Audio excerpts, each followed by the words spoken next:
Hello, y'all.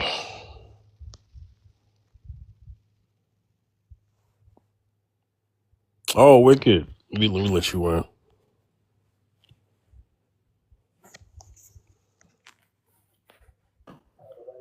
How you doing, wicked? Welcome back. Welcome back. Hey. Hey, I got an interesting topic today. Oh, Uh, I see that. yeah, That is an interesting one. yeah. Are good women overlooked in dating, or just misunderstood? What do you think? Well, I mean, I guess it really depends on how you define a good woman. So, in your Right. own words, describe what a good woman is. Well, I was hoping I could get. Well, okay. I'll say it. So, a good woman, I would say, on a base level, is a woman who is honorable. She's respectful, and she's respectful to not only just people that she knows, but also to strangers. There's a common decency factor. Yeah. I mean, at a base level, you know. Yeah. I would Um, just kind of want yeah. to see, like, how you defined it, because a lot of people have different definitions. No, that's true. And today is about that as well. I think when people say good woman, they're gonna automatically go to what she has accomplished. That doesn't make you good, Yeah. I was you about know. to. Yeah. I agree with you. Yeah, but Um. I think that's often where people go. Yeah. But I feel like sometimes good women are overlooked. Hmm. Because they're like, oh, I'm gonna go date this woman, do whatever I want, like have my fun. When in terms of dating, Right, that, and then when they're ready to settle down, then they start looking for that good woman. right, right. They're like, no, I'm gonna get with one of these wild things when, like, just have my fun. Hmm. But then, as they get older and they get ready to settle down, they're like, you know, I really Yeah. want to settle down with a good woman. And then by that time, most of the good women are already taken because you missed your shot. Yeah, that's a good way to look at it. That's a good way to look at it. I think what I think that can happen. Um, but also misunderstood, right? Yeah, So it's like the misunderstood part could be the perception, you know. So like there are a lot of women out here who think they're good, but they're not, you yeah. know. They're like, Um they don't have, like I talked about, like the common decency and stuff like that, and that stuff matters. I mean, if you're not someone that's you can have all the accomplishments in the world. You can have the money, you can have the power, or whatever it is that you presume, right? But if you're not pleasant to be around, you're not going to get picked. yeah, You that's know, true. Nobody's gonna want you if you got a stank attitude. right? Exactly, But no, exactly. So this is why I love coming into your lives, man. Because like you actually like it's like you make people actually think. thank you, thank you. I What's appreciate that. what is the topic of discussions today, brother? Fit, long time, brother. How are you? Hey, what's going on? Always good to see you, brother. When I come in your live, I feel Mhm. a positive energy. Good. I appreciate that. I try my best to make sure that's always present. Unknown. Pronounce that name that you got right there. I just want to be. Is it CeeLo? Cielo, yeah, cielo. You're CeeLo. right. Yeah, it means sky in Spanish. Okay. Okay. All right. Good. Good. Hey, brother, you see the prompt. Or good women. overlooked in dating or just misunderstood? Go ahead. You gotta give some time to me. I have to process all this. Okay. Yeah. What is your take on it? Are good So women overlooked in so dating or misunderstood? yeah, so me and Wicked were talking, and I just was saying that she asked me, before we get into the topic, what is a good woman in your opinion? And I just mentioned on a base level, that she has common decency, that she's respectful, and then that she's honorable. That's on a base level. You know, I'm not getting into all the other things that she may accomplish in life because that has nothing to do with being good or bad. You know, Yep. so I was just going with things that are priceless and Right. intangible. Go ahead. I got the point, but sometimes, even a good woman or even a good man, right? Good woman Right. or a good man, it doesn't really matter about the gender, but I would like to speak specifically on a good woman. Yeah. Go ahead. Good women are sometimes misunderstood because they may not always be sure what they are looking for in a relationship. They might don't have a plan that what they are specifically looking for in a relationship. This uncertainty can make their actions seem so confusing to others. In reality, they may be exploring their feelings, right? Their expectation, aspiration, values, and expectation as they grow and learn more about themselves. Relationship requires the clear path. Clarity is and communication is very important. When someone is still figuring out the things, definitely they will feel misunderstood. I'm not referring to all women, but good women sometimes they are misunderstood within themselves because they have no idea what they are looking for in a relationship. That could be the reason too. And sometimes good women can be overlooked too because they might have high standards that they have and probably they don't find the right person who is compatible with their high standards. So it goes from two sides of the aisle. Sometimes they can be overlooked, sometimes they can be misunderstood with themselves because they don't really know what they want in a relationship. So it goes from the both traffic lights. This is my point on this prompt. So I look at it this way, right? I'm gonna have Wicked respond. I think a good woman, I would think at a base level, should have, or at least would have, realistic expectations. There's a bit of a reality that's applied to a good woman. I think do I agree that also good women at times may not know what they want? Uh, that's believable, yes. Yes. But I would hope, me personally, I would hope that a good woman's expectations are somewhat leaning more towards the realistic side than the unrealistic side of a delusional woman. Because I wouldn't say that a delusional woman is a good woman. Right. Yeah. Here is the one thing when it comes to the expectation, sometimes, people have a high expectation, right? We may have sometimes a high expectation and that can create our pressures or even trigger a misunderstanding in a relationship, when expectations are too high, right? Yeah. When I have a too high expectation or not clearly communicate with my own expectation, then how could I expect from someone to meet my expectation if I am not sure about what I am expecting? When we have a too much of expectation, sometimes we get confused. We don't even know who we are, and we may lose the track of who we are because of the high sets of expectation. This again, this doesn't mean having high standard is wrong, but it just means they need to be realistic and openly discussed. Healthy relationship grow when both people understand each other needs, values, and communicate honestly and find a balance between the expectation and acceptance. The key word is the acceptance.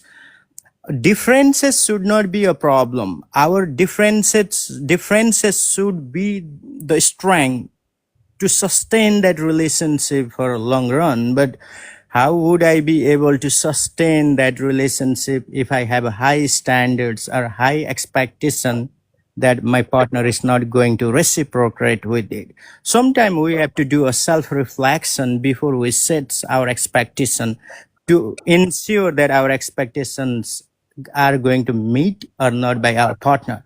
You know, the common ground. But I have seen the women are very independent, are capable humans in my society. They are single because they have high expectations and they have high standards that they are looking for in a man. And 90 out of 100 times, men will not care women who have high sets of expectation. They don't want to deal on that bullshit.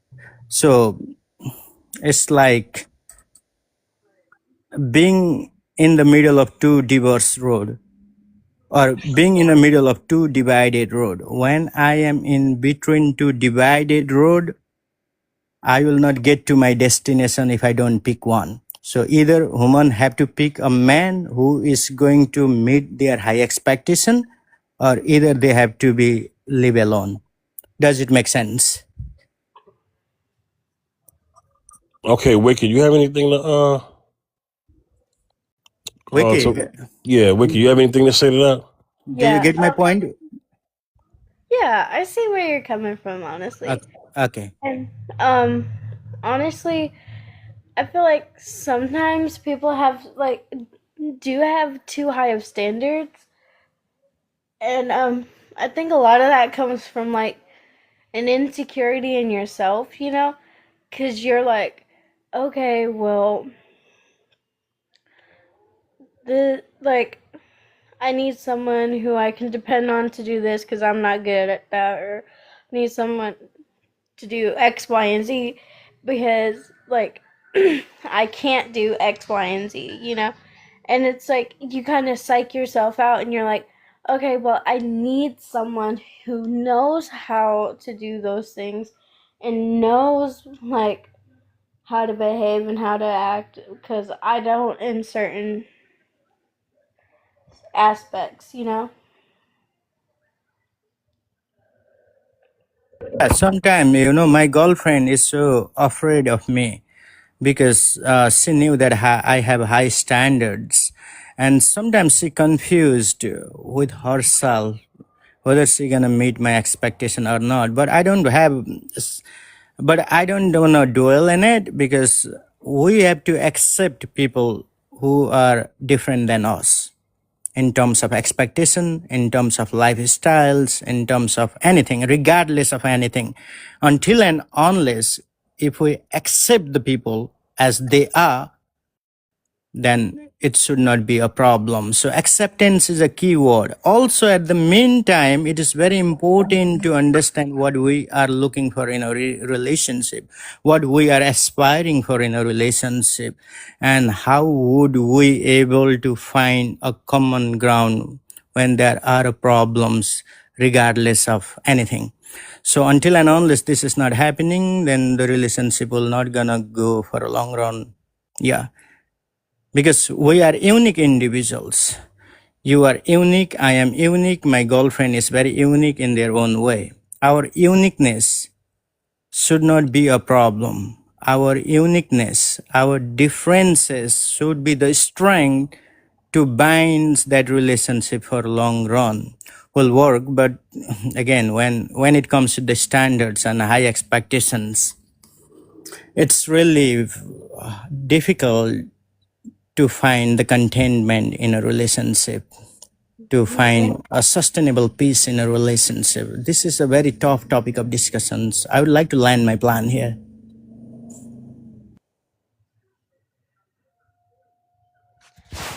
Yeah, there's gonna be subjection, as far as what a good woman is. But the thing is that, once that's established, then we got to get into the factors.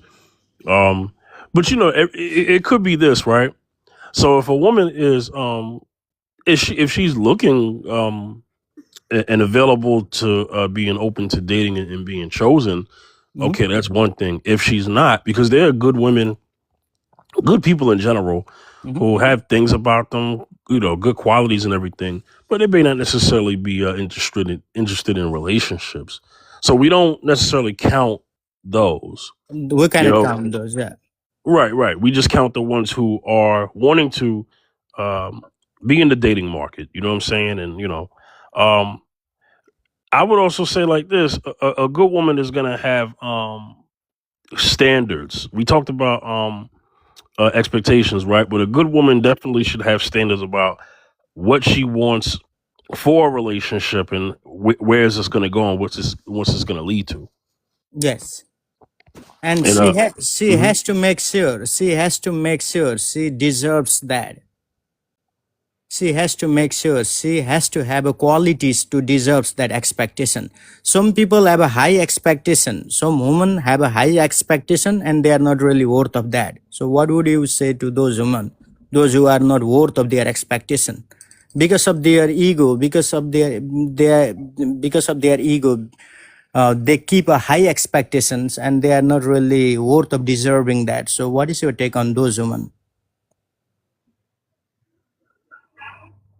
Some women they pretend to be so nice. Some women they pretend to be very smart, but they don't have that qualities. They I'll don't let, deserve that. let's let the woman on the panel respond to that. That's interesting. Wicked, what you have to say to that? Yeah. Yep.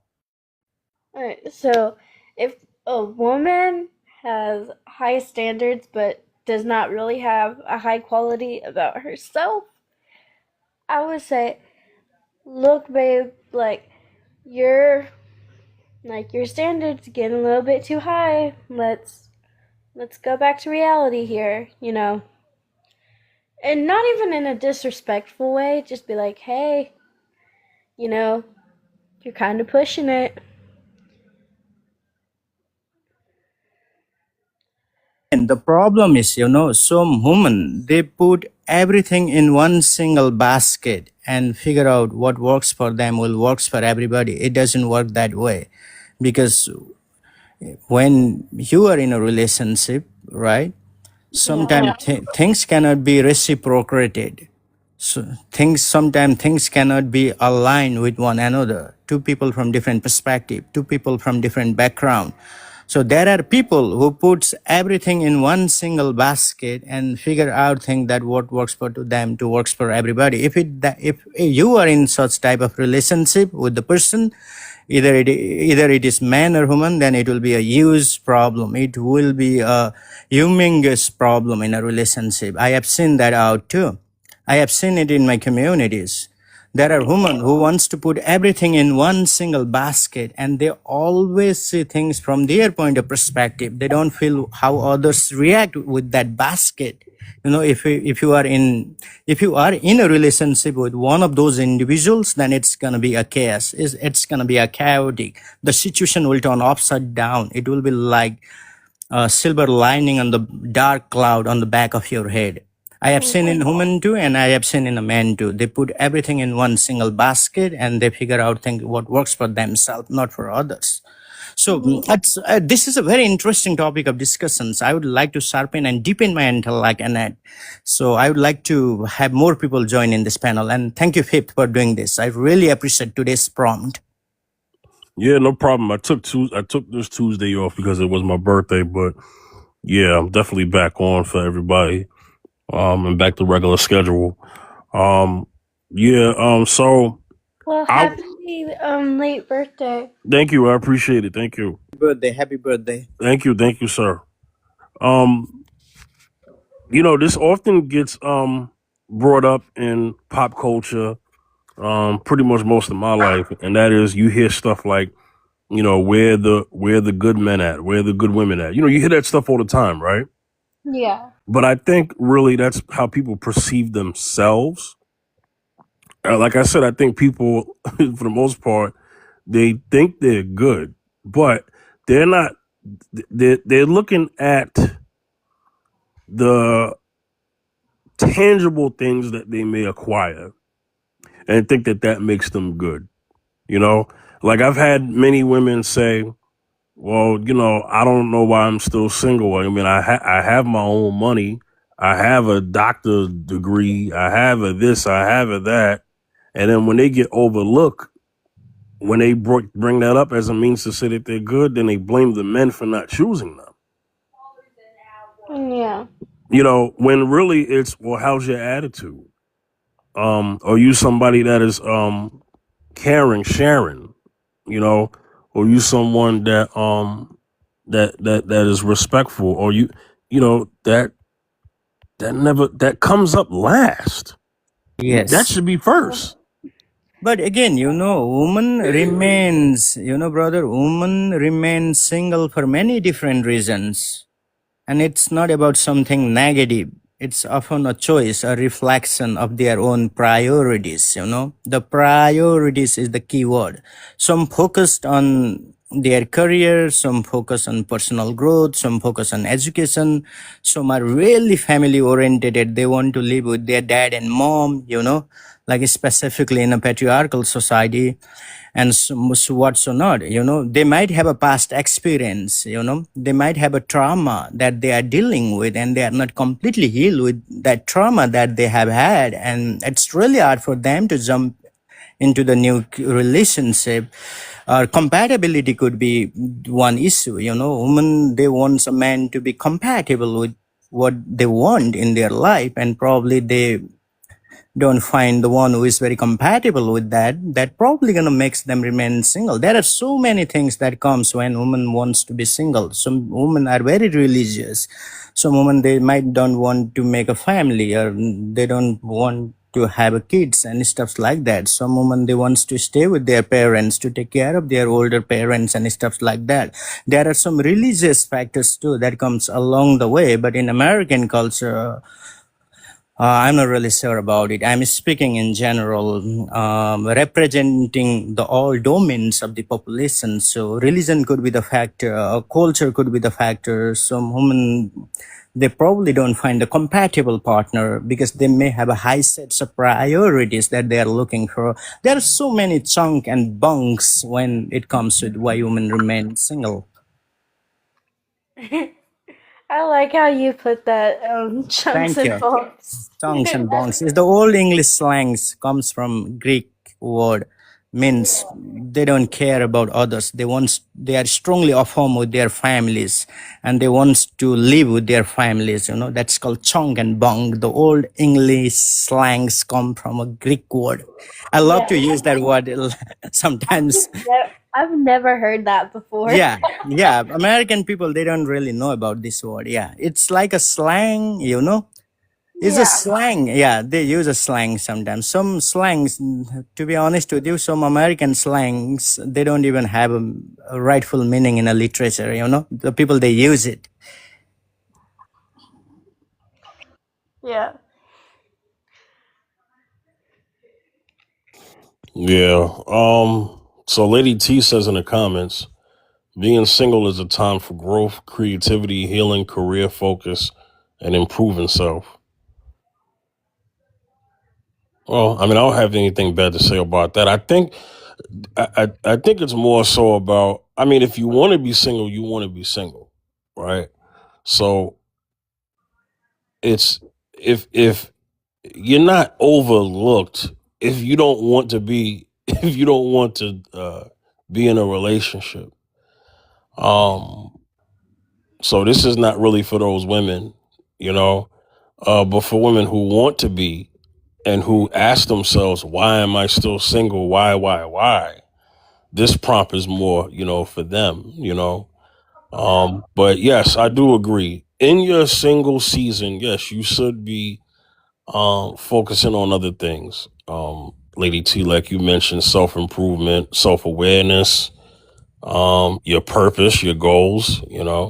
Um, Understood. I don't have an issue with that at all. You better be up and ready when I go. You know, Yeah. so I'm not mad at that, but it's just about the ones who want to be, because like I said, you see it on the internet all the time. Well, even before the internet, there was always this trope of where did all the good men go? Like you heard that a lot from ladies. So okay, all right, Beyonda. When you're ready to talk, just speak up, okay? Because you said you got background noise. But what's going on, Beyonda? But yeah, so I say it's more for that, and I will say this. Good women are not just good women because they say so. Good women also have a network of people who can speak for that as well. Don't you agree, Wicked? Yes, they do have. Yep. They have a strong network. They keep people behind their back to support them. Yes. Yeah. Wicked, what do you think from a woman's perspective? Okay, so I feel like, yeah, a good woman, she's gonna, like, she, like, might mention it, like, every once in a while, but for every one time that she says it, there's gonna be, like, 6, 7, 8, 9, 10 people who say it just as much, like, who say it, you know? Like, there's gonna be 10 different people saying it for every one time she says it, you know? Yeah, you know, a Like, man that's who a man who is moving with intention, when he finds that out about a good woman, that she has a network of people that could vouch for her and speak for her and say, no, that's a good woman right there. That actually makes a woman more desirable, that woman, because now he's thinking, okay, well that is going to that is going to also represent me, but then I need to represent that well too, because one thing I know about men, right? Uh, when they get a good one, and they are good or decent men themselves, they will honor that about a woman, and they don't want to bring shame to that, because bringing shame to that also brings shame to themselves as well. yeah. You know, and I think when I know this is not a question for women to men, but I will say this, since we're talking about men and women, right? Is that, ladies, you want to listen very closely to the man's network. If he's actually a decent man, he will have a network as well of people who will speak for him and speak good of him and vouch for him. You know, and that is something that women should look for when they're looking for a guy. Yeah. You know, it could be friends, family. I know these days is hard because a lot of people don't necessarily. A lot of people don't live where they grow up, so they may not be people there. A lot of people move around. Nobody in a new city and nobody knows them yet. So you have that situation. But if a woman is in a situation where, in her vetting, I would say that, and yes, we know people could lie for people. I get it. But in her vetting, she should definitely pay attention to how that man is received, how he treats others, because they will know. They definitely will know. You know, Yeah. Lock this door. I'll be back at 2:30. so you know, but yeah, that definitely matters. Because like I said, just you saying you're good is not enough. You know, there's got to be people that definitely could witness. There's going to be witnesses. But no, my husband, when Hmm. we first met, Yeah. literally everyone was telling me how good that man was and how much that man loved me. Mm. His mama, the first day I met his mama, she was like, "So you're the girl that he's been staying up every night talking to?" I'm like, "Yes, ma'am, that's me." And she's like, "Girl, that boy loves you." Yeah. And like she was telling me how good of a man he is and everything, and like even like not even just his family, but some Hmm. of his like friends that he hasn't talked to in years, they text me and they're like, "Girl, you got you a good one with that man right there." I really admire and respect the way you talk about your husband. It's so refreshing. I I've had. love that man. Why wouldn't I? I'm glad, because I mean I've had women come up here and talk bad about their husband, and still be with them, and No, it's like if you feel like you have to badmouth your partner, why are you even with them? You know, you're supposed to breathe life into your partner. You're supposed to be like, this man or this person is like my entire world. Let me just tell you how amazing they are. Yeah. Like, you're supposed to be able to, like, you're supposed to brag about your partner. You're not supposed to be like, they're okay, I guess. Or, like, and even if you're having problems, you don't go broadcasting that to everyone because that's a sign that the relationship is having issues. And that will give someone a chance to come in and be like, oh, well, let me console you, let me take care of you, you know, poor you, they don't deserve you. And it's like, that's just ridiculous, you know? If you and your partner have a problem, it's you and your partner against the problem, not you against your partner. Mm. But I like that. not a lot of people are ready for that conversation. Yeah, no, I like that. Wow. You know, Wicked. I'm telling you, Wicked. I've had women come up here, and I've had to like kind of, you know, address why they're speaking this way. I've had women come on my show and just disrespect their husbands. You know, I mean, just treat them as utility, and that's it. You know, and it's like, and I used to always say to those women who come up here talking like that, I would say, what would your husband think if he heard what you were saying right now? No, if my husband ever heard me in a live talking about him, I'm telling you, that man's face would get beat red. Like, this man knows that I love him. Mm-hmm. I have never once talked down on my man in front of anyone, you know? If Yeah. I have a problem with him, like, say he's irritating me, getting on my nerves, doing whatever, you know? Right. As far as anyone else knows, nothing's going on, you know? Right. It's between y'all two, and that's how it should be. Exactly. It's like you don't go on something as public as like social media and start talking about how terrible your partner is, you know, or what they doing wrong, you know? Right. And to me, that's not a good woman to me, because a good woman, you know, wouldn't do that. You know, Yeah. a good woman is gonna protect her. You know, she's gonna protect what she says. She's gonna protect her business. I mean, even if let's just say something like you said, if something bad is going on, she's not gonna come on a public platform and voice that with the world. Yeah, you know, it's like she'll talk to him about it, or if it's bad enough, Right. you know, hey, we need to take a break, we need to do our own thing for a little bit, deal with whatever we have to deal with, you know, whatever Right. unresolved issues we have, and then we can revisit our relationship, you know? Yeah. No, for real.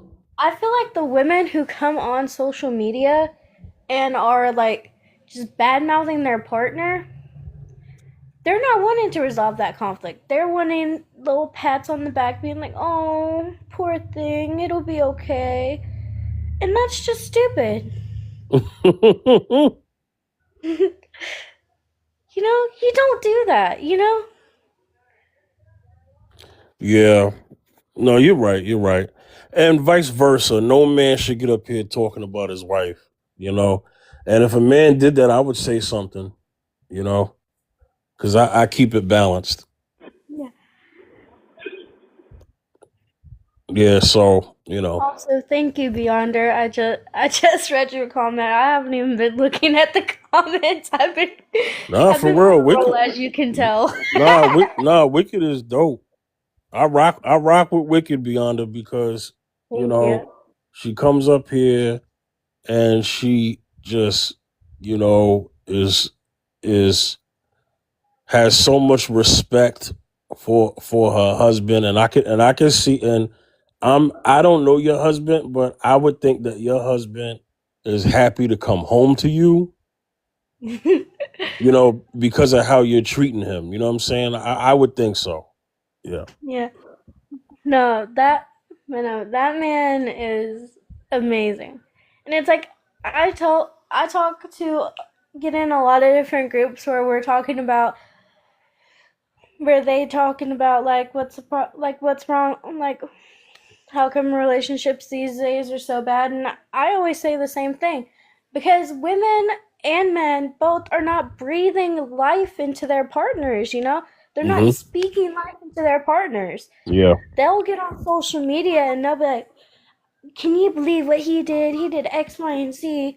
It's like you don't do that, If Right. you have a problem with your partner, you talk it out with your partner. Hmm. You know, like my husband, Hmm. whenever like whenever I know he's having a tough day, I'll clean the house without like him even asking me to. I'll Right. just I'll come home, house is clean, bed's made, all of that, and I'm looking and like feeling my best. Yeah. And like I'll just like, hey honey, welcome home. Yeah. Like, and I feel like there's a lot of women who don't do that anymore. They're just like, well, I'm fine the way I am. If he doesn't like it, or if he doesn't like the way something is, then he can deal with it. Baby girl, he's not gonna want to come home from work to someone who's just like not even gonna care for him. Yeah. No, I understand. I would say this, and this is what I want to tell women. Um, it takes a lot. It takes a lot for a man to get to the position that he is, where he is, a good guy, decent guy, respectful guy, and because and it took a lot of training. It took a lot of probably shut doors on his face, failures to get to where he is, so that he could be this good man to you. And so that matters, you know, because I don't think you're just born that way. There are things that have to be taught. You know what I'm saying? And it takes a lot Yeah. for a man to get to that point. And I think, yeah, women like you appreciate that about a man. And I can respect that. I can Yeah, no. respect that. I know it takes like just like it takes a lot to be like you are not like women are not just born with the knowledge of how to be a good woman. Right. Someone has to teach them that. Just like someone has to teach men how to Yep. be good men. Yeah. Yeah.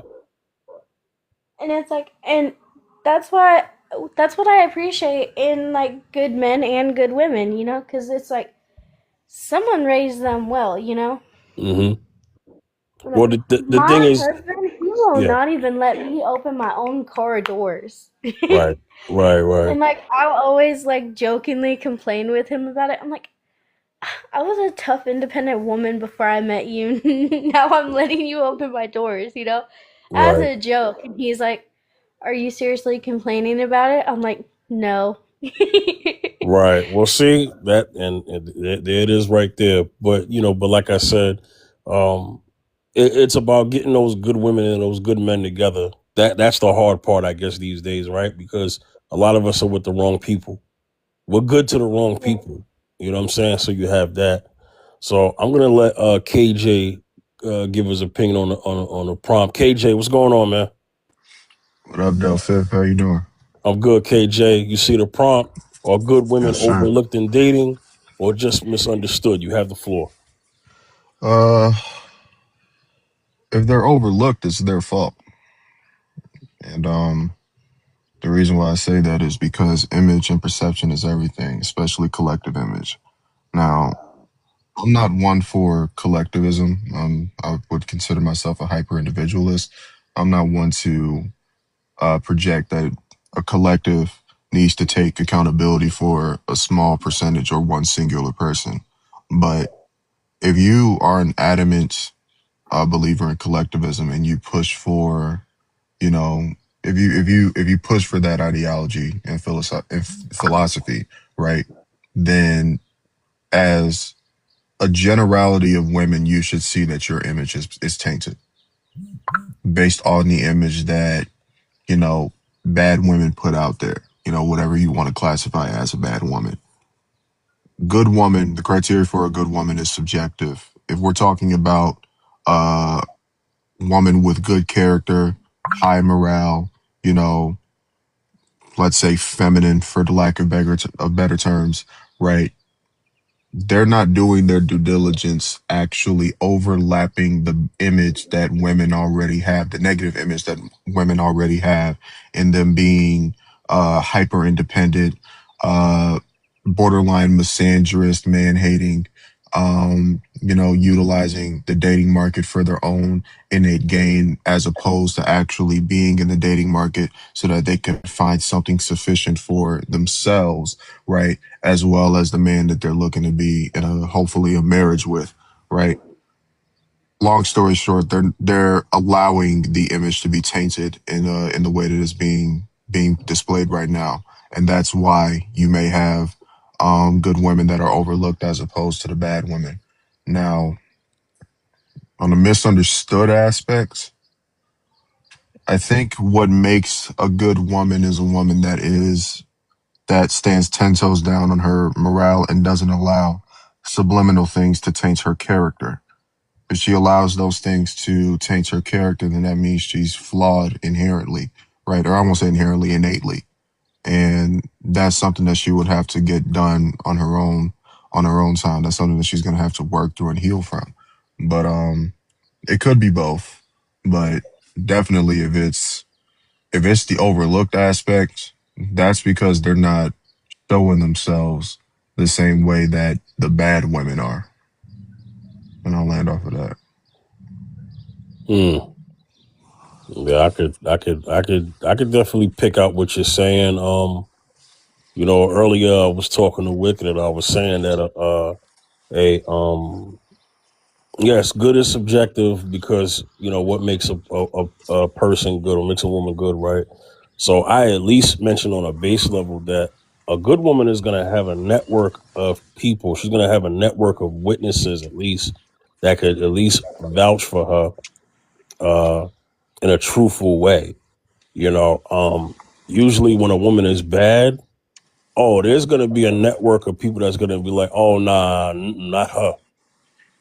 You know what I mean? You know what I'm saying? Because obviously there's something going on with her character, her reputation. There's something that had to get displayed at some point that the opinion about her is more on the down than it is on the up.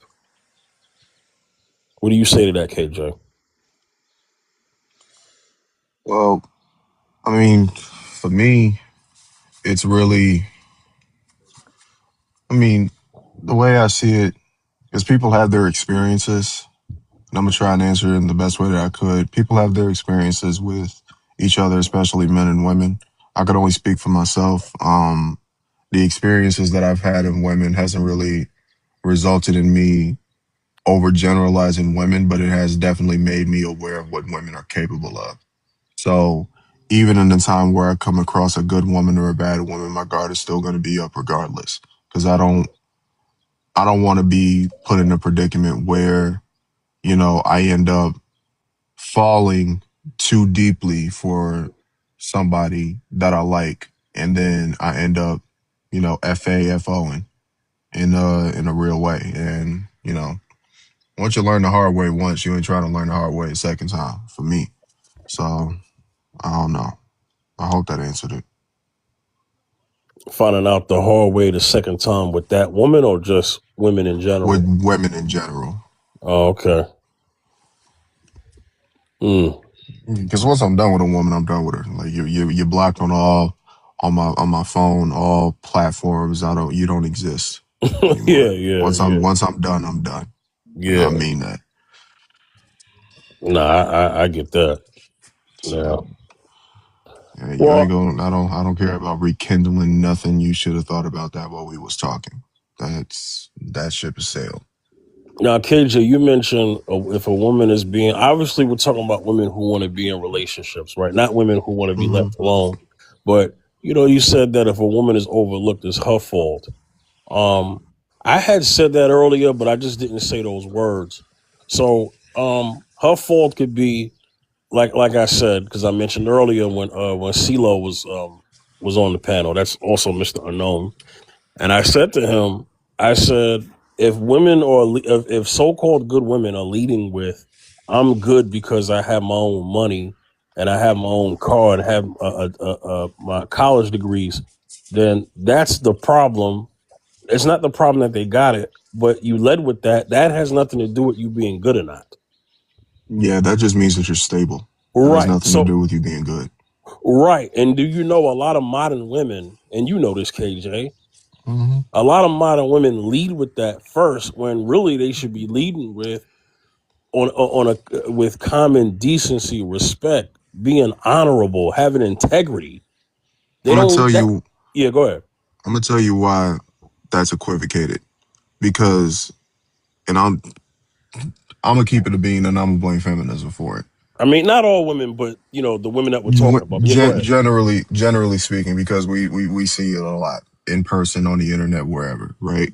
That you'll have a woman that will display her value based on the things that she has. I have a good car, I have a nice house, I have set amount degrees, so on and so forth. It's a man trait to do that. And what I mean by that is that typically men do that because their value is placed on what they actually can provide, not who they are. When men are looking for a woman, they look at the value of who they are on a character basis, right? Not necessarily what they quote unquote bring to the table on an asset placement. Now, the thing is that I don't know. I think that with women today, that there is this innate competitive mindset that they have. That if I want to be with a man, that I have to have A, B, and C, and I need to result in X, Y, and Z, as opposed to just setting all of that to the side and finding out who this person really is on a character basis. And then when they approach the dating market with that level of competitiveness, they're not competing with the other women that are looking at that same guy that they're dating. They're competing with the guy that they're dating themselves to find out who's better than who. And most men aren't doing that. And it doesn't make sense to do that, because why would you want to be in competition with somebody that you're looking to potentially be married to? The math isn't mathing. So I'm looking at it more from a standpoint of, because men are societally valued by their assets, right? Women, because of feminism now wanting to be equal to men, think that their value is placed on their assets as well, when that societal standard hasn't really necessarily changed. And we see it based on how most relationships operate. If you see that a man is unstable, you know, an emotionally regulated and intelligent woman, and somebody who is stable, somebody who has a good head on her shoulders, is not going to continually stay with a man that lacks ambition, that doesn't have anything going for himself, that isn't bringing in at least some portion of the money to be able to provide for you and himself, and potentially the kids that you have, if you don't already have them with him, right? So if you see that this is where he's lacking, then 9 times out of 10, a woman is going to leave, and everybody's going to encourage her to leave, because we would all agree that that's a bum, right? We're talking about a woman is not really placed on what her assets is, or whether or not she could actually pay the mortgage, or, pay the car note, or things like that, right? We're talking about a level of emotional security. Who are you on a character basis, and how do I know that I can trust you with my deepest and darkest secrets without you blowing it up in my face at the worst time possible, right? These things are things that men think about. Women are thinking about the provisional aspect. Men are thinking about more of the emotional security aspect, because women are inherently more valuable than a man, on a societally speaking, right? So just with that, I think that women just really are just in competition with the men that they're dating, instead of actually courting and vetting them properly, which is why you have such a dog water dating market right now. At least one of the reasons. Mm. Hey, Beyond, if you're ever free to talk, I need you to respond. He probably still got background noise, but yeah, I need you No, to I'm jump. here. I caught Okay. like the tail end of that. I didn't hear what am I responding to? The prompt or just what he just said? Well, to the prompt, and if you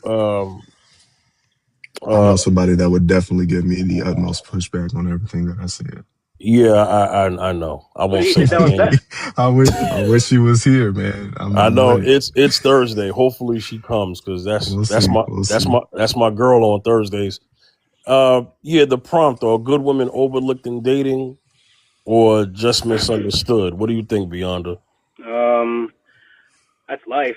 I feel like, uh, you know, a couple of years, when I used to play basketball, pickup basketball, you go to a court and you're picking teams and whatnot.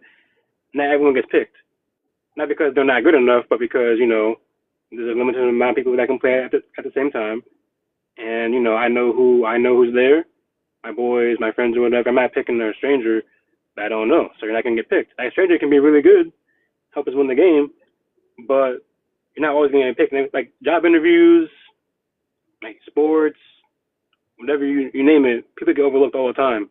There's 8 billion people in the world, so good women are gonna get overlooked here and there. But I'll say on average, as a whole, no, gonna get overlooked. I feel like any man with common sense, that woman's good for him. He's gonna pick that girl. He's not gonna pick, you know, the bad option. He might pick the bad option for short-term fun use, I guess if you want to say that. But they're not overlooked overall. On average, I feel like good women get picked all the time. You know, um, and are they just misunderstood? I don't know. I feel like women in general are misunderstood because they don't understand themselves a lot of times. Um, but you know what's funny about this question, Fifth? Are good women overlooked? I feel like it should be the inverse. You know what I mean? Because I feel like good women are picked often. They're the ones that get chased a lot of the times. And obviously bad ones get picked too. I'm not gonna say that either, but really good men get overlooked.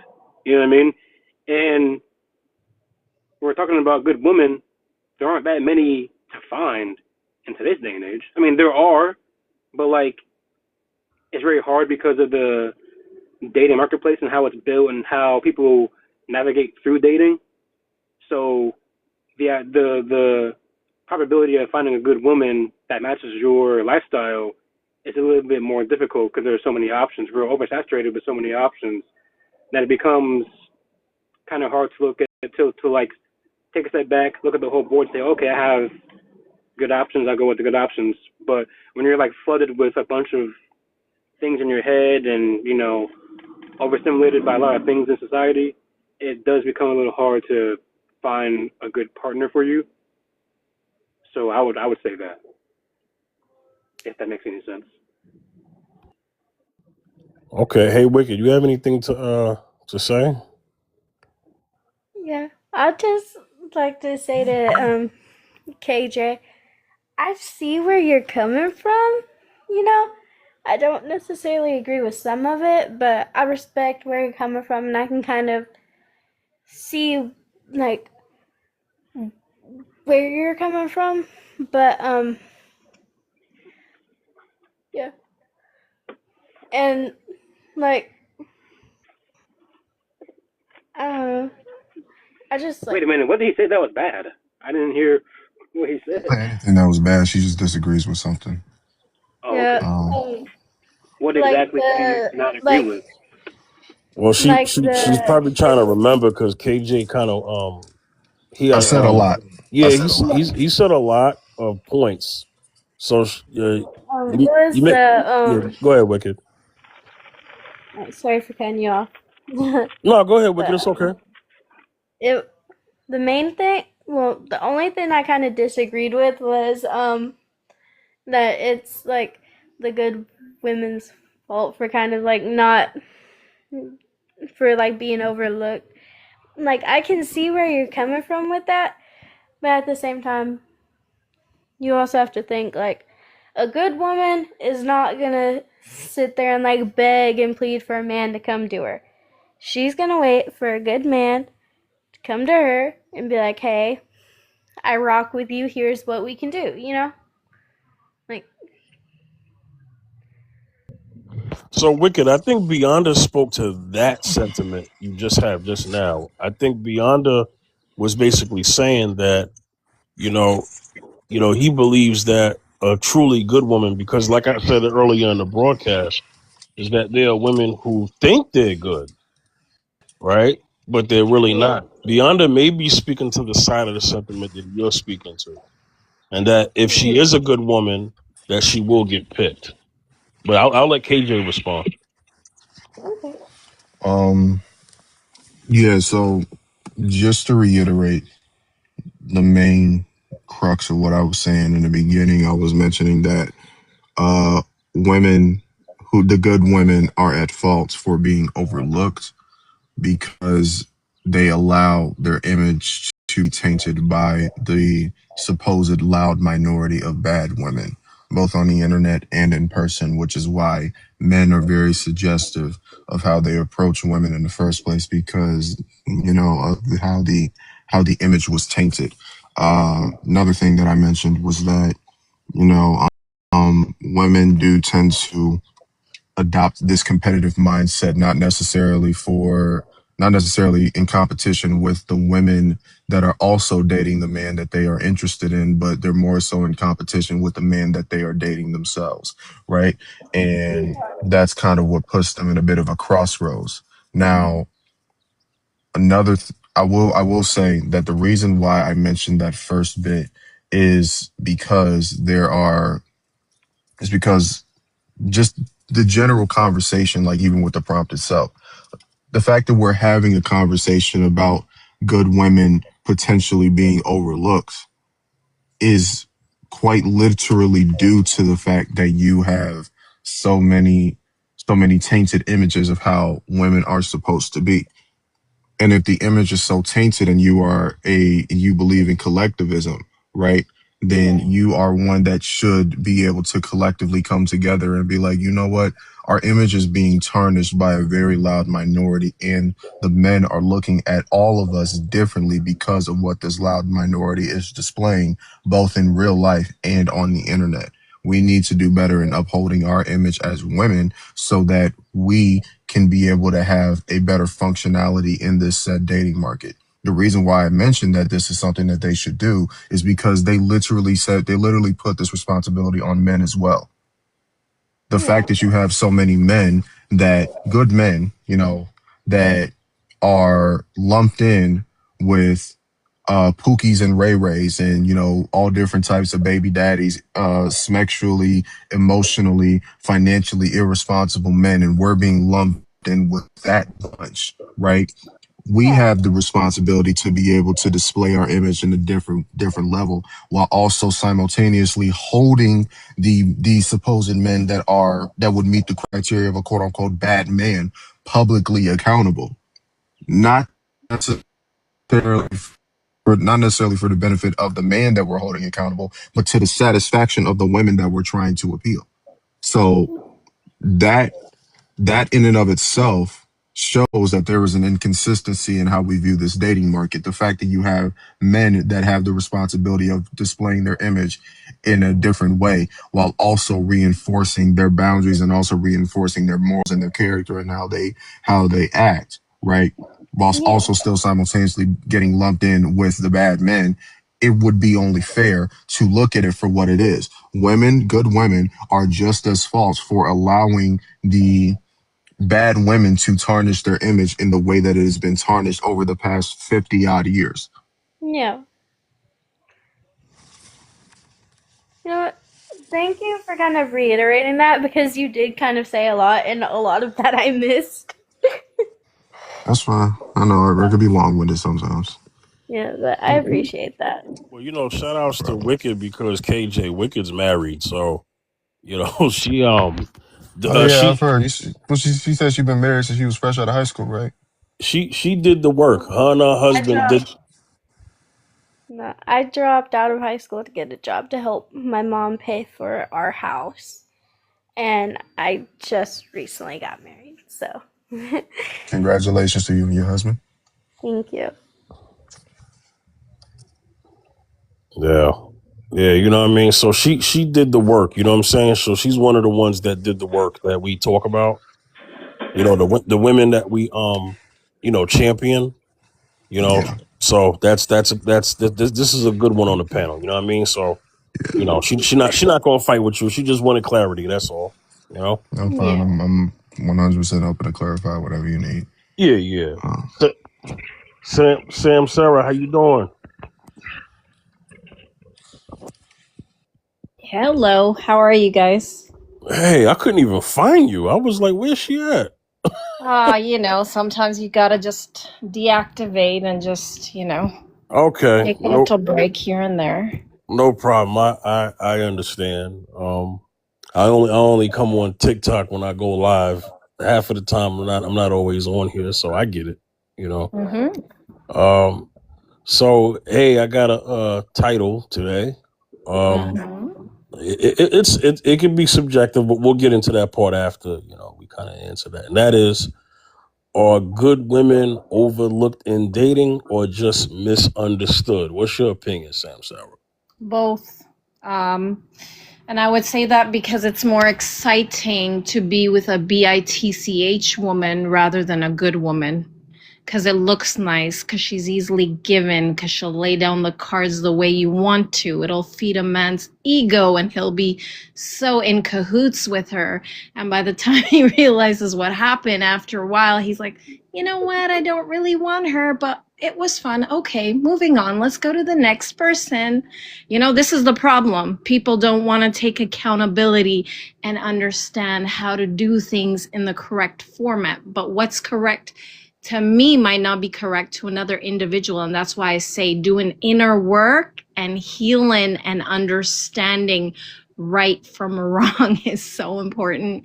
And I find a lot of people don't, because they lead the wrong life, the wrong path. They don't go to God. They don't, try to rectify and reflect on their actions and take accountability. And as long as that happens, it's going to be a problem. See, I'm Muslim, right? So a lot of people don't understand my thought process. So the way we were raised is you only get with a man if you marry him, like physical, I'm talking, right? So a lot of people might not understand me and my views, and they might call it closed-minded. I don't call it closed-minded. I call it freedom, because this is how men don't do me wrong. This is how I don't fall into that trap, because I protect myself.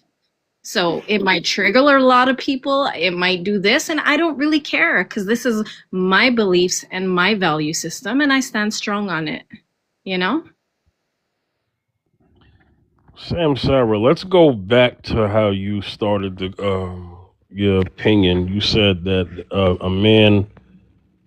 Well. Let me ask what you said as opposed to just saying what you said earlier. You mentioned a woman who's a certain behavior because of what she may do. Can you go back to that point so that I don't misinterpret what you're saying? Sure. So when you're trying to date someone and you're actually dating for something more serious, Yeah. there are certain cases where people will just put out, and get physical with each other. Okay. So my belief system and how it works is, if you're going to go into something the wrong way, don't be surprised of the outcome that's going to come from it. Yeah, no, I mean before that, you said a woman being a B word. Trying to get to that part. Being a what? You said a woman is the B word. A You mentioned- bitch. Oh, yes. Yeah. Okay. Yeah, you had to Yeah. clarify that. Okay. So basically, when a woman doesn't care, she does not give a man too much attention, and she does what she wants when she wants, men tend to want that woman way more than a good woman, if you know the difference. You think so? I do think so. Maybe not long term, but they still fall into it and they still use and abuse it. So if a woman is going to, lay down the cards, a man being a man, depending on what kind of man he is, but generally I would say men do tend to think with their downstairs. And when that happens, things happen. Things blossom ever so nicely until they don't blossom anymore, right? Hmm. So I think people don't see the deeper meaning into things because people are brainwashed in the society thinking, oh, everyone's doing it. So why don't I just do it because it's working? But it's not really working. It's slowly putting a disease into your brain, your mind, your body, your soul. And before you realize, pop, you're stuck and you have nowhere to go. Oh my God, I can't find myself a good woman. Oh my God, I can't find myself a good man. I wonder why. So I'm so sorry. This is just how I think. No, what I love you. You're gonna follow.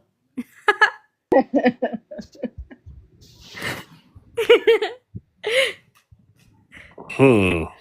So Lady T said in the comments that some men look at these B women as a challenge and they go for it.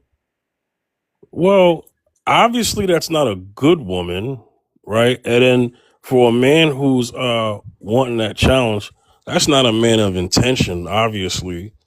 Um But so hey, I have to go. I'm sorry to cut you off, it's but I have okay. to go. Thank you for having me up here. I sent you a follow, Sam Sarah. I followed you back. Don't worry.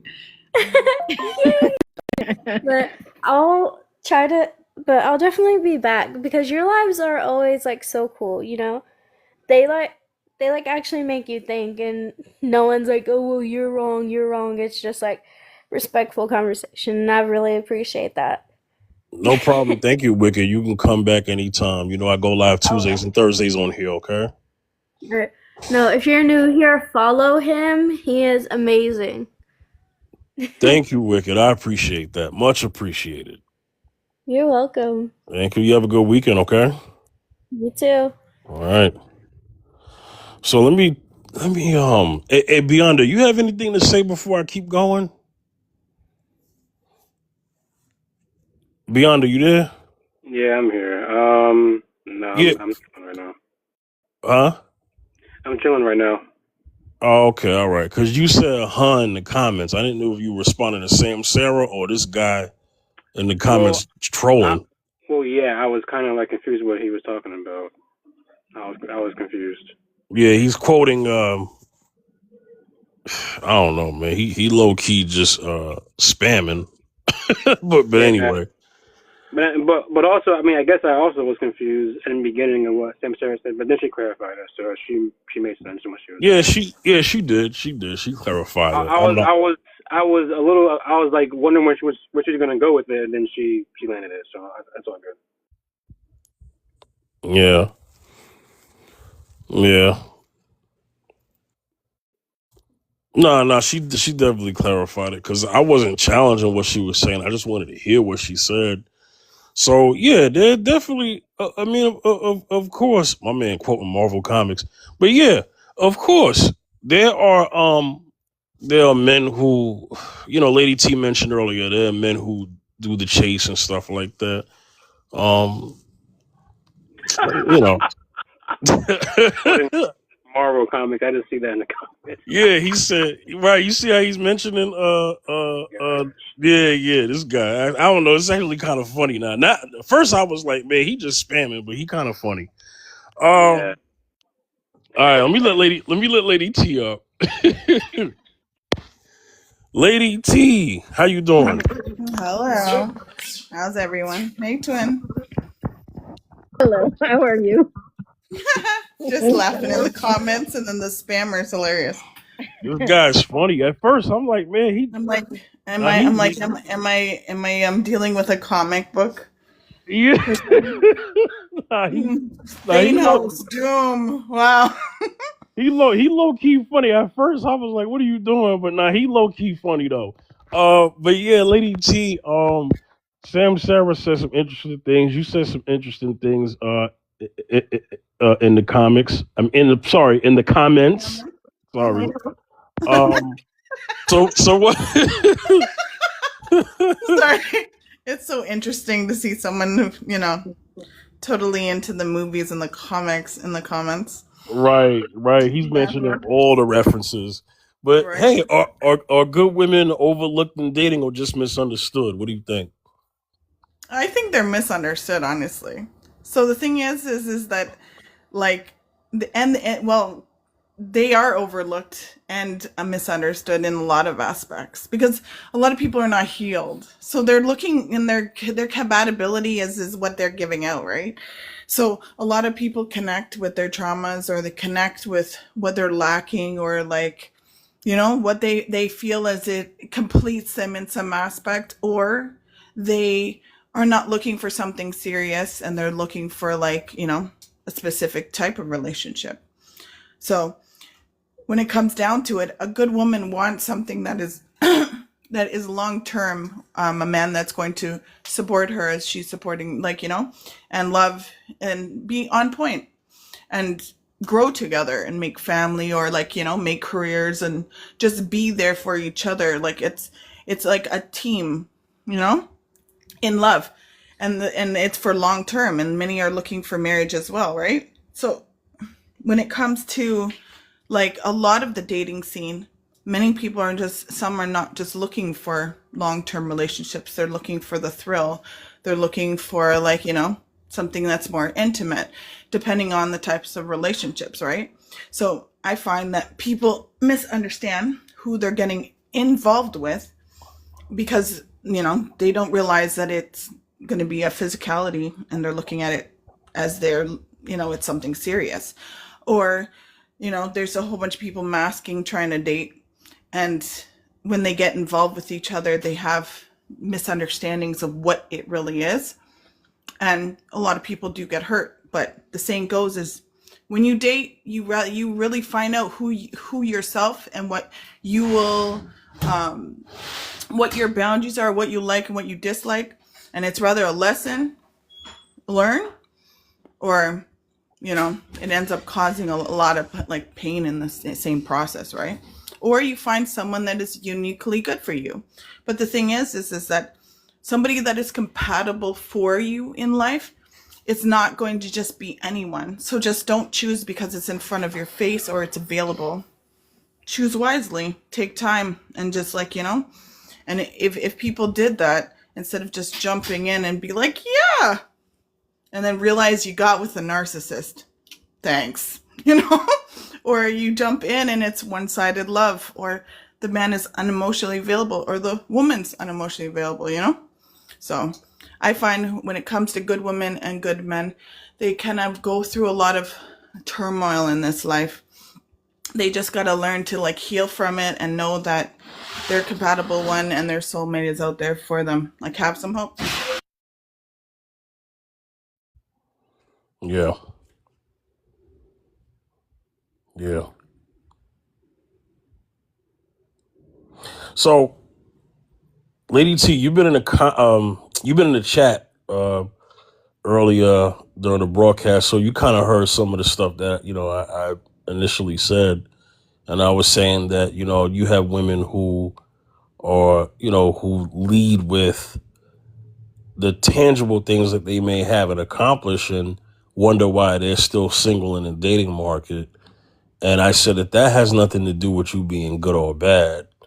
Um, I would say programming has a lot to do with that. I think maybe it's possible that those women may have saw women act like that, behave like that, or they've saw men who've acted and behaved like that and thought this would market themselves better in the dating market, when really it's the intangible things that really matter the most. What do you say to that, Lady T? A little bit more specific. Okay, so intangible is your character. Tangible are things that could be removed from you. So tangible is your job, your house. So Intangible, yeah. Go ahead, Lady. basically you're saying when people date for the person because it's just about the job and it's not about the person. Well, they'll say I'm a good person because I have But I have a good job. I have college degrees. I have this. I have this. I have that. yeah. They'll lead with that, and then what comes last is who they are as a person. That's what I'm saying. Yeah, some people do that because the thing is that they identify as their work, and they've lost their inner self basically, and they identify as themselves, as their jobs, and like how much money they make, because like in certain parts of the world, it is what you have is you know that completes in a good relationship. That is part of it. Character is very important, and a lot of people have lost themselves. They're in their work field, they're just working, but they haven't literally went and worked on themselves, or they haven't actually understood what it is to be in a relationship, or to be able to coexist in a relationship, or to build a relationship. Many people, they don't take the time to understand themselves. They lose themselves in the process, kind of deal. So that does happen in many times, and then it lacks in the relationship itself, and it ends up crumbling in the end. Because character is important, but also to know how to build in a relationship is and coexist as well. Often men and women are looking for different things in each other. Beyond I think KJ mentioned. I know KJ did, and I know he specifically did because he talked about how he thinks that women who lead with their material things first is kind of like a very guy thing, because that's typically what women are looking for men for. He's saying that men typically are treated for what they have, not necessarily who they are. And he was saying that some women will lead or follow that same model, when on the guy's side, when we're looking for a woman, we're not determining whether she has a good paying job or a college degree or whatever as a means to tell me if you're going to be a good wife or a good mother to our children. And he was saying that it's the reverse on the man's side to the woman as opposed to the woman to the man. And he thinks that, if because women are following that model that maybe some of the guys do, that may also be a problem to why they're being overlooked. Does anybody have a opinion on that?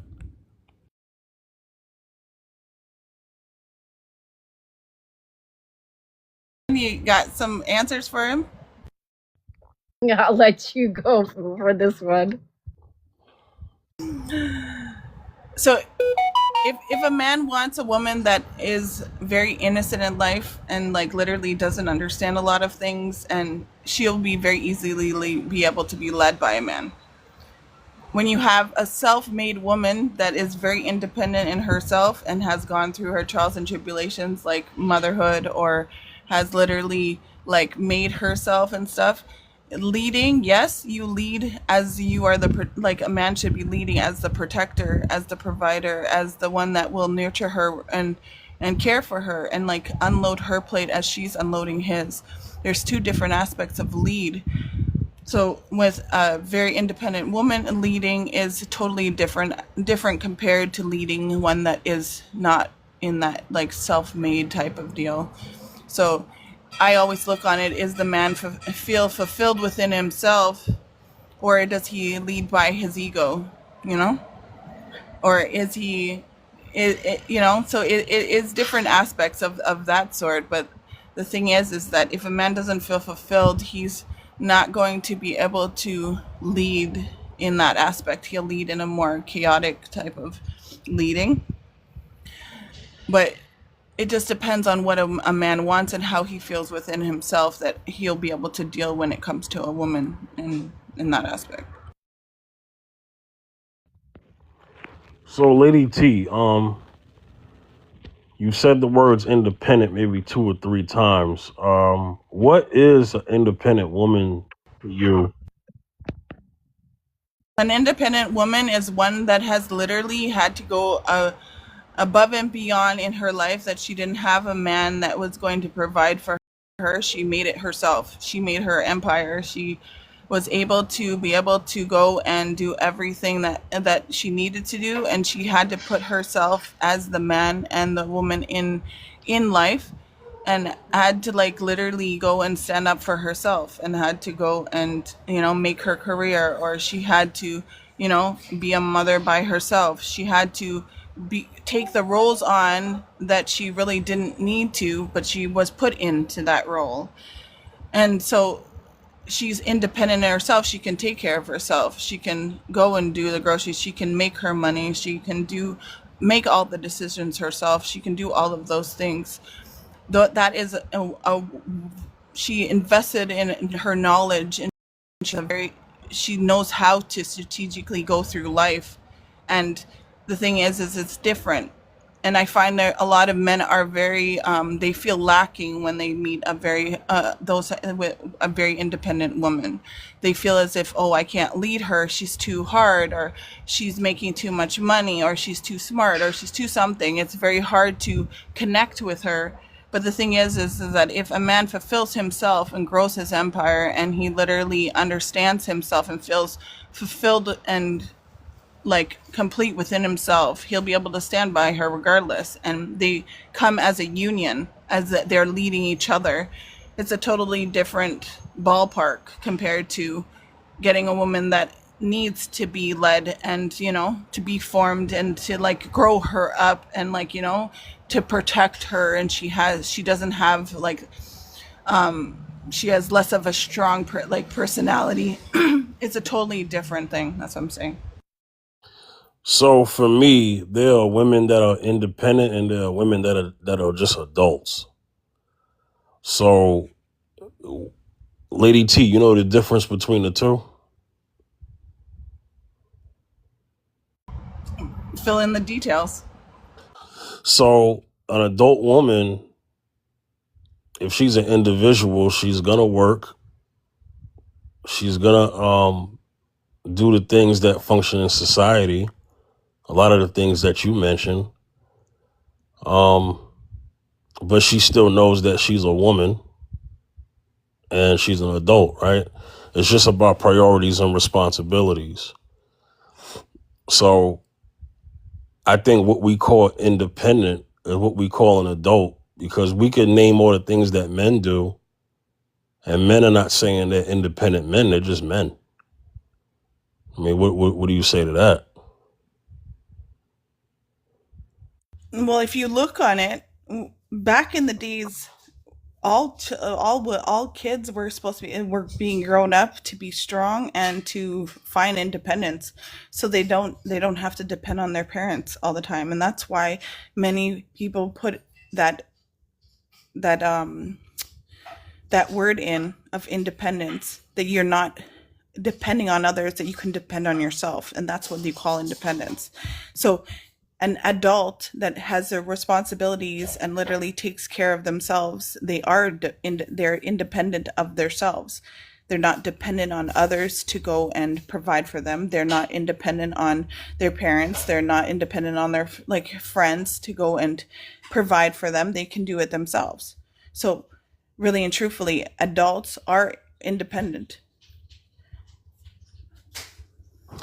Okay. All I'm saying is that depending on what you go through in life and what your trials and tribulations have gone through, right? That you literally, it's just a different way and different process of going and connecting with a woman. And the thing is that if that woman is not for you or not compatible with you, or you cannot connect with that person, then go find something that is more compatible.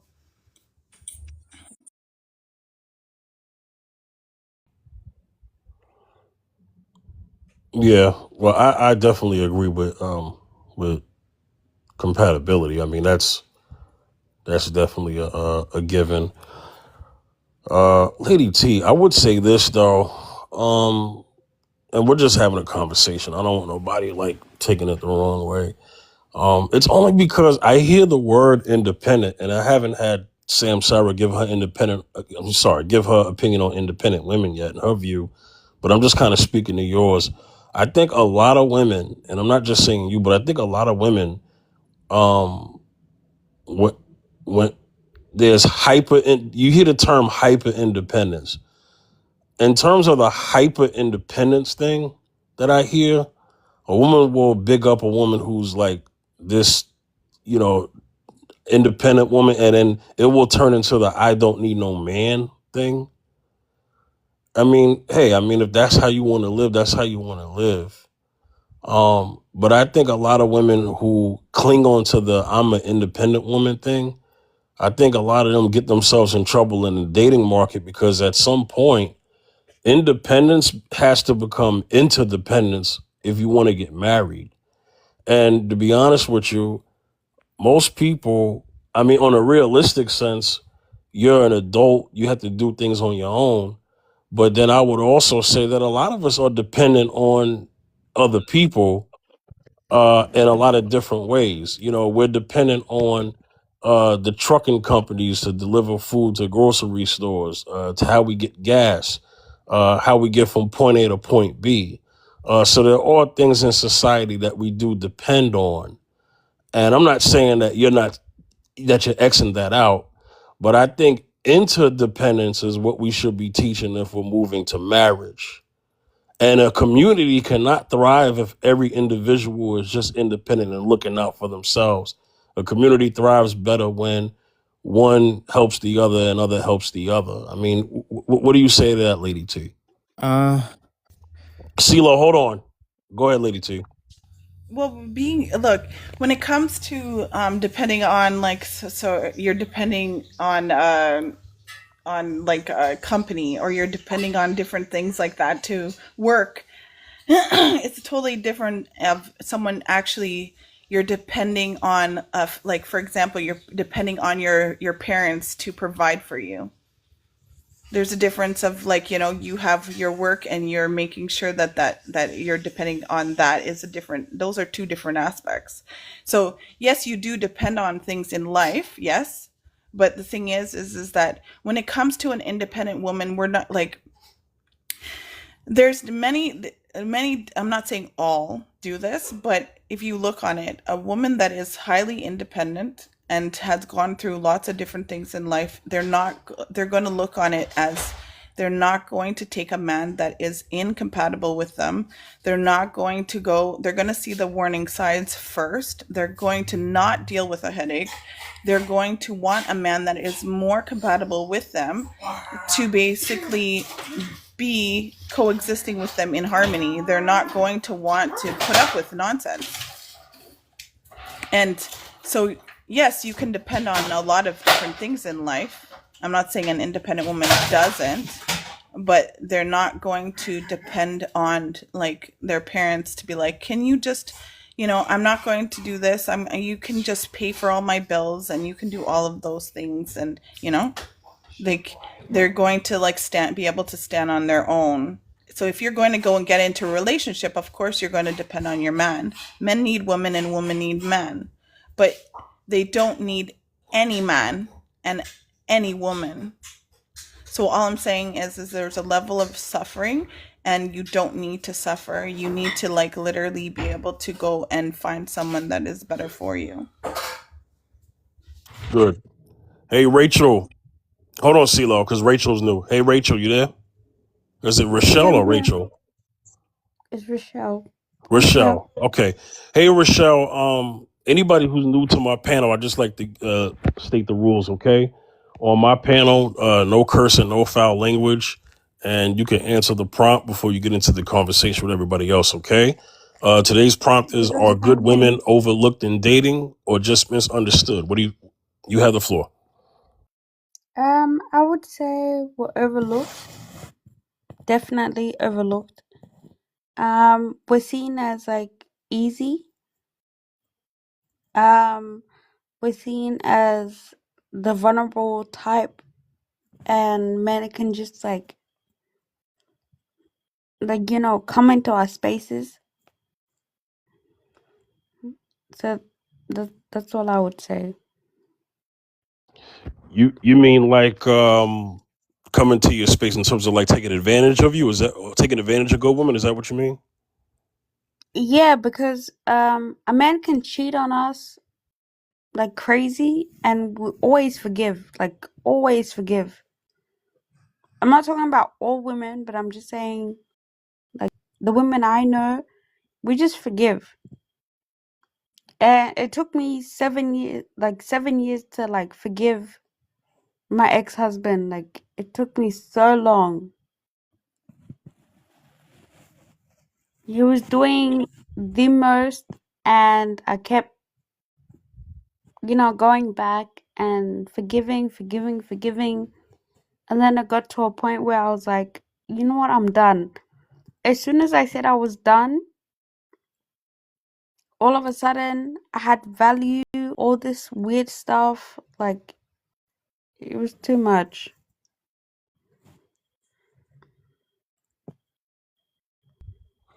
Okay. Okay. Rochelle, what is a good woman to you? And then I'm gonna let CeeLo talk, but what is a good woman to you, Rochelle?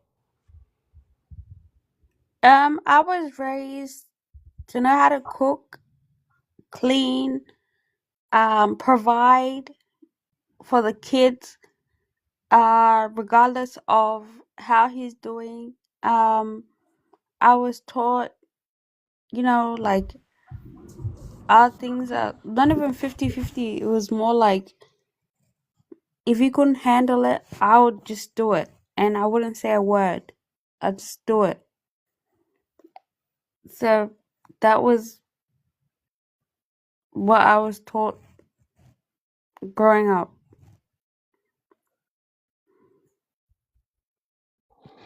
Okay. CeeLo, then Beyonda, and then Black Beauty, because it was in the middle of something. Go ahead, CeeLo. I like to talk about independent women.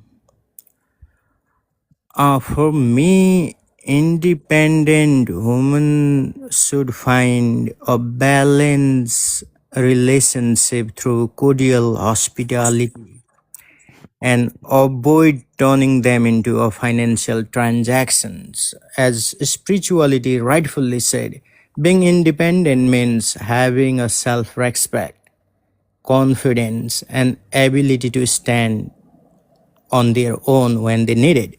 But it also means making a partnership based on mutual care and understanding, right? A healthy relationship is not about one person giving way too much and another person is just receiving, regardless of who they are. There should be a mutual effort. There should be a shared responsibilities. Being independent is not all about money and materialistic things. Being independent is also about respecting and accepting others regardless of their own differences. So these are the characteristics that makes women independent. It's not only about financial commodities. It is also about finding the common ground, irrespective of their differences, to keep that relationship forthgoing. My dad, he doesn't work. My mom, she works at least 40 weeks a week. But my dad, he works at home. He cooks, he make a breakfast, he make a lunch for my mom. So there is one way to other that they exist together. So it's not about a financial commodities. I mean, how do I say that? I always having a hard time to Commodities. commodities. It's also about the acceptance. So a lot of people, they consider if woman is independent, she has a more money, she can dominate men and stuff like that. But that's not the idea. A good woman, an independent woman, can understand his partner feelings and always try to find a common ground. She will never and ever compare and contrast her money with his partner. She consider that they are different in income, but there is some way to work on together, something like that. Yep. Okay. So CeeLo, hold that point. I actually want to get back to that, but let me get to Black Beauty because we got to get back to the prompt. Black Beauty, how you doing? Hey, how you doing today? How's everyone? Good, good. Welcome back. You see the prompt: are good women overlooked in dating or just misunderstood? What's your thoughts on the prompt? Hey, it's a little bit of both. I think when I think about certain good women, I think some good women do not adapt to. When I listen to men and women speak about what they want in a good woman or what they need from a good woman, the description, far as like internal is there, but the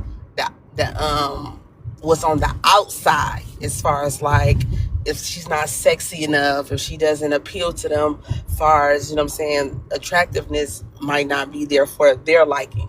But far as like when they line out quality things about her, those things she matched perfect. But I guess that component is something they don't want to adjust.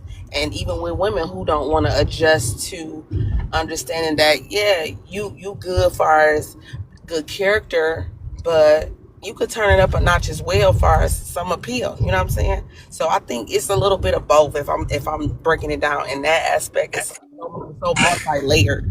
But I think they are overlooked, because when I hear conversations of men who say, I want a woman who do this and that, I just seen you stand next to one, talk to you pleasantly, talk to you nice, but she don't look like what you want her to look like, and you overlook her. So is that her fault, or is that your fault that what you're looking for, far as on the outside, she ain't got, but everything you need far as in the inside, she hit every list.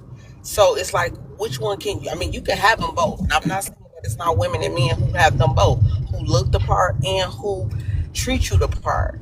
But if you run into a quality person that's good for you, but they don't look the best for you, which one you gonna take? That's what it comes down to. So I think it's a little bit of both. Okay, we'll get back to that. Miss CJ, how you doing, Miss CJ? I'm well. Thank you very much for having me up here. So I appreciate it, and very nice to meet everybody. Yeah, no problem. I like to state the rules to people who are new to the panel. Okay, and that is, on my panel, no cursing, no foul language. Respect each other. Okay. All right. So the prompt is: are good women overlooked in dating or just misunderstood? How do you feel, Miss CJ? Yeah, that's a great question. So, a lot of people feel like they overlook about a lot of different things, but sometimes we can feel like we're overlooked. It's really a mindset of how much you want to be looked upon, or what you want to be seen as. I can interpret it differently, but sometimes men can overlook women and women can overlook men. It just really it go both ways. Is it either one better than the other? No. But I think it just still go line back on what your level of respect is, and what your comfortability is, and what you're gonna accept. You know what I'm saying? Like, it have to be a certain level of your comfortability on what you're gonna accept for what you're not gonna accept. Yeah, I hope that makes sense, It does make sense. Well Yes. said. Well articulation. Yeah. Let me get to Starfire. I invited Starfire to be here because I need to get her perspective. Starfire, how you doing? I'm good. Good afternoon. Good. Welcome back. Hopefully our connection's really good this time, because you was cooking last time and it kept dropping out. So I need I you. know. I hope it's good this time too. It sounds good. All right. So you see the prompt: are good women overlooked in dating or just misunderstood? Go ahead.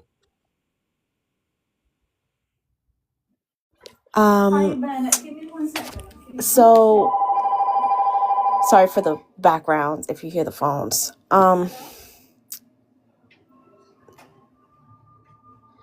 The thing is, men always, they're looking for something when it comes to a partner.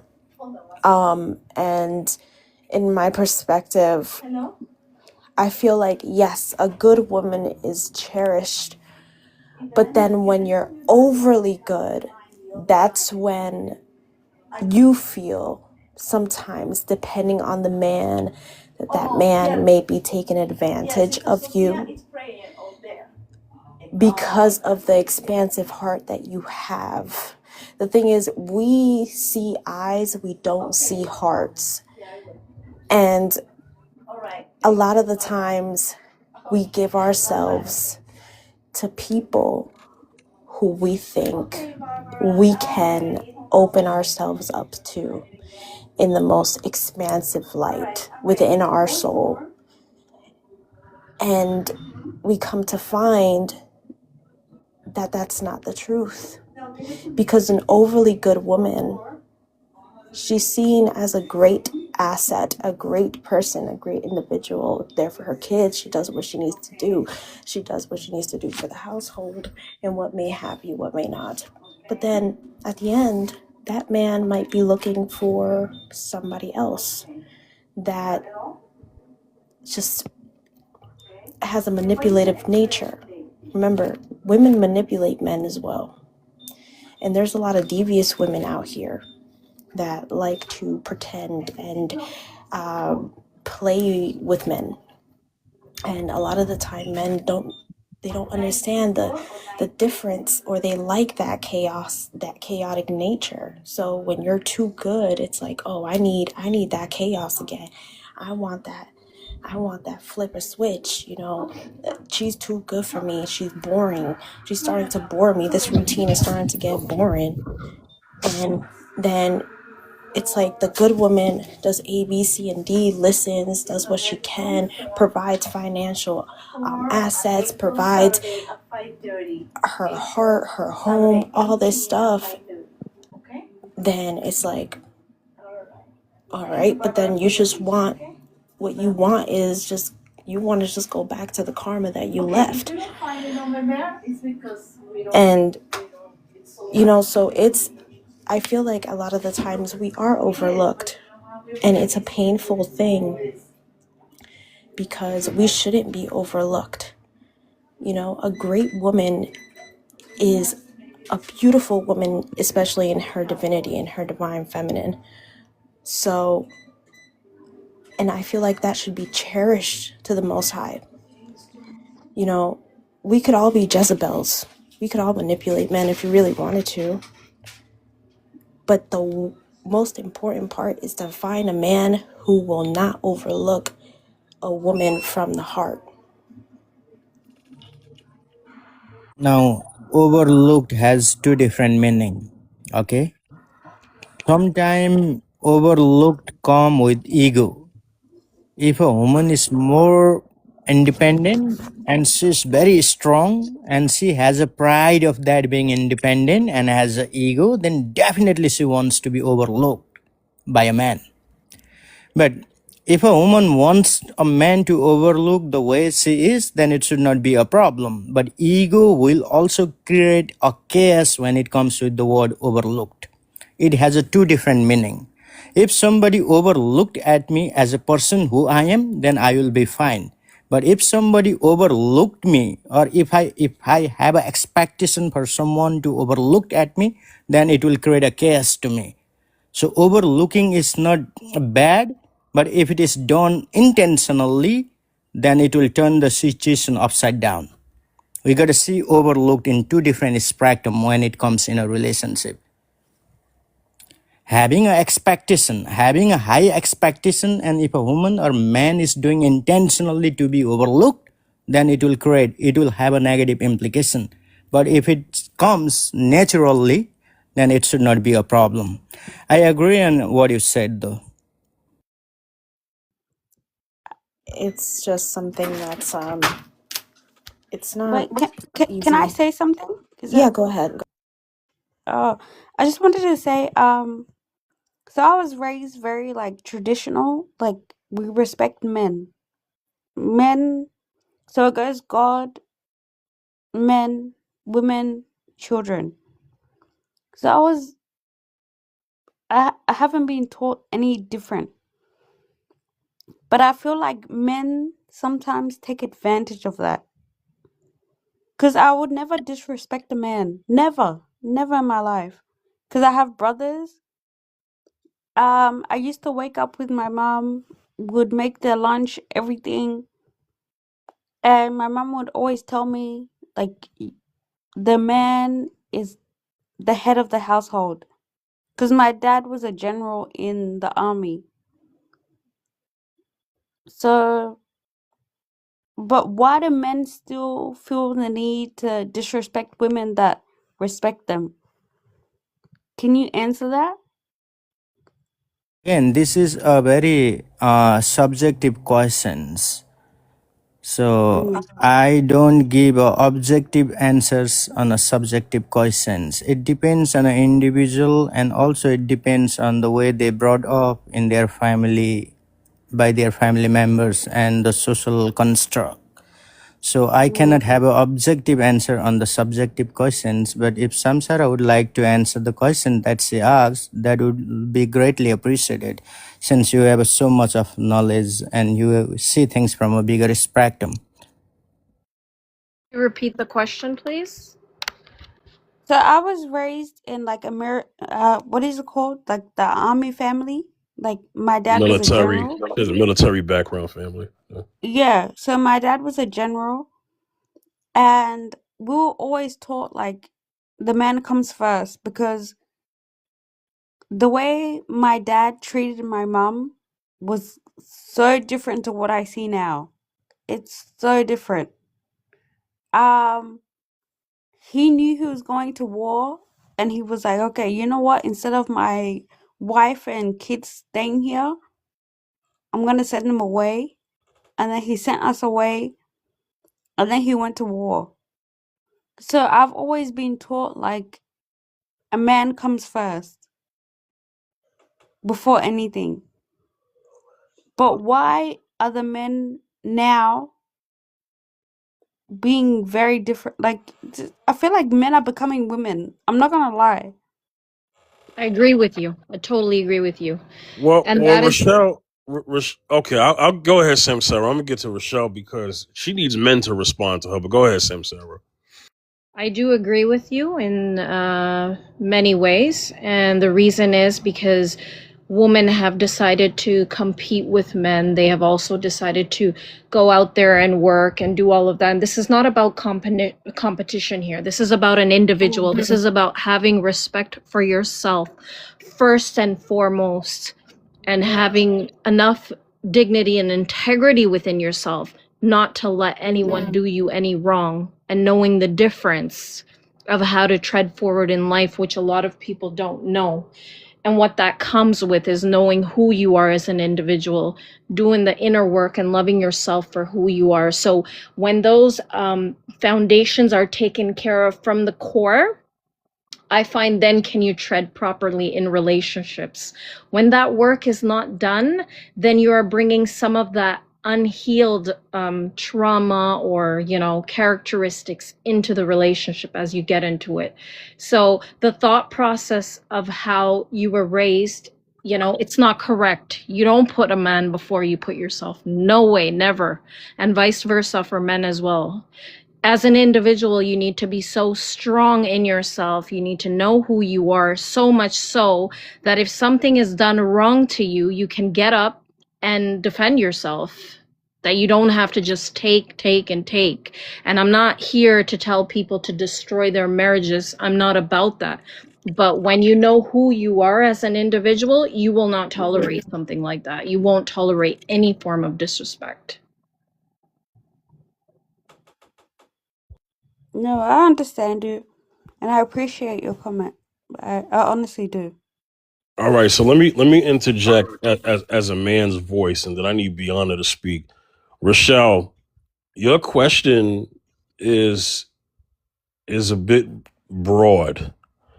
So you said, why do men disrespect good women? Am I hearing that correctly, or did I mishear that? No. Yes. Okay, so are you speaking for a minority of men or a majority of men? I'm speaking on I would say a majority of men. Like, they find women that are wanting to be like, housewives, they're respectful, everything I said beforehand. We're like that, but we always get disrespected because we want to be loyal, we want to contribute, we're doing everything correctly, quote unquote, like as the Bible says, but we still get like mistreated. So my question is this, right? Because K Vigilant is in the comments, right? And I asked her, do good women know how to pick good men? I'm gonna ask you that question, Rochelle, because good is subjective. But do good women know how to pick good men? Because if they did, then wouldn't the men that they be with kind of align with them to some degree? I would say yes and no at the same time, because we get bamboozled. Like the men will come in and be like, oh, like we're like this and like this and like that, and then all of a sudden they'll switch. Like at the click of a finger, like they'll just switch. How are So, we supposed to deal with a man that like projects himself to be one way, and then when he finally gets you, completely switches? well, then that would disqualify him from being a good man. Yeah, but how is that our fault though? Well, it's so it's not that it's your fault. No, Black Beauty. I think something's with the connection. We definitely didn't drop you. But yeah. But Rochelle. Yeah. A good woman. So there are a lot of women out there who think they're good, but they're not. So can I ask you a question? Because it Yes, is open panel. absolutely. What Pardon? is a good woman to you? A woman that looks after her kids, cleans the house, makes sure that her man is like satisfied in, like, you know what term I mean. Uh-huh. Is up, like, doing all the chores and stuff, like washing dishes, cleaning clothes, like just cooking. There's so many things that a housewoman does. Like we do so many things. So if my man comes home from work, 100% he has a hot meal. The house is clean. His kids are fed. His kids are clean. Everything is always done. And then if he needs to be, I don't know if I can say this, satisfied. Can I say that? Yeah, satisfy is a safe TikTok word. Go ahead. Okay. If I can satisfy him when he gets home from work, then I'll do that. If he needs help with like bills and whatnot, I'll help him. Like I'm I'm never shy about stuff like that. So I would So say, okay, so I'll ask you the same question. What is a good woman to you? okay. So I mentioned earlier, because you mentioned a domesticated woman, which I didn't get to that part, but that's fine, right? What I mean good woman is on a base level, and I'm gonna let other people talk because there's a lot of people on the panel and we want everybody to get their turn. Yeah, that's So fine. Yeah. yeah. So a good woman at a base level is honorable, respectful, she has integrity, and she also has, and she's not just good because she says so, but her being quote unquote good or decent, she has a network of people, friends, family, community, or witnesses that also can speak and vouch for her. It doesn't just come from home lip service.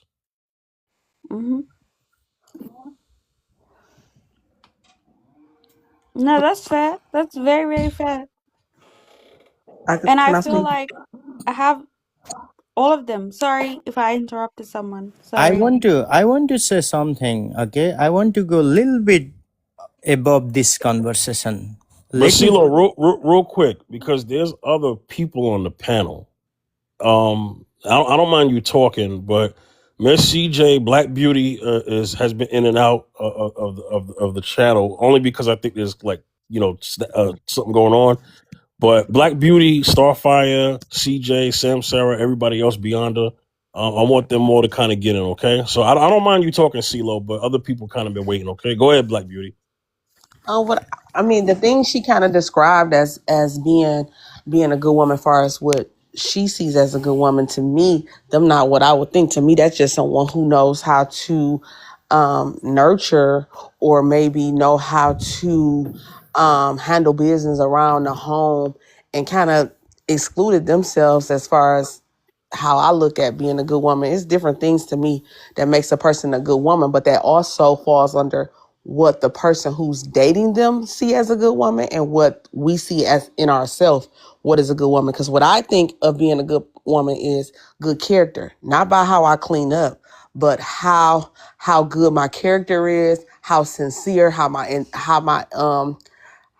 intentional I am, and about things I do, and how I aid other people, or about seeing them grow. That kind of like reflects on me being good for as self.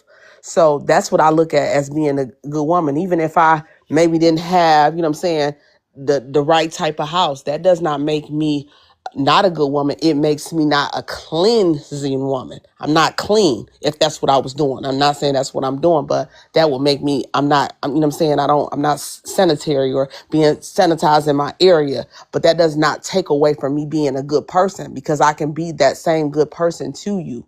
So, it just depends. That's why I keep, like you said, it's very subjective. People, it's no base on like, this is what a good woman is. It's about what you think a good woman is. Like, who can't, which I'm not saying people do put taking care of kids as being good, but taking care of my kids and being involved with my kids is totally different. Because there's people who can take care of the kids but don't show no affection.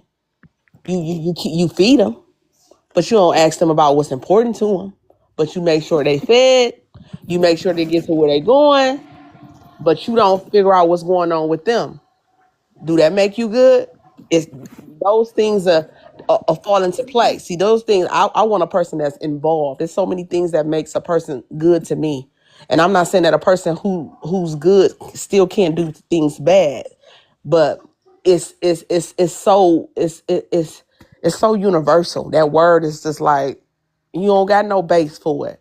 And it's always going to fall under what you see in yourself and what the person you're involved with. That's why I know good women pick bad men all the time, and they put good men as well, because depending on what they think is good. If I thought that a man being a provider and taking care of the family is me seeking out a good 100%. man, then I'm 100%. lost. But if I knew that my feelings wasn't nurtured in that house, then he ain't a good man for me. But I thought he was good. Why? Because of the foundation of my house told me this is what a good man look like.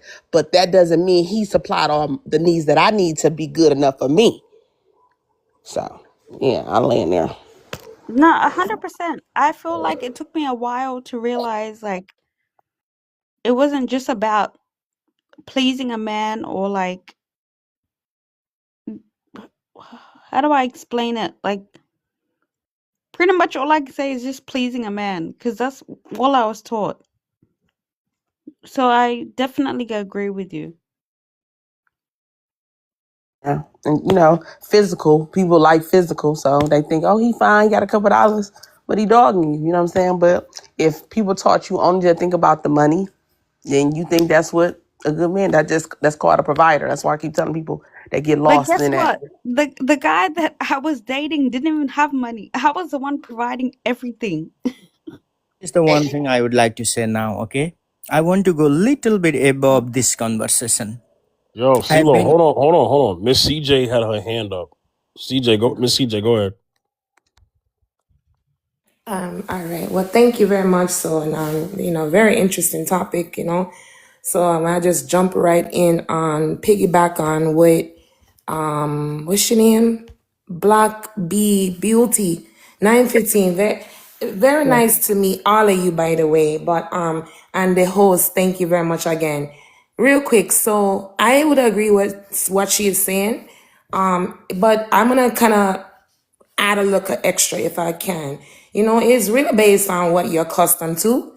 your background, how you raised, it's about your character too, though, because, like you attract what you are, right? I made a comment in the chat about that, and say, if you are wanting to attract right, nice person, well, then what are you reciprocating? If that makes sense, it's like a mirror, so you want a nice guy, but then you are accustomed to seeing certain things that states that that's a nice guy. Well, it is your opinion, right? Because we all have an opinion, right? But we are on here really dictating exactly what is a real good woman, right? So I have to piggyback on what she said. It's based on character, virtueness, your value. What is your integrity about yourself? Even if we would have just take out culture and we take out religion, what is your expectations of what you want to see in your eyesight? What you attract is what you are.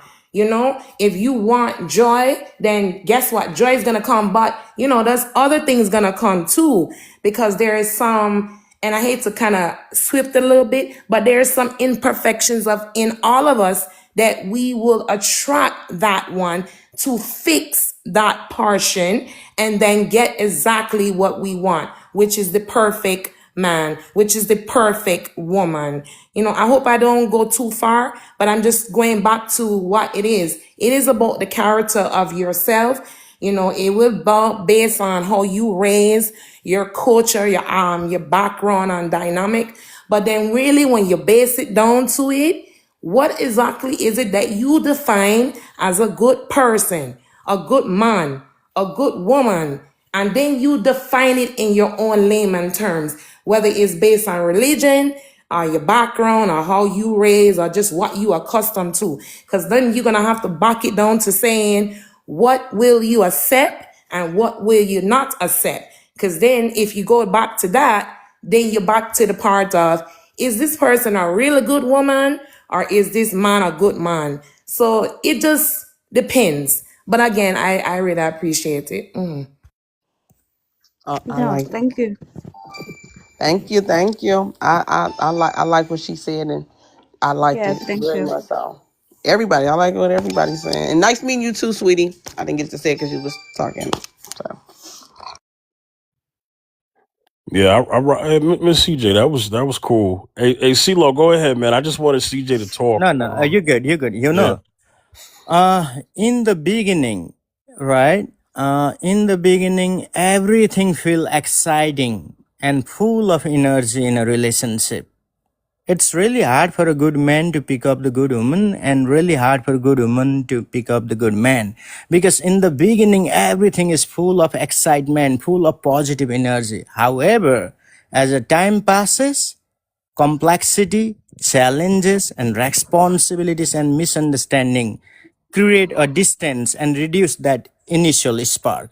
A good man is someone who handle that situation to keep that relationship, and a good woman is someone that handles the complexity of that situation and to keep that relationship keep going. At initially I will be so excited to my girlfriend, oh my god, she is my girl. It's like having a lollipop in the mouth. How excited you feel when you have a lollipop in your mouth. Same thing gonna happen in an initial phase in a relationship.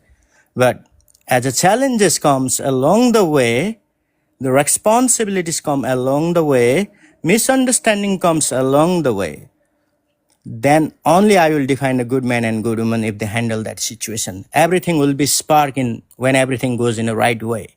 But if things didn't go in the right way and if woman or man leave that relationship, then you will see the true characteristic of that person when things are complex in a relationship. Thank you.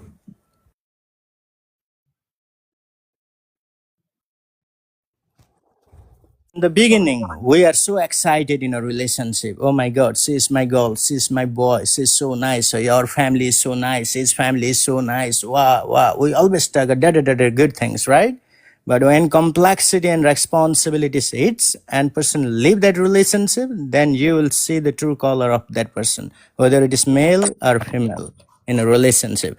A good woman can handle that situation and good woman can handle that situation. If they handle it, then only that works for the relationship. I'll pick the woman or good man or good woman like the way. Can I throw out some pointers? I don't know if anybody needs to Sure. speak before Go me. ahead, Starfire. Um, the thing is, we all have certain expectations of what we want and what we don't want. And, you know, a lot of people are set on materialistic factors when it comes to a man, when it comes to a woman. We have strayed away from understanding that being perfect is not the virtue. You know, love is wonderful, love is gracious, but love comes with a lot of different faculties. And love tests the strength of time. You know, how strong are you to understand the power of another individual and stand in the dark with them? How strong are you to stay in the light with them? You know, because a lot of people don't want to stay in the dark with the person that they love. You know, they don't want to see their demons. They don't know how to handle their demons. Now, would you be able to love my demons just as much as you love my angels? You know, and it's like, you know, it's not about overlooking good women anymore. It's just more of like, you know, what do we define love to be with one another? And, you know, a lot of people, they want just one thing and then that's it. They don't want to be there with you when the chips are down. Like Chaka Khan said, like, what you gonna do for me when the chips are down? You know what I mean? So, yeah.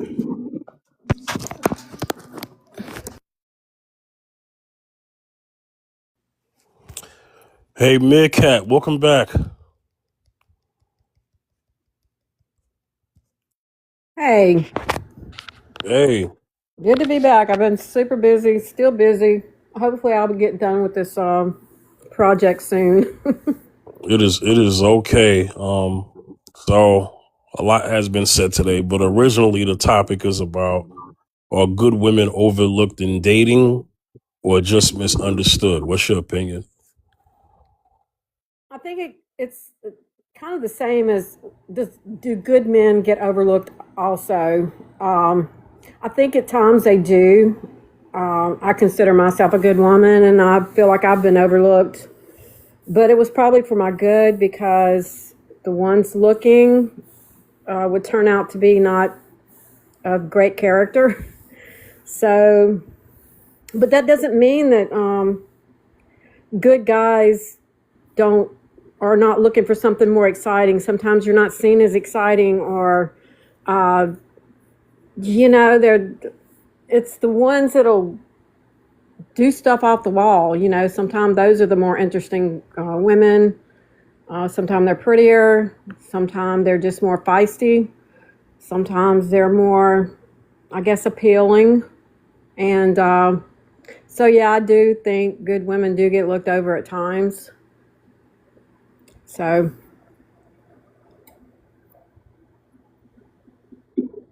Okay. Hey, Beyonda, you there? Yes, I'm here. grief. Are you okay?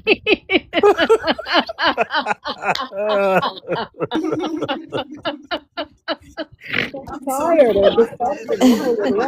Yo, that's my guy right there. Yo, Beyonda, you've been quiet for a while, but I know you've been listening as best as you can. I wanted you to respond to Rochelle, but Rochelle is gone because she was asking a question that was Senate for men to answer. So, Beyonda, do you have anything? Yo, she seemed like a nice lady, all due respect, but damn, I don't know how to even respond to that.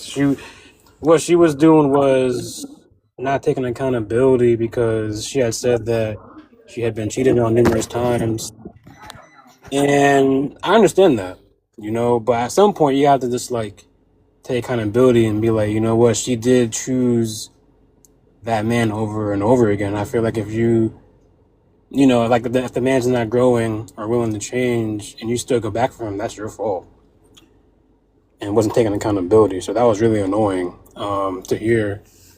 And, obviously, like, I understand, like, her upbringing and, how she was raised, but I keep saying this, and I'll continue to say this on your panels as long as I'm alive, is, when we're born and we're, going through childhood, we resemble our parents. But when we get older and we're about to, die, we look like our choices that we made in our lives. You know what I mean? So, like, if her question was, like, just super vague and, like, not really fair, because on average, men don't do that, like mistreat good women, especially only because like a lot of average men don't have a lot of like they don't have a wide pool of dating range anyway. So if they get a woman, they're not going to do anything crazy to sabotage that. I mean, does it happen? Sure, but it's hard to get a good woman nowadays. So why would they sabotage a good thing? You've always heard it's cheaper to keep her. Men aren't gonna mess up a good thing. If they have common sense. And then I had a rebuttal about I don't know who started the conversation. It was about the independent thing, independent women and all that stuff. I don't remember who That was talking about it, but that was me and Lady T conversing because we were trying to break that yeah. down. So I was glad that you had pushback on that, because if like a woman were to say she's independent, that's a red flag to me. Because independent of what? You're independent of me. So if you don't need me, I'll just leave and go find somebody else. Being independent should be an unsaid thing. Everyone's independent nowadays. If you're an adult, you have a car, you have a job, you're independent. You know what I mean? I understand what that means to a woman. I get it, but it doesn't need to be a said thing. Especially like if we're like getting to know each other and whatnot. Like, obviously, I know that you can take care of yourself and get your own things, but that's not what that's not what it's all about. At least in my opinion, And it's a red flag if women lead with that. I have my own car, I have my own job. I don't really care about that, because when we get into a marriage, we're sacrificing personal self and individuality to a degree and coming together. That's what marriage is. It's not about being independent. There's a certain level of independence you have, sure, but it's no longer about you, it's about all of us. It's about both of us. Not just you, not just me, it's about both of us. So if you want to be independent, you be independent by yourself. I'm not gonna, entertain being with a girl that is going to lead with the things she has. It's not really attractive. And most men would agree to that. Most men are not gonna, really care, especially if they're in a good place in their lives. Like, we're not gonna care about if you have a good job. That's not what attracts me to you. That's attractive to you, and I feel like a lot of women don't care what men are attracted by. They only care about what they're attracted by, I guess. But then project it as if men should care about that stuff. But that's not how that works. So I'll end there for now.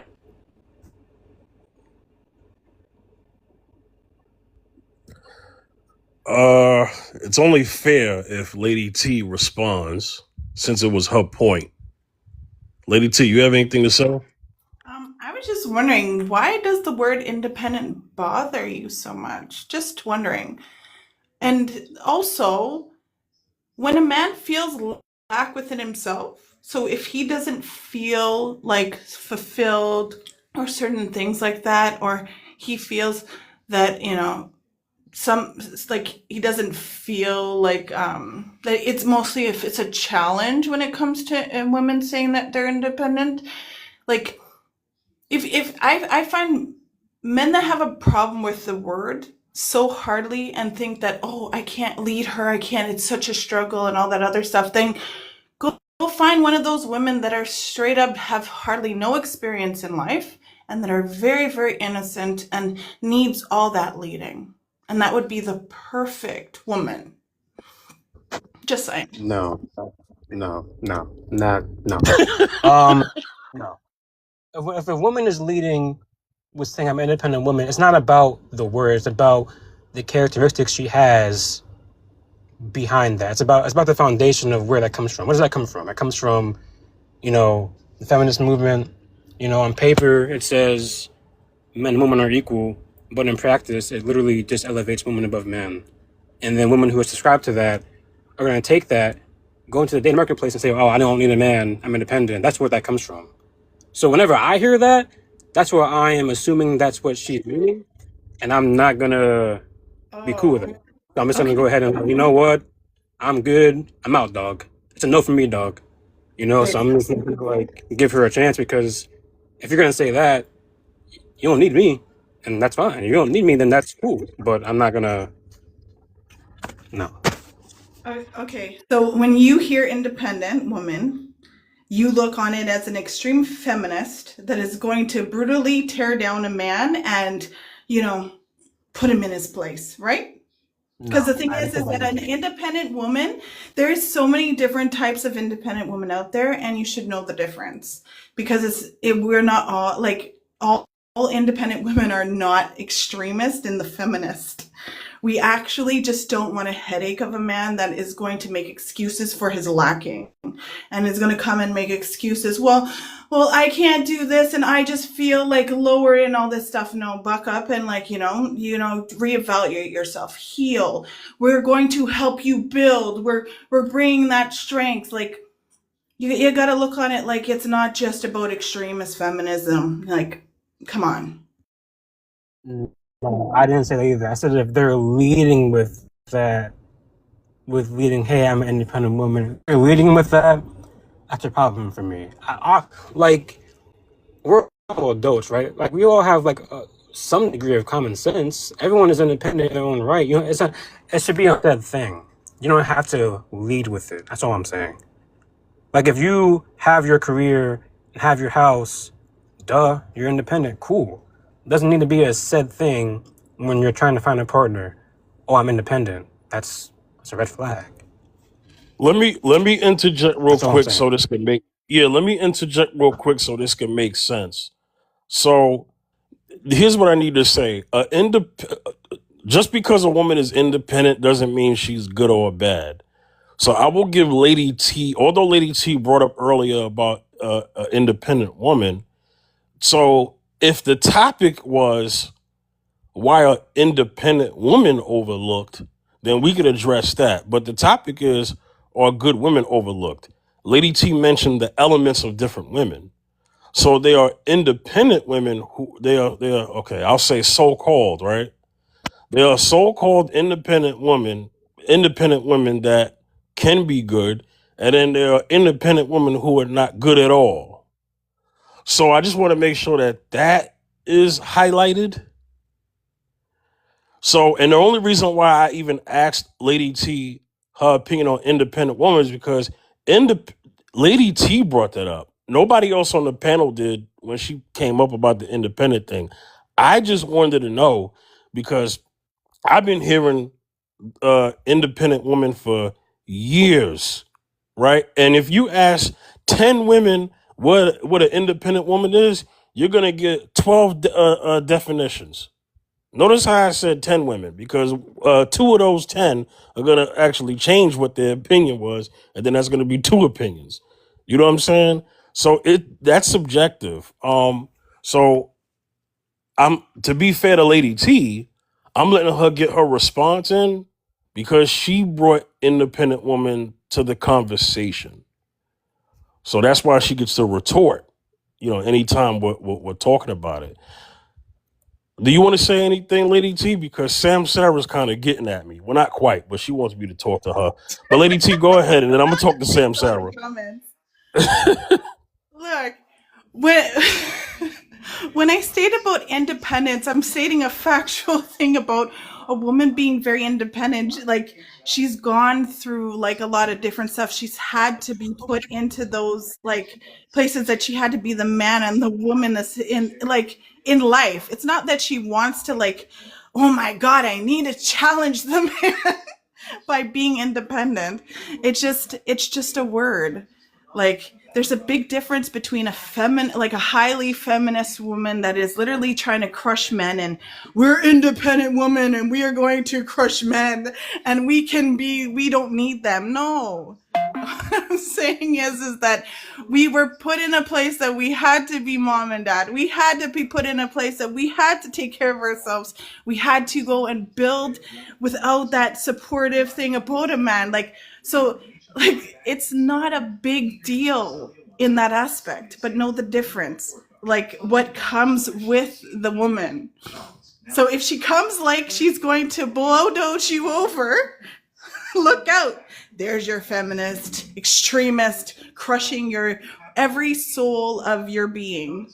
But if a woman is like shows that she is an independent, she's been there, she's had to be in those roles, you know, be kind, you know, and just recognize that don't automatically judge just because the woman is just speaking, you know, that's what I'm saying. Can I say something real quick? Yeah, go ahead, Meerkat, and then I gotta get to Yeah, this was real quick. yeah. Just listening, and my brain is running the correct. When you hear independent woman, what comes to my mind is a woman it's going to be her way or the highway. I think that's the independent that when someone says I'm independent, it's going to be my way or the highway. I think that kind of comes across whether it's meant that way or not. But I think the person receiving that thing is that's what's coming to their mind, and I'll land right there. That's what I was saying before. Kind of. That's what I was saying. Men are the one receiving it most of the time. So if a lot of men are seeing it that way, then that's how it's been seen. Okay, Sam Yeah, Sarah, hold if you ask that. other women what they think, then sure you can get different answers, but I don't know. It's crazy. Right. Sam Sarah, hold that thought. Me and you were gonna talk. Just hold that thought. Starfire, Miss CJ, hold on one second. Wisdom Academy. What's going on, Wisdom Academy? Peace, brother. Peace, brother. Thanks for coming back on the panel, man. I always appreciate you coming on here. I got a prompt here, and are good women overlooked in dating or just misunderstood? You have the floor. I think men and women don't agree on what a good woman is. So women think that good women are being overlooked, and men don't think the women that they're referring to are good women.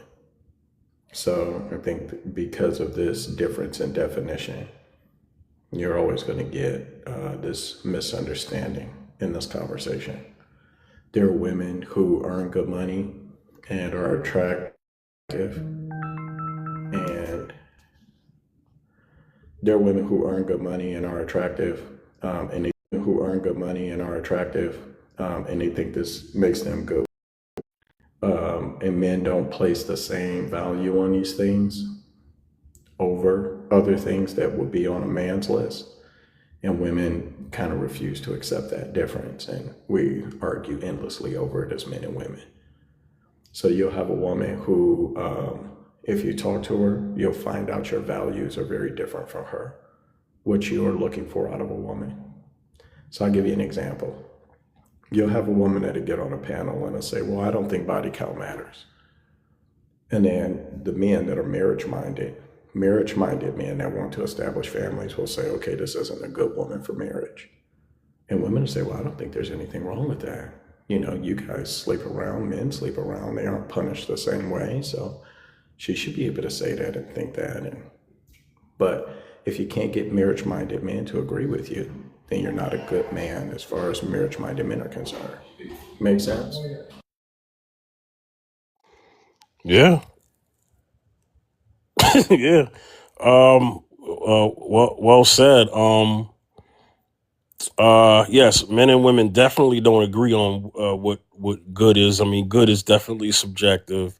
Yes, a good woman also has, in my opinion, a good woman also has been responsible for her past. I'm not saying that she's like Mother Teresa or Angel, but she at least there's a work that was being done early in her life as well. But then also good women, there is a such thing as people changing. So I don't want to hold everything against someone, but I get what you're saying, because a good woman would definitely say that her promiscuity history, if she has one, does matter, because there are a lot of things that men do in their past that women will highlight. And then when we say past doesn't matter, and then they'll say, well, that man did A, B, and C. Okay, well, his past matters. So if his past matters, then yours matters too, you know? So obviously we know that depending on what it is, that your past definitely does matter. If that's what you're speaking to, Wisdom Academy, when you mentioned the whole body count thing. Can I add to that? Yeah, go ahead, Beyonda. And then, hey, I got to go on mute for a second and let Zacchaeus get in, okay?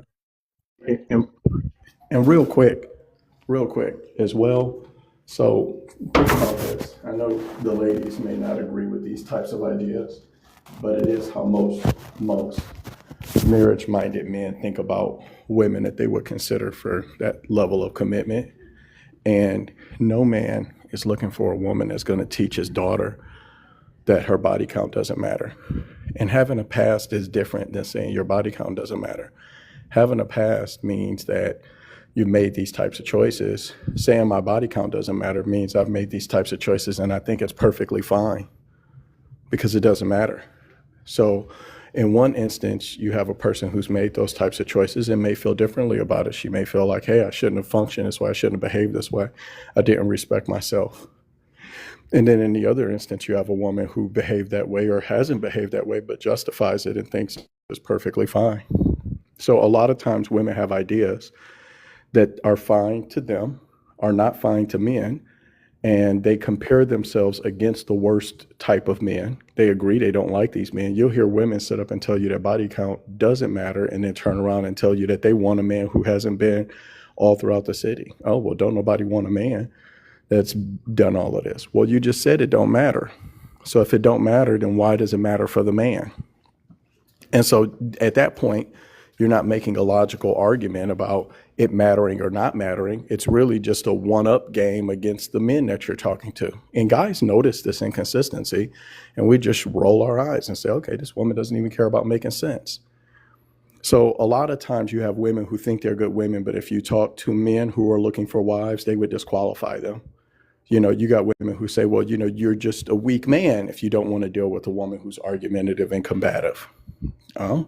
You can think whatever you want about it as a woman. You're not going to get down on your knee, and you're not going to propose to a woman. So how marriage-minded men think about this stuff matters more than whether or not you like what they have come up with.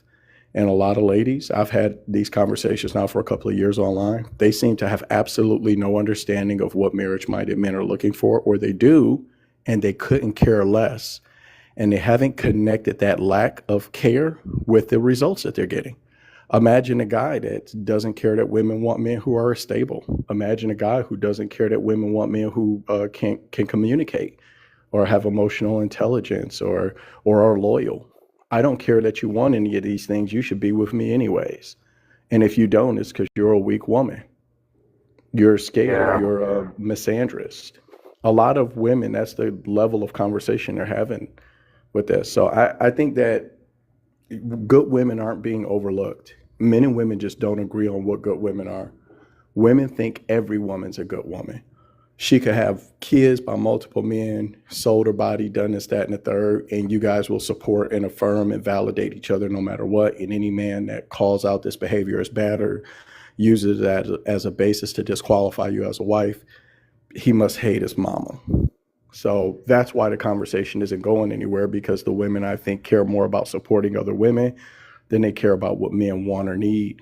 And, guys, we're not going to start wanting to marry 304s just because you guys are doing a good job defending them as a group. That's it. Yeah, and I'll add on to that, Wisdom. I was going to say that, you know, obviously you can look at the consequences that men and women, you know, make here in this life. And, you know, the past may not matter to the Lord if you repent of your sins and, you know, take it to him or whatever, but these things still happen here on earth. So, you know, when you're dealing with guys out there, and let's say you have transformed as a woman and you aren't that person that you were anymore, and you're 29 years old, but you have like a really bad past or whatever, blah, blah, blah. I can believe that you can change, sure, but as soon as a man hears what happened in your past, he's no longer obligated to take you serious, no matter how much you change or not, you know? And a man isn't weak for that. A man is taking care of he's thinking about his future. Women are interested in a man's future, and a man is interested in a woman's past. Because if your past is that bad, that can come up and bite me in the butt, and it can ruin my rep, you know? That's why women aren't going to commit to a guy who has no job and has no car, has no ambition. It's the same exact thing. It's the inverse, you know. So we're attracted to two different things. You know, a woman will say, "Oh, it shouldn't matter." Well, it does matter because I'm a guy. I look at that, you know, and that's kind of how it is. That is the harsh reality of dating, and a lot of women don't accept that. Because reality kicks us in the teeth when we're losers or when we can't show up for our women or we can't, you know, provide. We get reminded of that, how much we're not good enough every day, you know. But if that's the flip side, now there's so many excuses and, you know, so many things that can be said in defense of women, and, you know, they won't take accountability for their actions.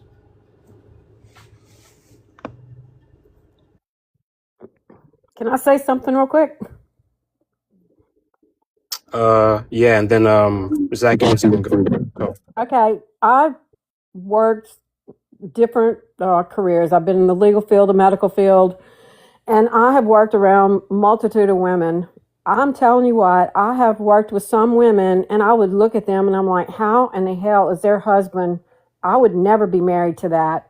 You know, I've heard women, just the way they carry themselves, the way they talk, the way they act, and it's like, I'm shaking my head. It's like, who are you? You know, and it's like, I don't have respect for that person, those types of people, because they are so disrespectful. They're so, it's got to be my way, you know. And I've worked with multitude of women, just different jobs. And I mean, it's like, I would rather work with a whole bunch of men sometimes than a whole bunch of women, because it's not a pleasant place to work sometimes. And I mean, I agree with you guys on, you know, most of what y'all are saying. And I don't believe all women are good. I'm watching a friend and a brother-in-law go through divorce, separations right now, and these women are terrible. You know, they're jerking him around. One's jerking him around and calling the cops on him, and they've got 2 young kids, and he just keeps trying and trying. And I'm like, what are you doing? I said, she's going to end up getting you killed, or she's going to end up getting you, you're going to go to prison. Just because she keeps setting him up on stuff. And then the other one, I mean, you're talking a 30-year marriage, and she has danced him around for years. And she finally just said, I want a divorce, you know, and he's like caught off guard, you know. And then he gets digging around, but you know, and he held her in the utmost respect and held her up on a pedestal. What she said went, and that's how it was. And he's having, you know, he's up and down with, I'm done with her, I'm not done. So his opinion of a good woman, he's realizing was not healthy for him. And all these years, she kept him in a financial bind and, you know, that sort of thing. So I'm going to land there.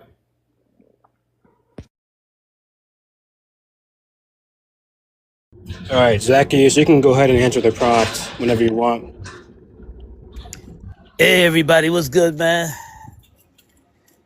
How's everybody doing? Okay. Busy. Good. Yeah, it's good women overlooked. Um, no, I'm gonna say no to that because I've seen in my experience and seeing men go through what they go through. Some good men go through what they go through. They're not overlooked. It's just that the women, I seen dudes choose gutter sniper women, man. I seen guys date any woman, man. They're not so, a lot of, not, a lot of men are not so selective like that.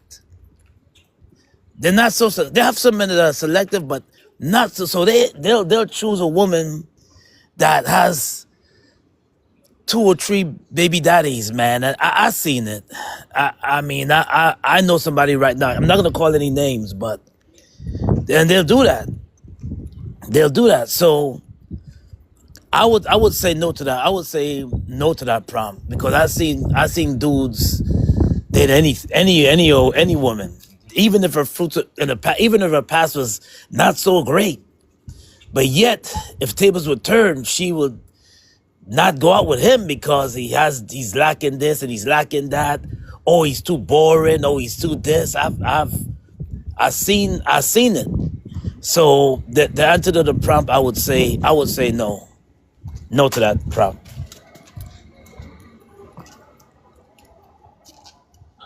So Zacchaeus, what's going on, brother? How you doing, man? How's everything, man? So far so good, I'm man. back. I'm back, man. I'm glad you had a good trip, man. Yeah, man.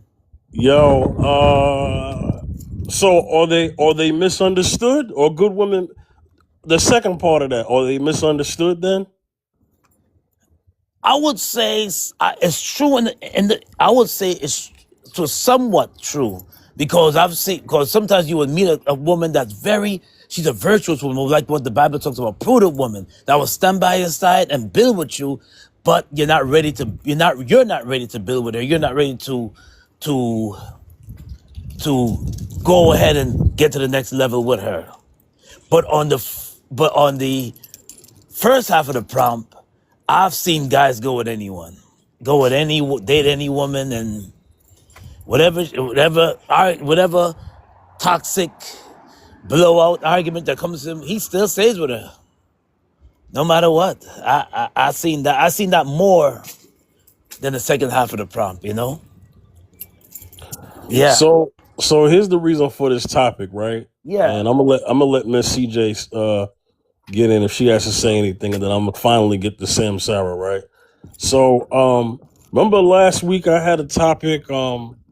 I think it was last week. I'm starting to forget where I was talking about do nice guys finish last or are they just unattractive, right?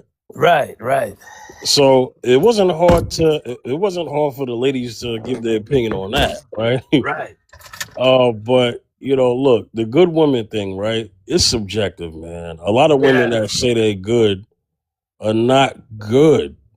yes, They that's a fact. they That's a may fact. have Yeah, good things, but overall they're not genuine people. You know what I'm right, saying?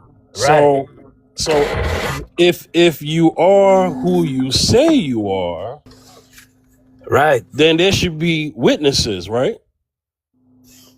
Yeah, if they're not living by the principles of the Word of God, man, they're not, and if they don't have integrity, but they claim to be good. They claim to be stand up, decent women. But you see, the Bible says it's right. The Bible says, "By their fruits you shall know them." And if you're a person and you're degrading, you're maybe you're with somebody, but you're just take his kindness for weakness and verbally abusive and not supportive and confrontational and combative, then you say you're a good woman on top. I seen that too. Then you say you're a good woman on top of that. Yes, there's a lot of that. There's a claim to be decent, God fearing, but you should know them. You should see their actions, see how they live, and how they live among the people, and how they with the person that they claim to love. You see it. You see it. I can't see a person that I'm good. I'm a decent woman. I'm good. I want a good man. I'm decent. I'm a good man. But yet you're so You're so argumentative. You're so confrontational. You, every little thing that happens to you that goes wrong, you're so quick to drop blame on him, but you don't want to take accountability. You can never say that I'm sorry. You can never say that I'm wrong, but you're always confrontational, and that speaks for itself. That speaks for itself, right there. Yeah. And I'm a land right there, man.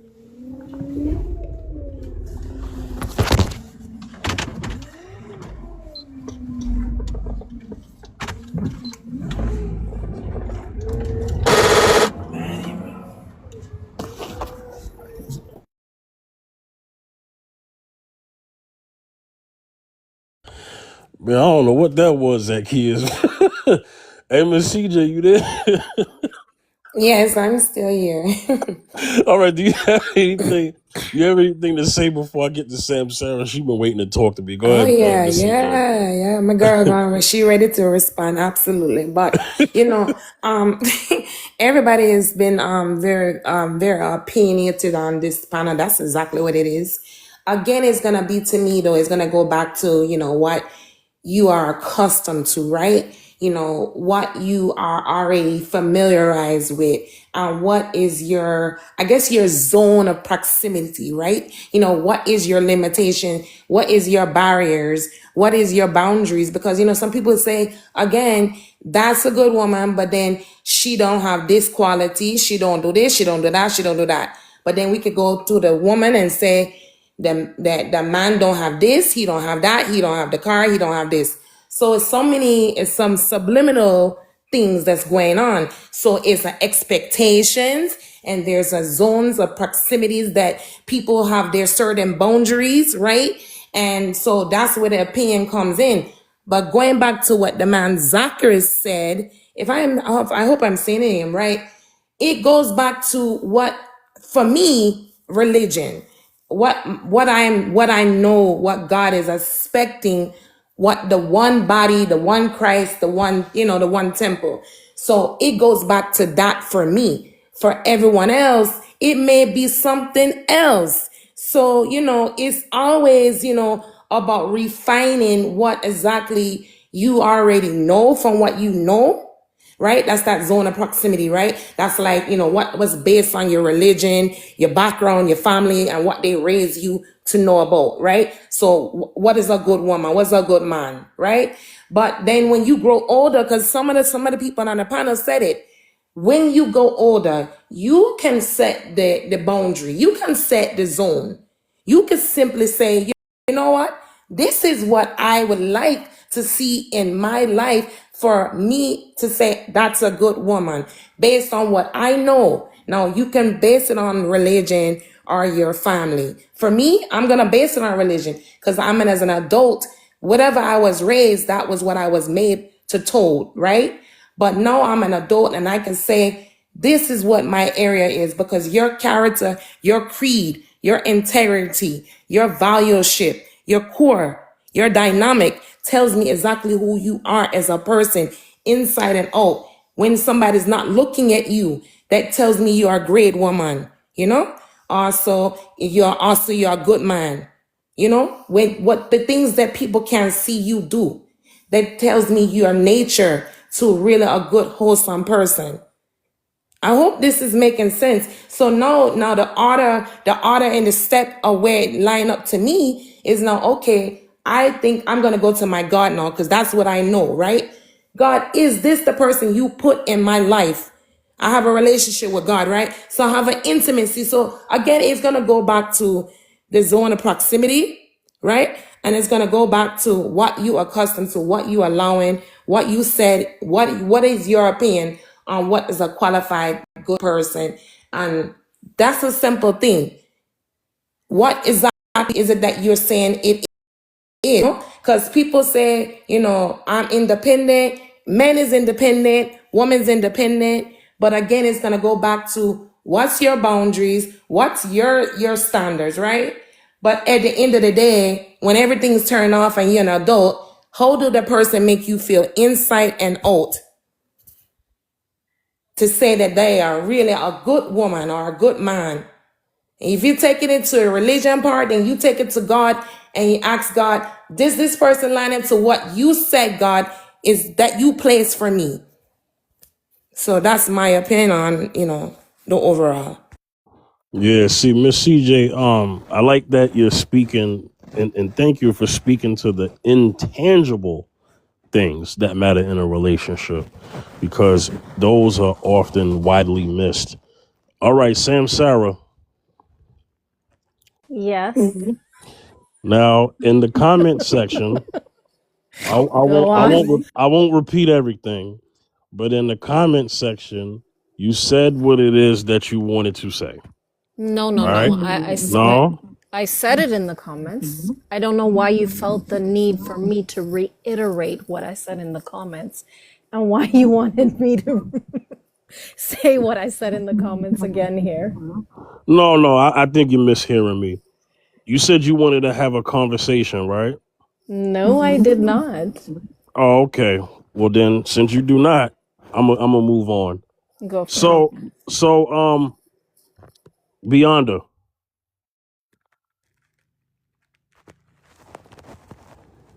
Oh crap! Y'all there?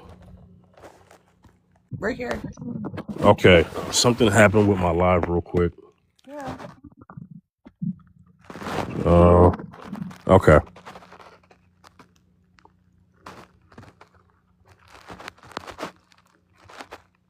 Sorry, y'all. I just got hit with some warning for some reason. That's illogical.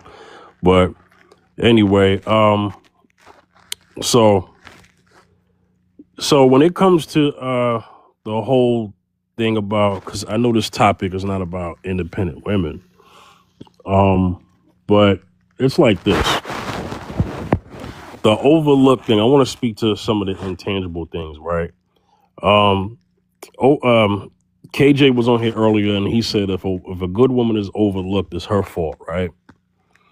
And I know what he meant by that, because what happens is you'll see, maybe on the internet or whatever the heck it is, maybe in real life, people you talk to, there'll be these women, not all, but women, they'll say they're good women, and then they'll be like, well, why am I still single? And it's like, well, this is why you have to get a detail on why is this woman saying that she's good.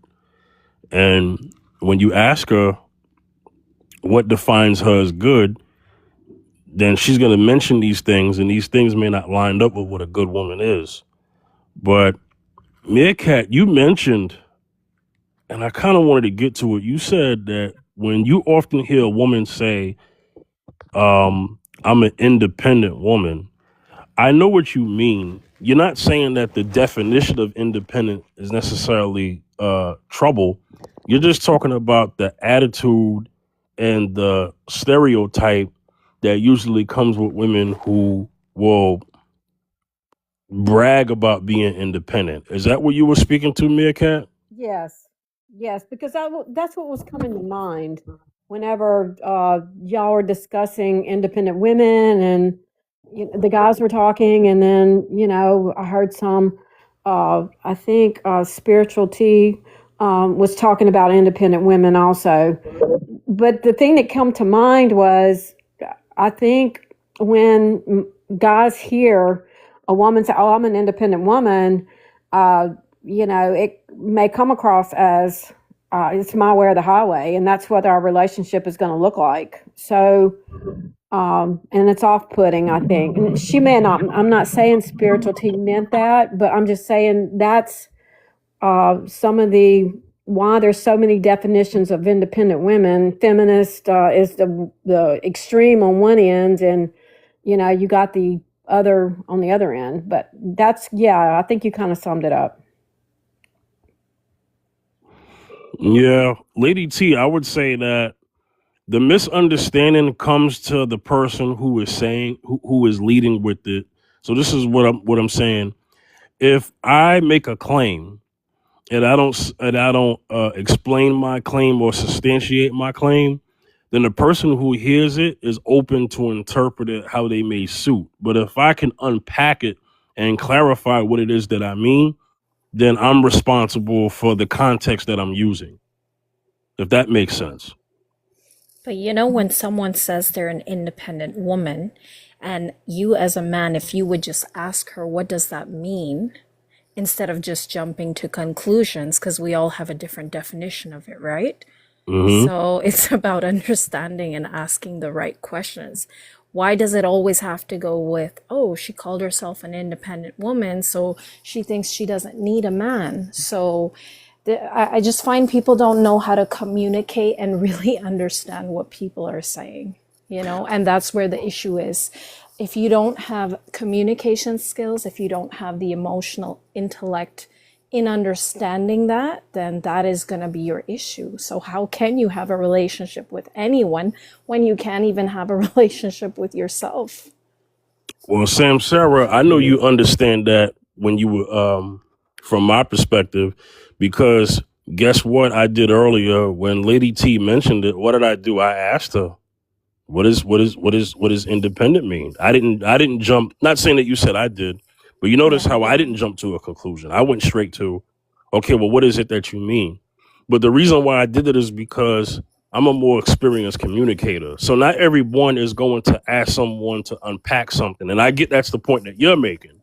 But then I would also say, as the communicator, because we can't just always put it on people we're communicating to. Right. As the communicator, it is our responsibility to substantiate our claims. I believe so, because there are a lot of things that are vague that we say to people that already know us, so we don't have to explain it. But to strangers, because if I'm just now getting to know you and I'm sitting across from you, we're still strangers, right? Indeed. So there are some things that we need to be mindful about that could come off vague, you know, and if there's pushback, as long as it's respectful, then the mature thing should be, okay, well, let me just respond to that pushback and clarify, because hey, maybe I'm tripping, because sometimes it's us, right? Yeah. Yeah. I think oftentimes you have people who are offended by, and this is something that I've definitely experienced since I've, been on this app especially, but just in general, there are a lot of people who really don't have the capacity for disagreement. So if they think you're saying something that is against their worldview, or they think you're saying something that is criticizing their worldview, then they believe disagreement is a basis for disrespect. And they will insult you or attack you or whatever the case may be just because they don't agree with you. There's a lot of people that function that way. They're triggered by people who don't agree with them. And they will insult anybody that doesn't if they're engaged in a conversation with you. They aren't really interested in understanding you as much as they are seeing if you agree. And if you aren't willing to validate and confirm or affirm what they think, then they're going to insult you.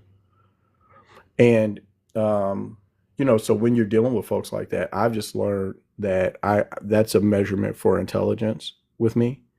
And it is your ability to have conversations with people you don't agree with.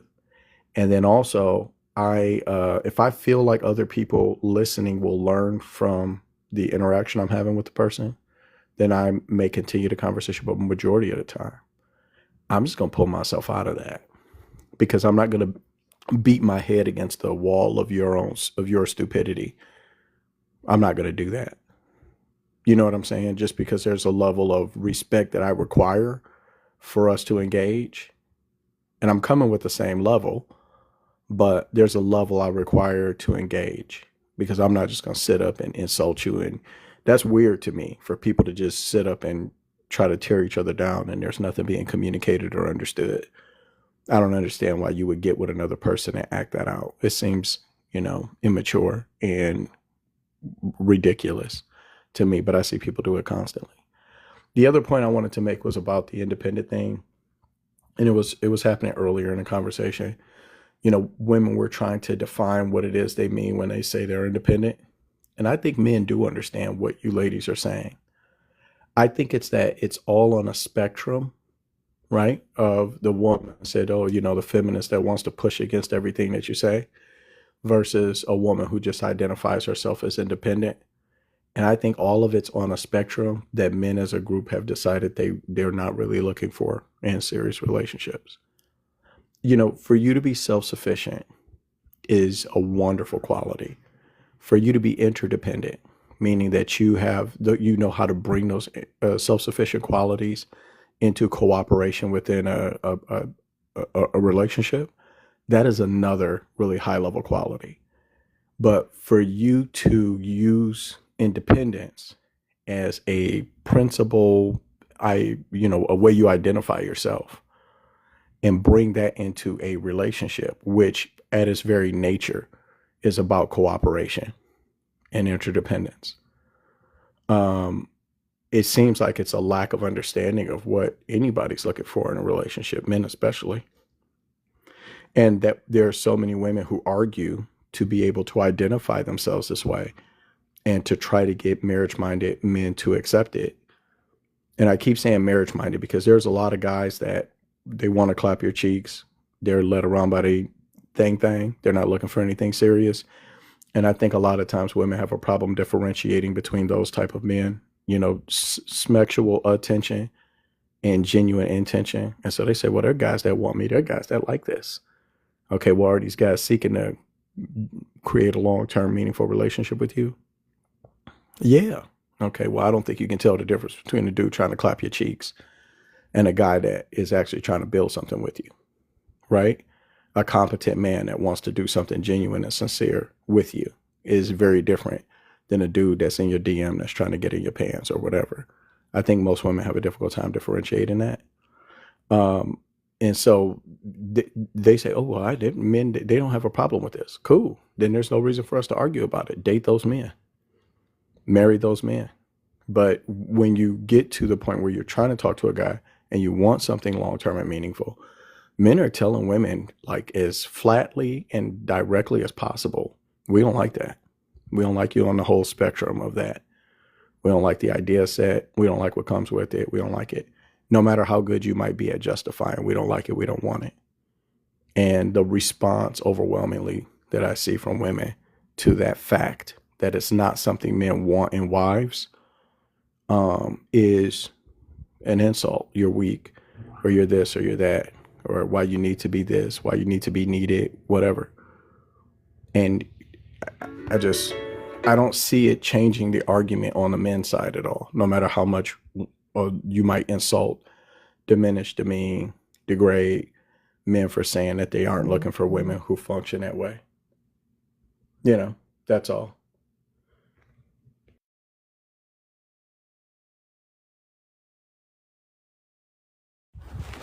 Does anybody have anything to add or retort to what Wisdom Academy is saying? Yes, no?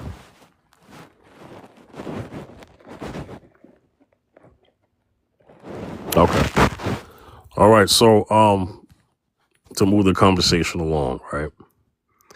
So we talked about last week, like I said, we had the whole thing about the whole nice guys thing, right? And so I went to this one. So a lot of women were able to say that in that particular episode that a lot of guys just play nice. They're not really good guys. And, that's why they finish last, right? Or they really don't finish last, because they basically just put on a perception of being nice, right? Or good. So there are women who, since we're talking about the women today, there are women who can act, Academy Award winning actresses out here in the dating game, right? And so, because they'll say that they're good, like I said, when they're not, they'll do good things, right? So, okay, I'm just reading what Lady T is saying in the comments. So, you have that, right? And so there are a lot of women, like I said, who put on a role, right?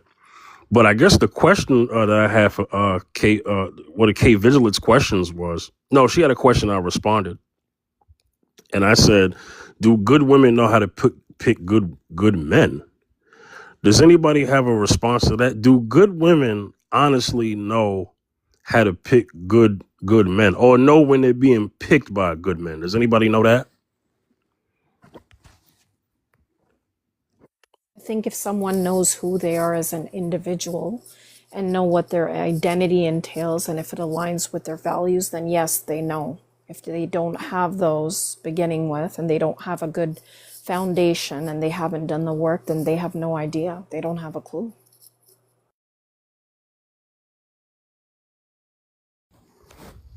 Yeah. So I don't know if Kate Vigilant wants to join the panel, but she can if she's able to. But she had questions, and I'm just kind of answering that and bringing that to the panel. Um, but Can I I ask think you a question, however, if you yeah, don't mind? go ahead, Sam Sarah. Why is it that when the term independent woman comes up, so many men are so triggered by it? Because if you're triggered by it, it means that there needs to be some kind of work within yourself to do that a word like that can trigger you that much. I'm just saying that. I'm not saying it to you personally. I'm saying in general. It just says Okay, something to me. okay. Now we're getting to the conversation that I thought you wanted to have. So why is the word triggering? So it's not so much that the word is, like I said, is triggering. It's just the behavior, and Wisdom spoke on this. It's the behavior that comes with some women who lead with that. So Sam Sarah, here's what I want you to take in consideration, right? And beyond that, I got it. Sam Sarah, I want you to take this into consideration for men. We deal with women in real time. So Sam Sarah, you yourself don't know if you have done this, Sam Sarah, but you may have a behavior that may not tie into the women of the behavior that we have met that have led with that. But I want you to consider, and I don't know where you said you're from Canada, so I won't say Canada has something to do with it. But I want you to consider that being that us men deal with women in real time, you have to at least be open to the idea that we may be running into women who lead with the "I'm the independent woman" thing, and it does not translate well. Are you open to that idea that happens for us men? Of course. Of course. Okay. So the triggering part doesn't just come from out of thin air. If a man is triggered by that, it could be due to the experience that he may getting overall from women who have this attitude behind leading with the fact that they're independent women. Beyond to mention the whole extreme feminist thing, right? I want you to consider, because we live in the States. I'm sure it's like this in Canada too, right? Because a lot of places are alike, quiet as kept, quiet as kept. We are dealing with many different personalities. We are dealing with agendas. We are dealing with um Miss CJ, you gotta go? Miss CJ, you leaving? Okay, Miss CJ. Yeah, I'm sorry. Go ahead, Miss CJ. Go ahead. You about to say Yeah, something? I gotta jump down real quick. Sorry, guys. No, it's Blessings, peace, and blessings to everybody. So sorry. Thank you so no, much for having me it's up. okay, no problem. I go live every Tuesday and Thursday on TikTok.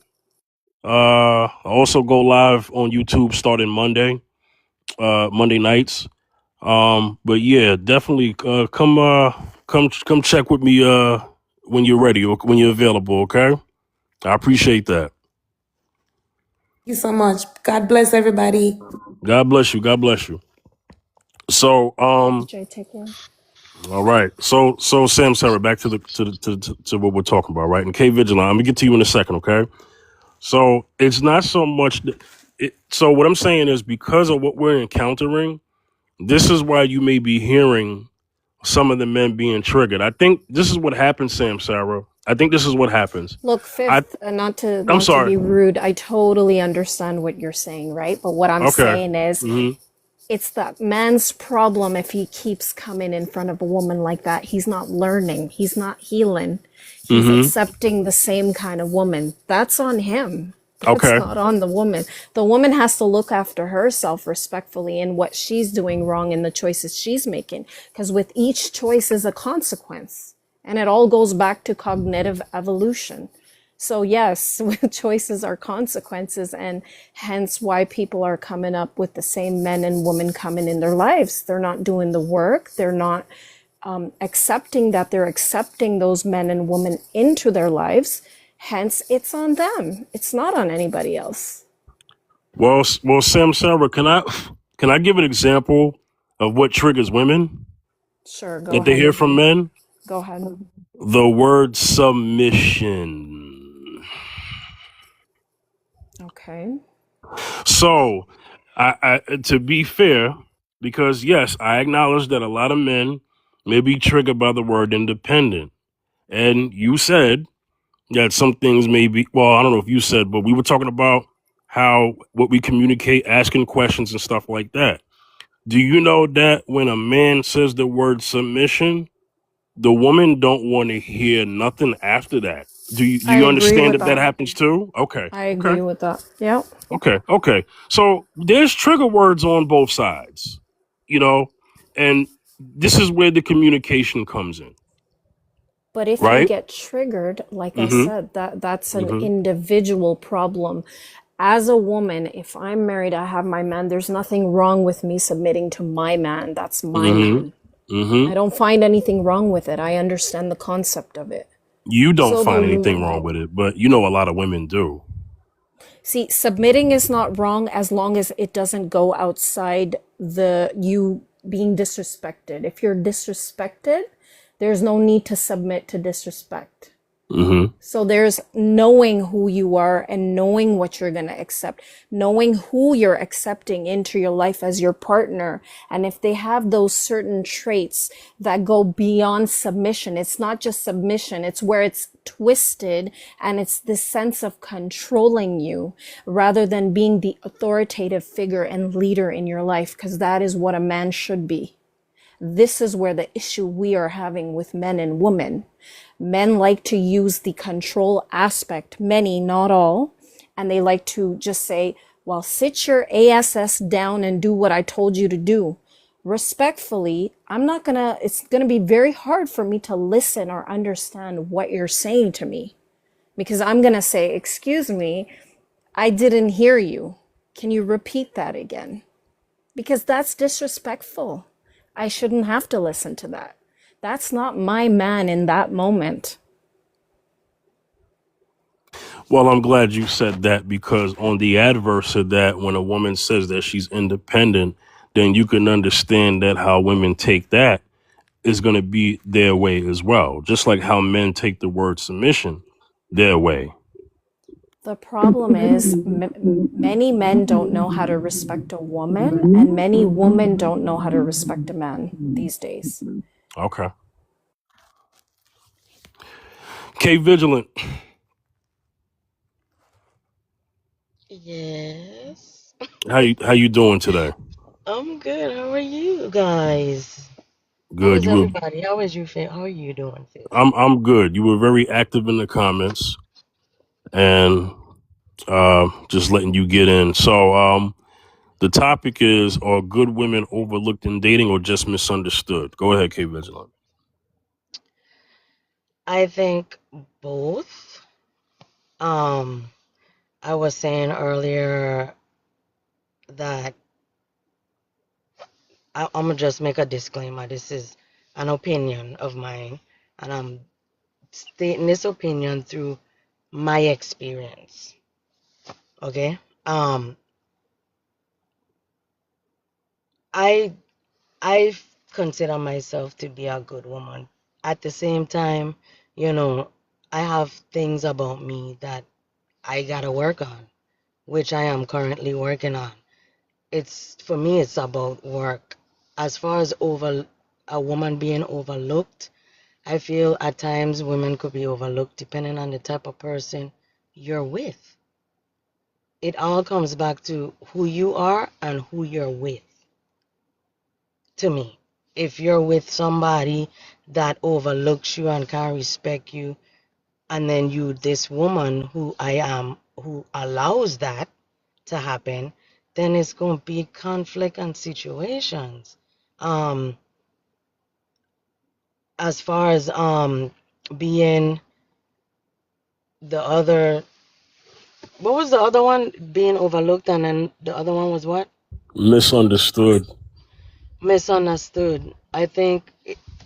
I think a lot of people misunderstand each other in relationships. I think communication, if you communicate with respect and, just knowing who each other are and wanting to know each other better, that won't be a problem. It's just, it depends on the situation and the people who you end up with. Sometimes, you know, people could mistake me as like I said before, a people pleaser, but I look at it as I I do things by my heart, with my heart, with my intention, good intentions. If I have a guy that I'm with that I respect and love, you know, just because I'm maybe the breadwinner, that don't mean that I don't want him to lead me. You know, I want a guy that could match me, that could lead me and be that for me. But you get in situations where you end up with someone, and like me, it didn't match. We didn't match. We didn't work out. But it was things in our relationship where it was a dynamic where it were things I saw growing up that wasn't healthy, and I took with me in my relationship. And now, as me coming out of it, I'm realizing these things. We are not born or brought up the same to where we know what is actually a good person. We only going by what we see, experiences. My good person might not be your good person. I don't know if that landed good or if that make any sense to anybody, but that's kind of where I'm at.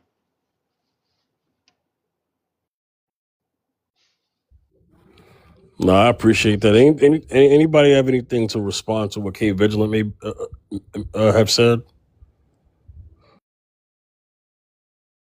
Casey's a G. You're a G2, dog. Spiritual Right. C. Fifth is a G. Thank you, K Vigilant. Hey, can I ask the three of y'all ladies a question? Lady T, Sam Sarah, and K Vigilant. How do y'all know each other?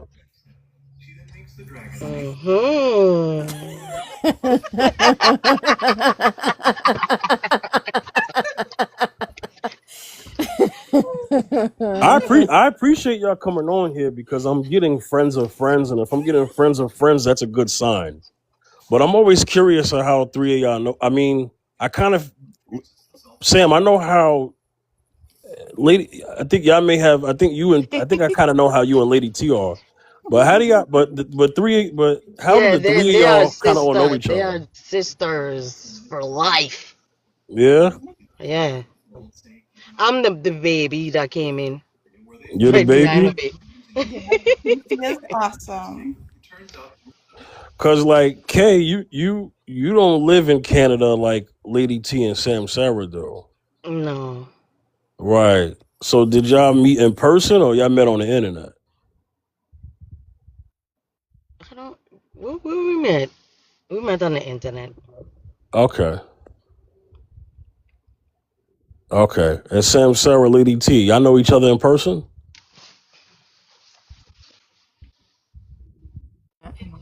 Internet? Okay. Internet. All right. No, that's cool. Y'all just vibe well. That's Yes, cool. that's what I was gonna say. Vibe well. Yeah. We're trying to vibe into your conversations here, Yes. but we Yeah. often trigger the men, and hence why I go put my mute button on, because I'm like, I ain't talking. Right. So I you better go quiet. so you said you often trigger men, Sam Sarah, or you on TikTok looking for trouble? No, I'm not. Whoa. I Okay, all just right. She's I so have a humble. very She's I have a humble. I have a very specific value system, and so Hmm. the men just want to see if they can mess that up, and when it doesn't work, they get very desperate and clingy, and it doesn't work. It doesn't look good. I'm Just saying. defensive. I don't. Okay. I guess for me, I'm not phased by You're none of. neutral. You're neutral. Yeah, I'm not. I'm like I'm on here. So Yes. so okay. I will acknowledge. Because I've been on. I don't like going on. Like okay, like I've seen TikTok lives that are crazy, Mm-hmm. right? And it's just not good mentally. You get a headache and all types of things, That's right? right. So I don't go on people's lives like that. I really don't, right? Mm-hmm. So I do acknowledge Sam Sarah that they're all men that get their panties in a bunch. You're correct. Mm. But It's but true. when I hear you talk, it's regular to me. Maybe because I've heard it before, and so I'm like, okay, or I just don't get easily offended. Yeah, but Both you're probably. you're a conversationalist, and the thing is Yeah. that you literally you look onto topics to understand the overall different types of viewpoints from Exactly. everyone. So it's different. Exactly. And the thing is I appreciate that you go and you ask questions, because the thing is that many times people just they like get triggered, but it's mostly because it's just the experience they've gone through that they don't look outside the scope of what they experience, and Mm-hmm. that is a regular thing. And sometimes, like for example, a man can date like different types of women, but it could be that they coming across the wrongest type of women, right? But if they don't look out the side of the scope of those type of women, they won't see that there is actual good women out there. They won't see like it. They won't see it. They'll just get upset. They're like, well, if women are like this and women are like that and women are like this, they'll get really like triggered in that aspect. Oh, this is what I'm not going to accept. That's fine, you know. But relationships are there so that you learn like you're learning Mm-hmm. life lessons. You're learning Yeah. the boundaries that you need to keep. You need to learn to be able to observe those red flags. You have to learn, you're learning yourself, what you accept, what you won't accept. You will learn so many different aspects just being with a person, because it's like, wait, why should I put up with this, or Yeah. can I put up with this, or can I compromise? You learn so much through relationships, but not every relationship is for long term. Mm-hmm. And many will go and be in a relationship and stick to it and be like, oh, it's a challenge, or it's this or it's that, you know.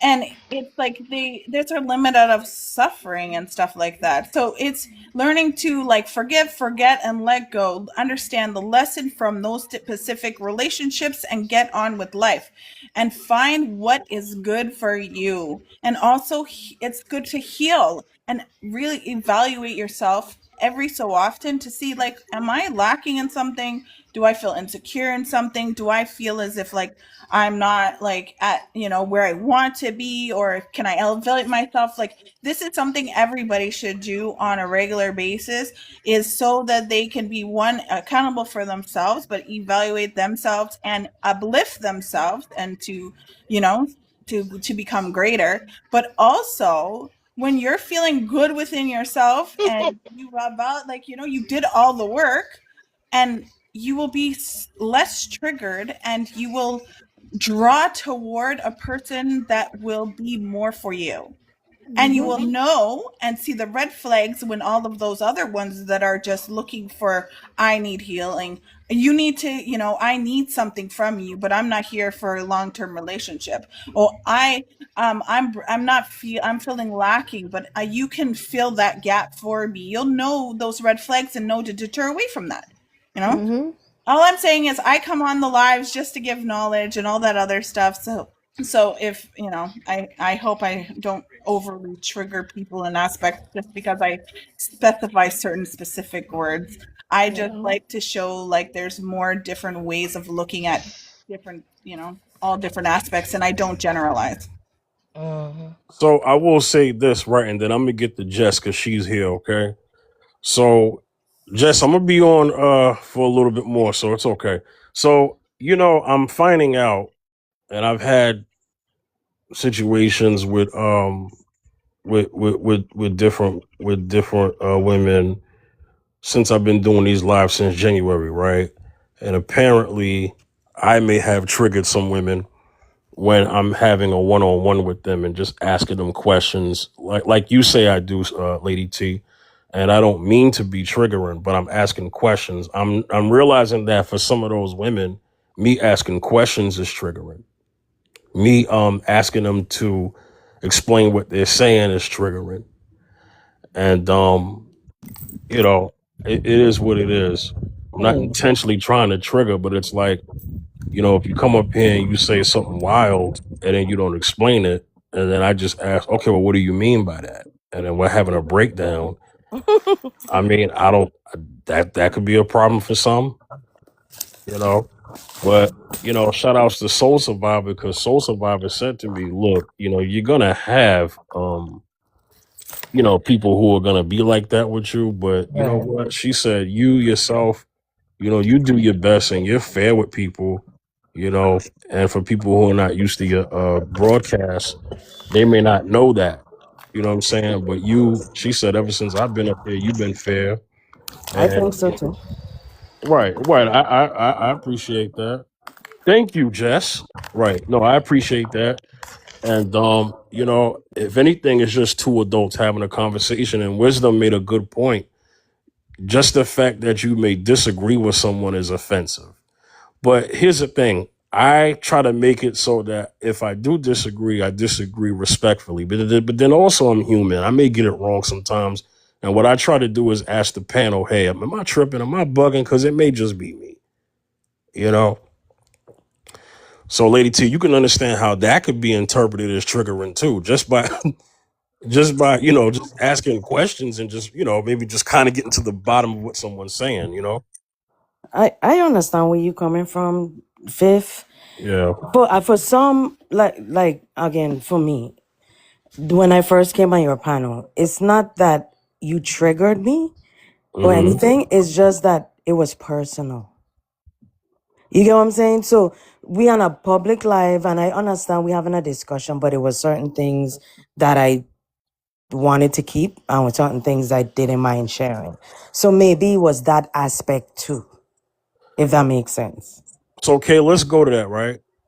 So, Kay, I know the conversation you're referring to. I do. And Kay, I want to say this to you. You brought up something, and this is what happened. My thing was that other person is not on the panel to defend themselves. So being that they're not on the panel to defend themselves, in order for us to have a non-biased opinion, that I have to ask questions that kind of puts in, hey, what did you do? I know you're telling me what he did, but what did you do? So you can understand why my question style is like that, right? It's Hmm. not because I'm trying to expose someone. It's just that, and me, I've been transparent myself. I've came on this panel, and I think it was the friends conversation. Can men and women be friends? Da da da da da. And I was talking about a lady friend of mine, and I I brought it up, right? I didn't say her name because I'm not name dropping on here because it goes on YouTube, right? But I basically talked about how I handle that, and then everyone in the panel gave me questions about it, and I answered it. Oh, I wasn't offended, Hmm. you know. I was transparent because I chose to be, Mm-hmm. but I basically stayed in my position. And because that other person is not on the panel to tell their side of the story, I understood the questions that I was getting. Well, I get that part. That's not what I hmm was talking about. I was just responding to what you were saying just now about how you feel like sometimes you trigger people. I was just saying, I hope you didn't think I thought you triggered me because you didn't. No, I didn't think You know so what I at mean? all. Okay, that's all I was saying. You know That's it. why? Because you know what we ended up coming to at the end of the Mm-hmm. conversation Mm-hmm. is that we were just having a conversation and that it wasn't, Yeah, it wasn't out of disrespect. It was of just course. because I know. what is because I don't know you and you don't know me. Mm-hmm. So we just had to I had to get into the source of what exactly was happening. And then once I got, the information that I got, I didn't pursue it anymore. I now understood you Right. and the situation. But here's the thing, Kay, right? To be fair to you and also to me, right? Uh-huh. And that is, we can only go by what someone says, I get it. right? So we could either take it as truth or lie Mm-hmm. and keep it moving, right? So Right. I was transparent about what I had going on. And hey, I'm pretty sure there are people who accepted what I said and people who didn't. And that is totally fine. Mm-hmm. So that's kind of how I am with that. But at the end of the day, you know it's um you understood that it was all Of course. respect at the end of the day anyway. You know what I'm saying? Because I let people get their time to say what they got. So all right, let me get to Jess. Hello, Jess. Hello, Pip. Hey, it's I like to call my Thursdays Jess Thursdays because Oh this my is when we gosh. usually come on. Okay, so this is our segment right now. This is Jess Thursdays since she just Don't popped up on the even. panel. Don't even. Hey. I be trying to support you, but I be bubbling and bobbling. I'm in like Buford now, and it's just a lot going on. But I'm so glad I Yeah. made it. Buford, what's that? North Carolina. Oh, that's where you are? I'm in a conference. They be having me do stuff I don't want to do and work. Wait, that's where you are right now. That's where you live. That's where I work. Right. That's where I'm at right now. Oh, but you live on the east, right? Mm-hmm. You care to say what state you in or no? I'm in North Carolina. I'm just on the eastern side of North Carolina right now for a conference. So that's why I'm Okay. up here late. So were you born there? Cause No, I was born in South Carolina. okay, you was born in South Carolina. Okay, I'm just trying to make sure me and you ain't cousins. Might be. Yeah, cause my family, so I'm from New York, but my father's side of the family moved from North Carolina to New York to find my grandmother. So Oh. yeah, so that side of the family comes from North Carolina. We New Yorkers, but that side of the family comes from North Carolina. So that's why I was just trying to figure out, Now, my daddy people did come from Panama and they moved to New York. And so my mama people in Queens and my daddy people in I think it's Brooklyn or whatever. So could be, who knows? So I got people everywhere. Yeah, I don't have Panamanians in my family, but what I do have in my family is Bajans and Haitians. Oh, okay. Love But that. I'm mostly foundational Black American. But anyway, so Jess, okay, Kay. All right, Kay, I'll get with you. Thanks for coming on, okay? All right, so Jess, the topic of the panel is, are good women overlooked in dating or just misunderstood? What do you think?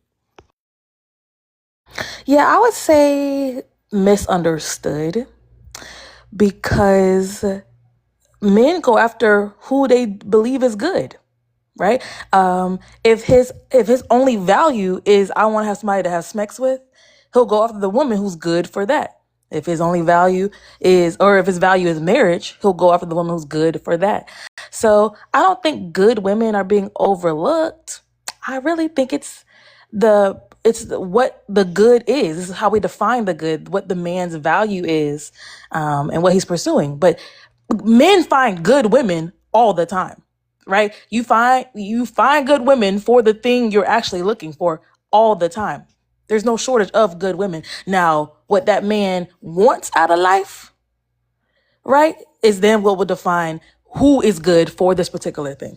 But there's good women everywhere. I think there's more good women than good men. And I know that's a whole separate thing.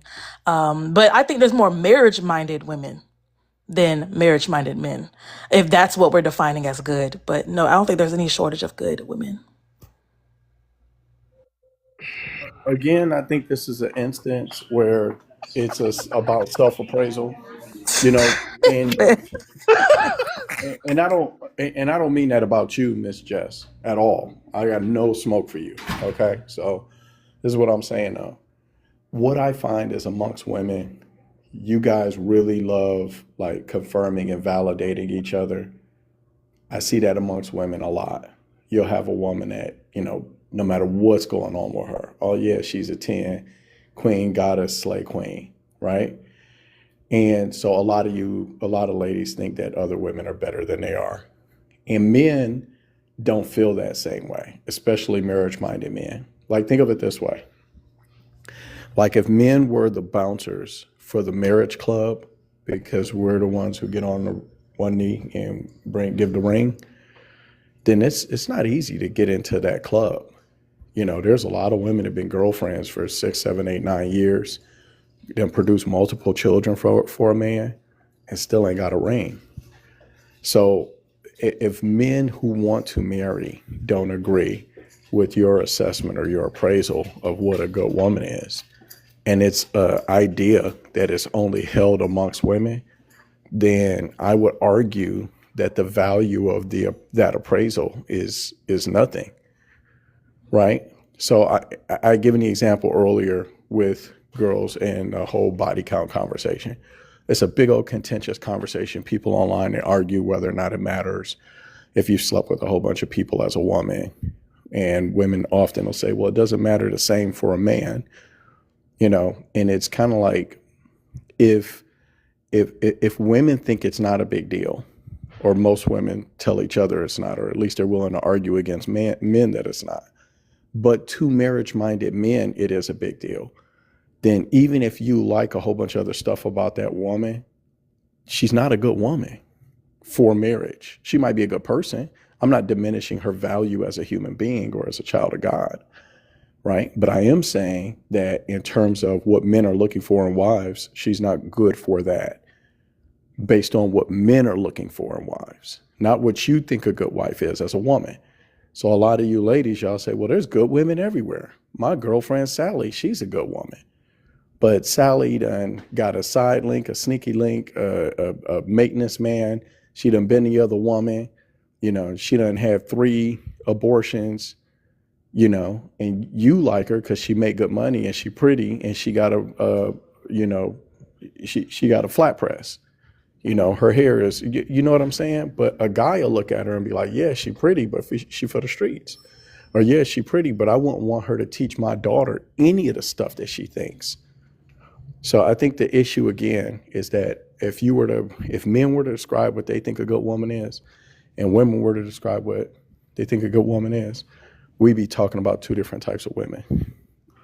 But yeah, remember what I said in my original submission was that I said there are, well, one, I made the statement that there are more good women than good men. Sorry, not more good women. I said that there are more marriage-minded women than marriage-minded men. So that was my distinction. You said both, but go ahead. Yeah, you did say Okay, both. cool. But Okay, you can clarify. but again, You can clarify my after the fact. It's original, okay. there's nothing to clarify because I feel like when you got off the mic, you said the same thing that I said, but you're kind of saying that that your point is in contrast to mine, but we said the exact same things.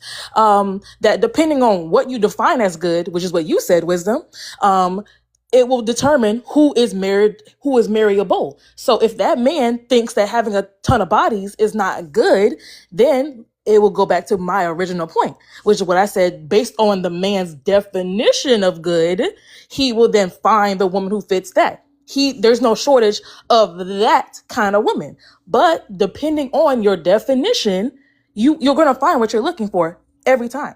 And that's what I think is the problem, is that there's not enough people who have more robust, thorough, God-centered definitions of good. They have cultural definitions of good. And then they end up hating or resenting the relationships that they're in. But even in the example that you gave, where the woman has been a girlfriend for 6 years and has multiple kids, the man doesn't want to marry her. So it still goes back to my original point that what he defines as good is still what is creating this result in both of their lives, that they're not married. Right. Okay. So I get what you're saying there, but here's what I think that marriage-minded men have more in common than women are willing to really admit. And so if you were to take some of these, like that woman, and put her in a room with 100 marriage-minded men, you know, and each one of those guys she had to honestly communicate with, you know, most of those guys, maybe even, you know, damn near all of them would disqualify her. Because men who are looking for something long-term and meaningful, you know, that's why the advice gets passed around, right? We say, don't turn a 304 into a housewife, right? Everybody's heard that since the beginning of time, right? That's because it's a consensus of advice. So yeah, there are individual men that will accept that stuff, 100%. And if you dig far enough down on those men, a lot of those guys are submitted to their libido, or they're not marriage-minded at all. So their opinions don't even matter because they're just trying to clap cheeks. And it kind of muddles the conversation. But if you were to talk about this God-centered man that is looking for marriage, you know, his first choice, second choice, third choice, top 10 choices don't include, you know, a lot of things that I think women don't disqualify other women for as good wives. I don't think women, for the most part, disqualify any woman as a good wife, because I believe, in my experience, this is a conversation I've had with women, because they think there's somebody for everybody, then nobody's bad. There's somebody who likes a woman that'll cheat on them. They think that's, you know, they think that adds spice to the relationship, right? And sure, there are guys who want to be cuckolded and they think it's exciting, right? Sure. But that isn't a basis. The fact that there is there's some man somewhere that'll put up with it or is damaged and is looking for it wouldn't be a basis if we were trying to assign the label good. You know, the fact that nuance exists in the world doesn't mean that standards don't. And a Christian man should know that God doesn't even condemn us. So if we took the logic that I hear a lot from men, right? Yeah. When we're speaking about like abstinence and everything, the number one thing somebody will ask me when I talk about being abstinent, they'll be like, "Oh, well, are you a virgin?" Right. And I'm like, "What does that have to do with anything?" "Oh, okay. Well, you already gave it up. So what are you talking about? You're abstinent. What are you talking about? You have this new value, right?" I thought God, we're new creatures inside of him, right? Right. I thought that we're supposed to progress. So with that logic that no one could ever be different, then of course I can see a Christian man looking at a woman who had a 304 past and being like, "Yeah, I don't want that. She damaged goods." But then to me, he's not really living a spirit-led life of God making her a new creature. God finding her in the pits of HELL and putting something on her. I think that that's the problem. People have the label of Christian, but they don't walk it. They don't live their life as it. And that's why they disqualify a lot of people. Well, you know, I think I would disagree with that Yeah, point. I don't. I understood you making the point, but sorry. I think I would What even you disagree disagree with that with? point. Tell me. And I tell you, the reason I would disagree with that point is I'm because talking to Beyonder. the fact that God is forgiving you for something, which is the best case scenario, is that you repent for what you've done and you change. Just like I have to repent every single day. I have to ask for forgiveness. I struggle with myself, right? But that doesn't mean that a man needs to accept what you have done as a wife, for a wife. So that doesn't make him not godly, that he doesn't want to accept what you've done because he's not willing to extend God's grace to the point of marriage. He might extend God's grace to the point of you as a friend or you as a person. If you've changed, I mean, who is it for him to hold your past sins against you? But that doesn't mean he needs to accept that as a wife. So think of it this way. If you met a man who used to be LGBTQIA, Still be with him. Next I No, you question. understand. wouldn't. No, you Yes, I Wait, wouldn't. wait, would. wait. No, hold on, Yes, hold I on. Slow, would. slow, Hold on. slow down. So Slow down. Wisdom, you need to unpack that with Jess, because Jess is very quick with her words. yeah. Speak on it, because I'm going to prove to people that they're actually not living the word out as they Well, should. I'm So gonna. ask Okay. me anything. No, I think that this is something where I think this is some. I've heard this argument from women before, and I actually think it's a weaponization of the word to try to force people to accept something that they don't want. And I don't have to want that or be attracted to that or want that or want to deal with somebody who's made those types of choices or mistakes. And that doesn't mean that I hold it against you as a person because I don't want it in a wife. That doesn't mean that. So not making any distinction between I don't want a wife who has done that versus that means I condemn you forever as a human being. That I make a distinction between those two things that you're not. And I think that is a distinction women refuse to make so they can weaponize the word. I don't know if you're doing that intentionally, but I've seen it done before. And the point I'm making is that most women, no matter what you say to them, they'll sit up and tell guys why they should accept a woman who used to be a 304, and they'll weaponize God and scripture, or they'll talk about what other men have done, or even talk about what you have done as a man.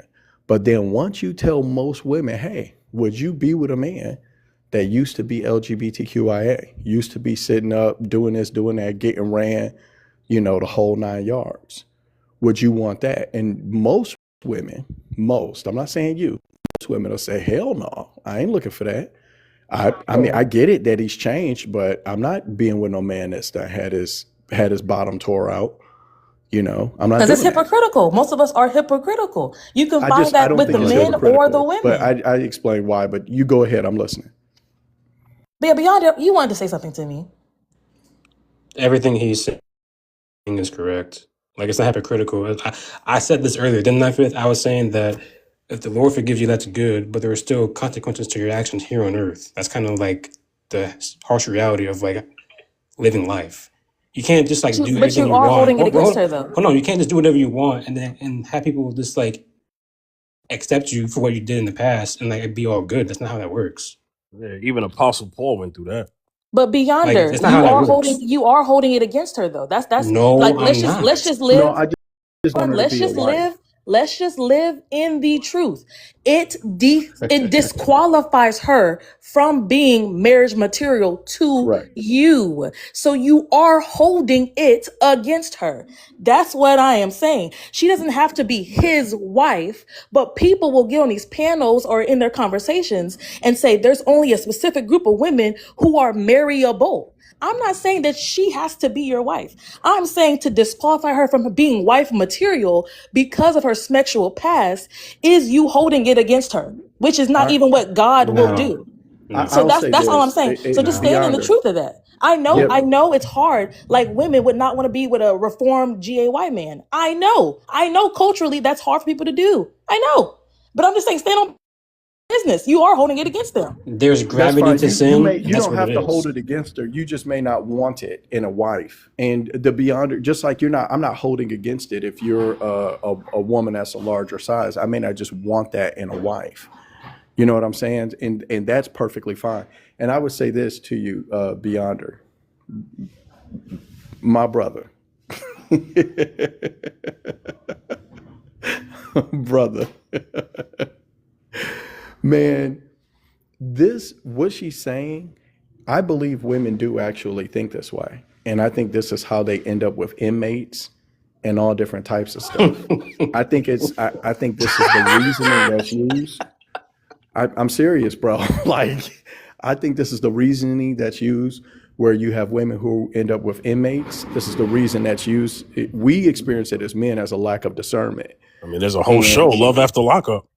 Yep. And then women will use the same type of thinking for men who have been with 300-400 different women, or men who got 2, 3, 4 different women pregnant before, and they got 3, 4, 5 different kids. And she says, well, I'm not going to hold that against him. I'm going to ignore the patterns of behavior. And then I'm going to go ahead and throw my lot in with this one. And if he gets me pregnant, then he's going to stay. Or now that he's out of jail to stay. Now that da da da da da da da da. And then when it don't work out, then it, for a lot of women, not for this sister, it's all men. And then they conveniently leave all of that out of the story. Like, okay, he had 3 other women he got pregnant that he doesn't parent or provide for, and he never married the woman. Oh, okay. All right. Well, you're silly, right? Or, oh, he's been locked up 3, 4, 5 different times, and you don't know what he was doing while he was in jail. Then you come out, you find out the brother's down low, and he's kicking your ass. Okay, well, that's a lack of discernment. And I think this is the same type of reasoning that the women use. And it's part of the reason that y'all need fathers. You need a strong man that loves you, that ain't trying to sleep with you, that says, baby, I love your heart. Look at the heart God gave you. But absolutely not. If you bring that ninja around here again, I'm going to gut him like a fish. I love that. Yeah. Okay, Fifth, you go ahead, because clearly See, wisdom this is is wisdom is bound on disagreeing with me every single panel. So I knew he wasn't going to agree with that. But Fifth, let me know what you think.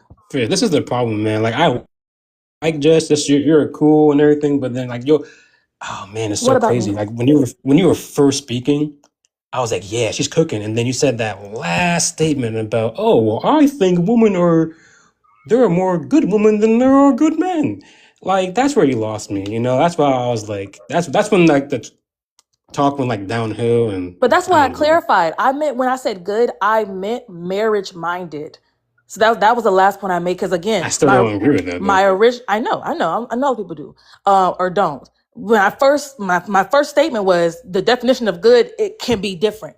So then when I said good, I was like, oh, let me clarify what I meant by good. I meant marriage minded people who are out there. And I know for a fact that there's more marriage minded women because there's a system to create them called the purity culture, which tells us if we're more feminine, more modest, more this, more that, we can guarantee ourselves a husband. And that's why you have more pick me women out here in the world Oh, here than we quote go, unquote sent Jesse. men. Okay. Lord Jesus, But I'm saying, Jess. but it is, especially in the church, the women define themselves by being attached to a man. The men That's are not true. told to go and the men are told to go and become individuals, great individuals, succeed on your own. Women are taught that their value comes from being married, which is why still in 2026, a woman being single is used as an insult because of the culture that if she is single after a certain point in time, she is damaged goods. Nobody wants her. And y'all know that exists, and it's The harsh different for reality. men versus women. You know Harsh that reality. exists. So, okay, so I'm bringing it up to show why there are more marriage-minded women than marriage-minded men, because women are told that their value comes from being picked. Men are not Okay. told that. You're allowed to be 35 years old and single, child-free, and no one's calling you damaged goods. Fifth, go ahead. Okay, Jess. Yes, hello. Yeah. All right. You know what time it is. Come off mute. So what I say?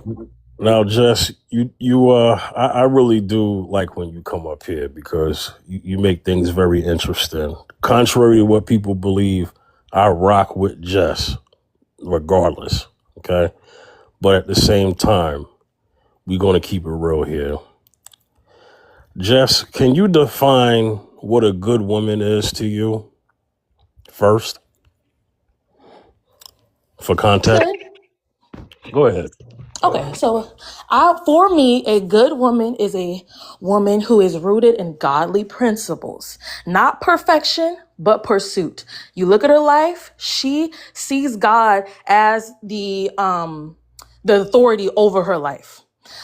She is not a hypocrite. She loves people. She exercises her maternal side, whether it's with her nieces or nephews, whether it's with a lady crossing the street. She's caring. She's confident. She's not a pick-me.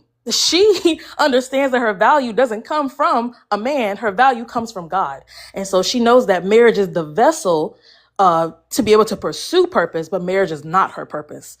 And again, she believes that God is the head of her life. And so anytime she has a conflict, she goes to God first. She prays about it. She seeks godly counsel before she starts to do things on her own. So yeah, a godly woman, really. Okay, Jess, is she a nice woman?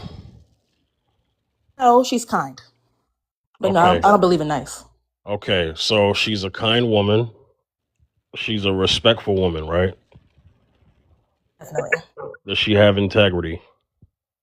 Is Does she is she honorable? in all her ways. Does she have does she have witnesses to her character and not just she's saying she's good because it just comes from her lips? Does she have witnesses to her actual character? Yeah, I guess she would if she lives in society. Yeah, she would. Okay. So now that that's established, let's go to the marriage minded. What does marriage minded mean to you, Jess?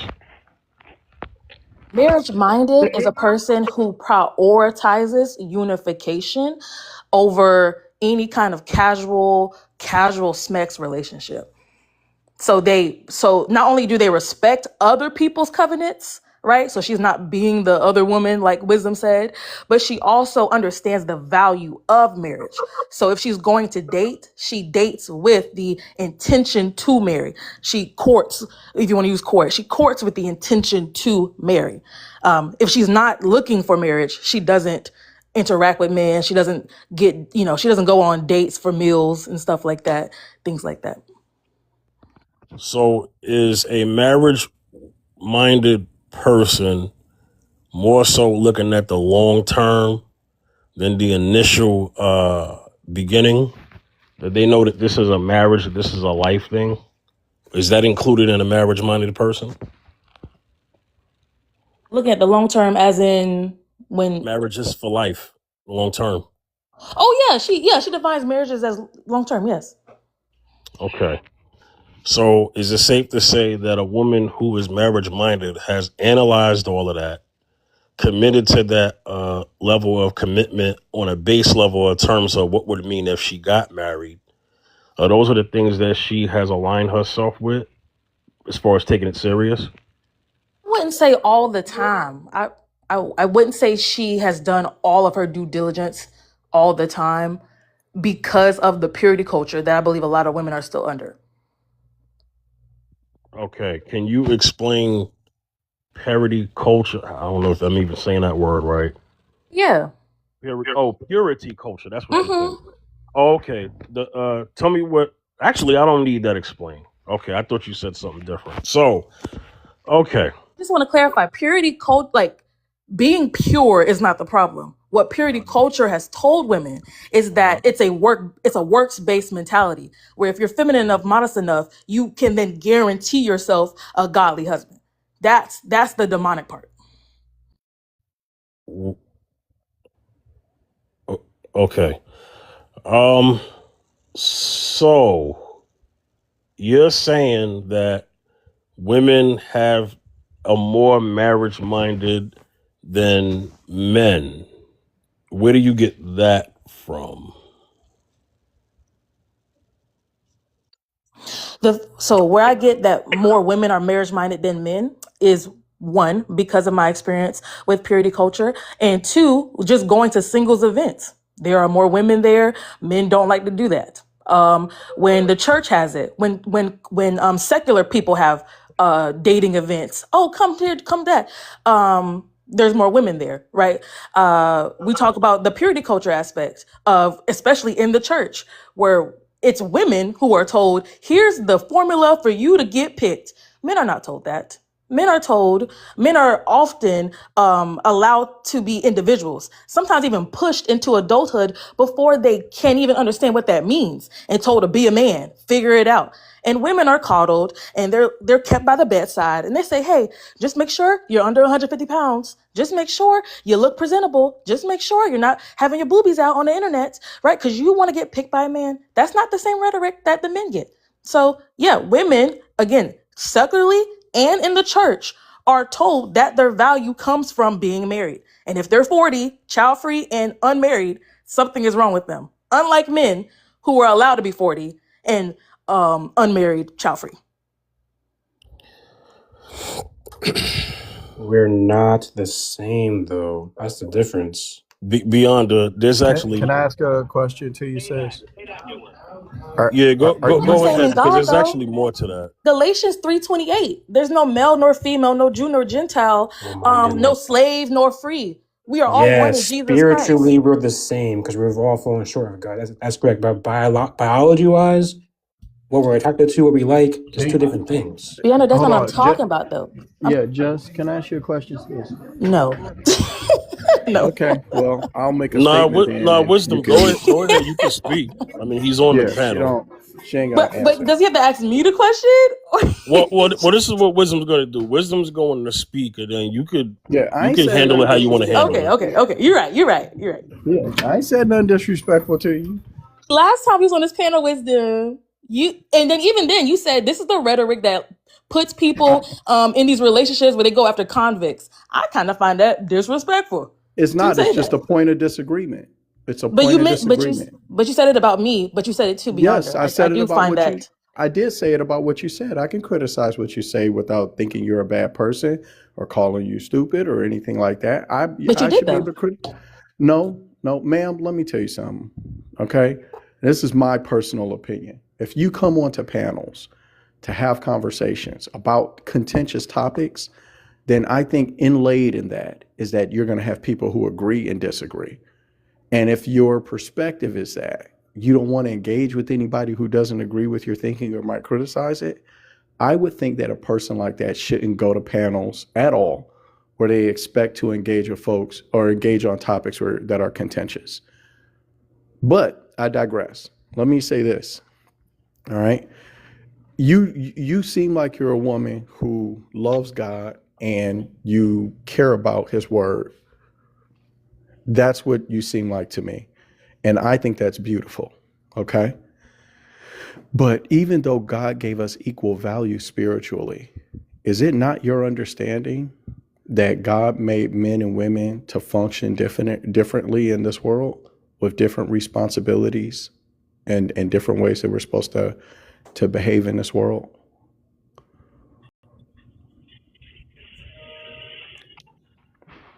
Different functions in the family, yes. Different functions in the world, no. Okay. All right. Well, I'm going to tell you this. In Genesis 3, okay, which is at the very beginning of the Bible, where God lays out the burdens on man and on women for their transgression, right? He says to men that cursed is the ground because of you. He says different for men. He talks about the relationship between us and the reality that we're born into. Cursed is the ground because of you, right? You'll work it all the days of your life and it'll produce thorns and thistles. Okay. And you will only eat bread by the sweat of your own brow. It doesn't say that to women. He doesn't say that to women because you don't. A lot of you ladies, some of you work, a lot of women work, but most women count on the contribution of community, of family, of husbands for the bread that they eat. This is not the relationship men have with reality. I do coaching and mentorship for men, and one of the first things I try to get men to understand is nobody owes you anything. And that if you don't work, you don't eat. And you, in a cold winter, you can die under a bridge. And men need to understand that because our relationship with reality is very different than yours. To women, it says, I will multiply your pain in childbirth, right? Because he increases the burden. The burden of children are on women. You guys have periods. You guys give birth. The child nurses on you after you give birth. The burden of children is more on women than it is on men. It's so much more direct. It's so much more part of your material reality for y'all. Even if you don't want to have children, you got to deal with periods. And your periods are your body constantly preparing to produce a child. So he says, I'm going to multiply your pains in childbirth. And then he also says this to you ladies.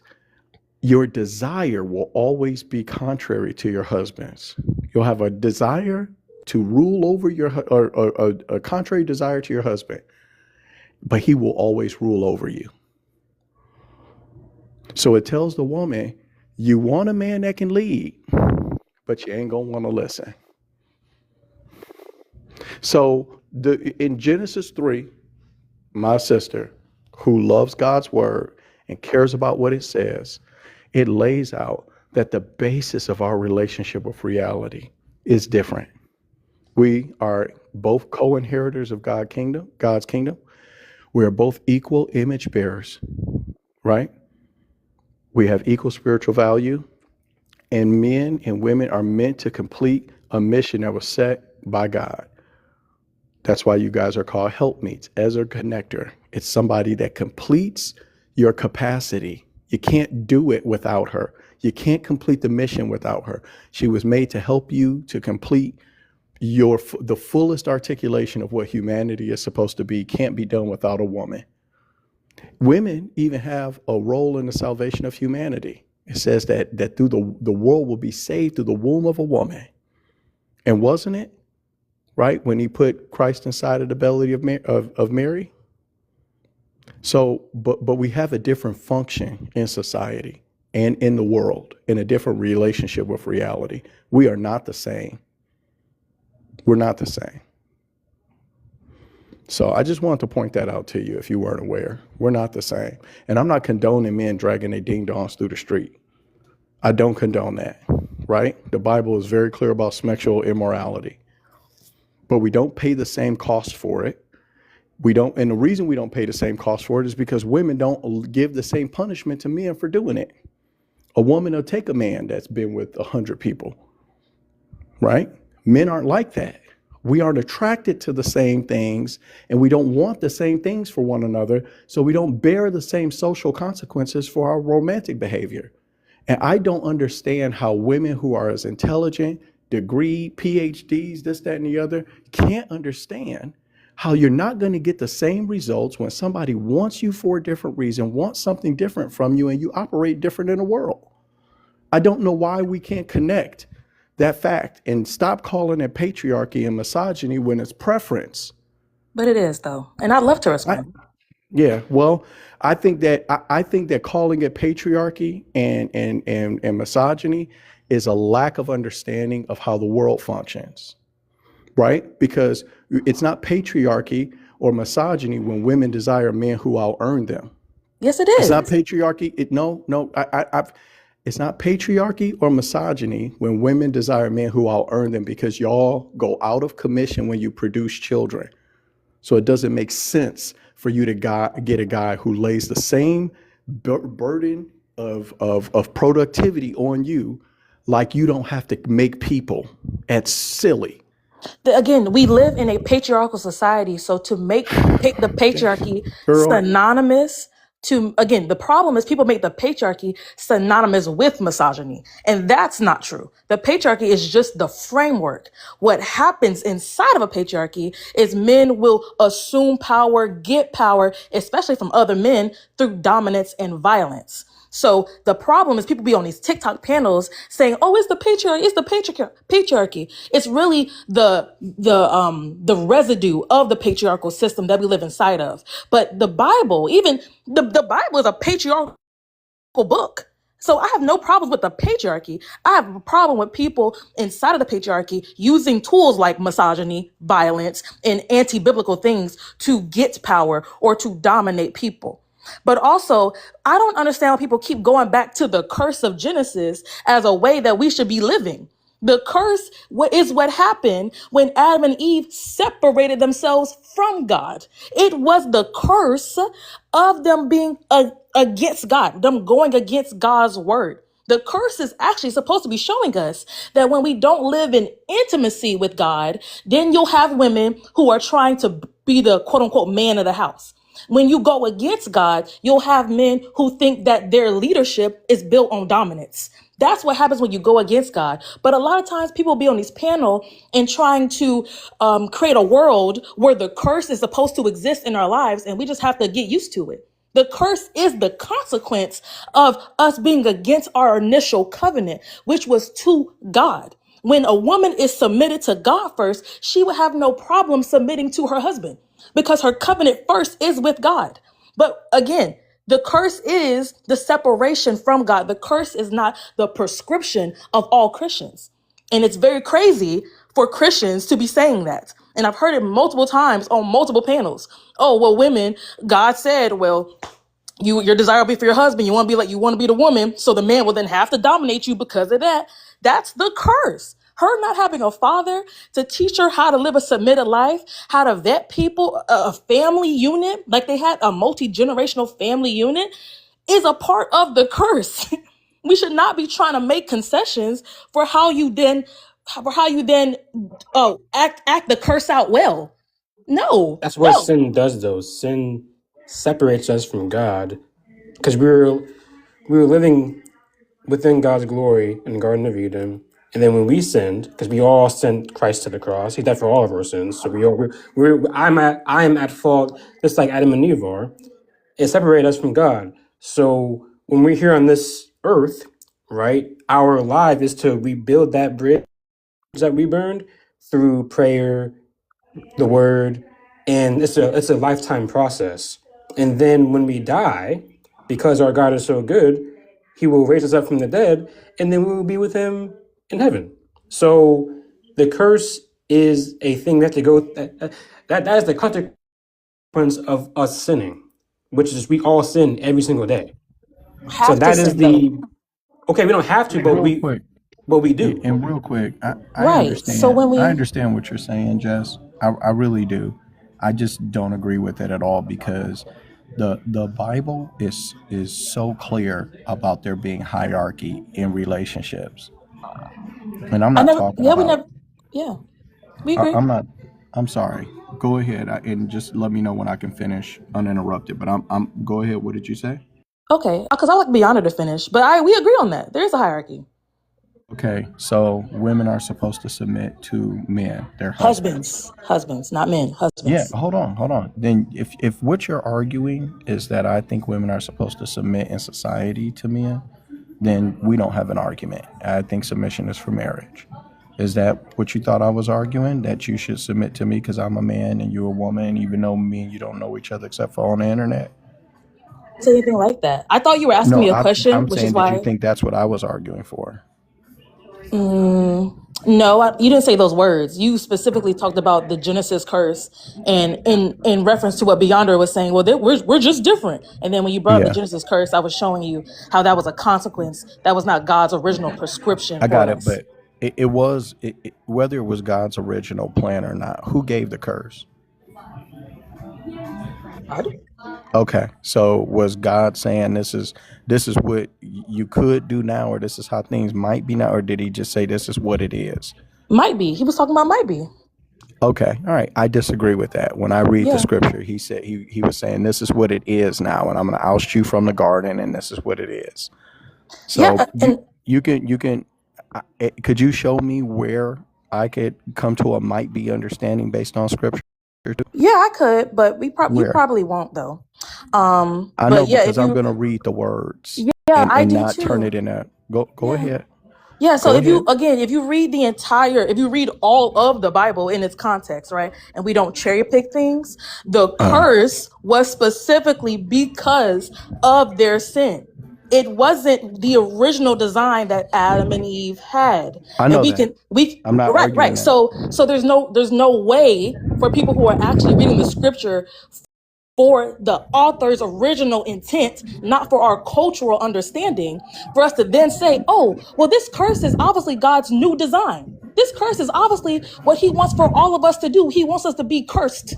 He wants us to live as cursed people. I don't even know Why what you're would that arguing happen? right now. Yeah, I'm confused. What's your Can you Yeah, can, but can argument? you okay. can you I'm reframe arguing with what you're exactly saying, Wisdom, that you're saying what God is it gave that the you're curse. disagreeing? What is it with me? What is it that I'm saying that you're disagreeing with? If you gave me that, I might understand you better. Okay, cool. You said who gave the curse? I said God. You said then show me where it was a might be then, and not. I believe you're saying a new definition, a new area that people were moving into where they were expelled, and now this curse lived inside of them. Okay, what I'm saying is that in Genesis is a description of some of the fundamental aspects of how human beings are function and how we're supposed to operate in the world. And it sounds like you're saying that what is described in Genesis is kind of like, if you want to submit to these ideas, you can. And if you don't want to, then you can just kind of, live like you're still in the garden. Now, I'm going to say this to you, and then I'll mute up and do some more listening to you, because I think you might be disagreeing with just me as a person and not what I'm actually saying. When there's supposed to be a time where Christ comes back and he cracks the sky open and he ends the world as we know it and turns it into something new. Okay? And when the kingdom of heaven is brought to earth, there will be no more husbands and wives, because all of us will be married to God. Okay? Now, when that happens, there won't be no ruling over no women, because there won't be women in the sense that we understand them, and there won't be no men ruling over nothing, because there won't be men in the way that we understand them, because we will all be a new creation, and all of us are the bride of Christ. Right? And marriage on earth is a divine reflection of that relationship. We are called the bride of Christ. The church is the bride of Christ. In Ephesians, Paul gives a description of how Christ is the head of the church, as the husband is the head of the wife, and it uses church and wife interchangeably. So it can show that what makes marriage holy is the fact that it's a reflection of a divine dynamic between Jesus Christ and his followers. Okay, so when the world ends and changes into that, then it won't be no more submission to one another and none of that stuff. But until then, I think we're in agreement. Wives are supposed to submit to their husbands. Husbands are supposed to submit to Christ. I think we're in agreement that women ain't supposed to be submitting to random men on the internet or anywhere else. And I think we're also in agreement that men are in charge of running society. Are we in agreement on those things? No, we're not. Okay. All right. Well, Well, maybe you can we're not in explain to agreement me with where the you second disagree. one. We're in agreement with the first one, but not the second one. No. Okay, so you do agree then that women are supposed to submit to random men on the internet and out in the world, because that was the second one. Oh, I know. The second one was that men should be the rulers of the society. No, that was the third one. But sure, whatever. Okay, cool. Okay, that was Yeah, your. no problem. If That's that's not your a numbering, meaningful then thing yeah. to argument over. The rulers of Yeah. society. No, I don't agree. The women should be submitting to their husbands, of course. All right, so there's a list of curses that are explained in Revelation, and one of them is that women are going to rule society. So why would that be listed as a curse if women were supposed to be in charge? Sorry, call ended. No, you're good. I'm tired of hearing her, bro. Did you know that in Revelation, one of the curses of society, when God's about to judge the entire world, and they're talking about how there'll be 8 women to or multiple women to one man just looking for protection and wanting to take his last name, that one of the curses of society is that women will be in charge? Did you know that? Not what that says. It ain't. But Let me find the scripture for you so you okay, can read we it for can. yourself. But Beyonder was talking when you interrupted. I would love to go back to what he was saying.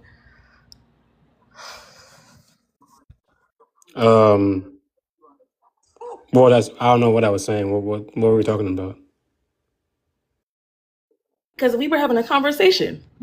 About what though? About But like yeah, so again, the reason why Wisdom and I disagree all the time on these panels is because I don't truly believe he understands what I'm saying. Because when he responds to what I'm saying, it doesn't seem like he understands. I believe in the biblical order of family. I believe in the man being the head of the wife. I believe in all of that. What I don't believe in is people cherry picking the Bible to then say, oh, well, then that means that women are then subordinate to men. And that's not what the Bible says. The Bible says that the woman should be submitted to her husband the way that the husband is submitted to God. That was I would call it an egalitarian look of submission. The fact that women holding authority outside of the church is not even what 2 Timothy is talking about. It's talking about women usurping authority in the church, not that women can't have no authority over men ever, right? Because then that would mean that female judges who hold authority over men in the courtroom are somehow anti-biblical, and that's not true. So that's all I'm doing is fighting against biblical misinformation. And we got on this because we were talking about people being hypocritical with their faith. Hmm. I'm not saying that the 304 has to be your wife, right? That you're like, well, dang, she a 304. I guess I got to make her my wife. I'm saying her, if she has truly turned over a new leaf, become a new being in Christ, then I think that people should judge her based on the fruits of her lifestyle now. Right. And again, I know culturally it's hard for men to do that. The same way culturally it's hard for women to see a man who was DL or, whatever and say, I would want to be with that. I know it's hard. All I'm saying is it should be done. I hope it gets done more. Would you Is that you would give you people a fair marry? chance. Is what I'm saying. But would you marry a reform beater? A reform eater? Beater, woman beater.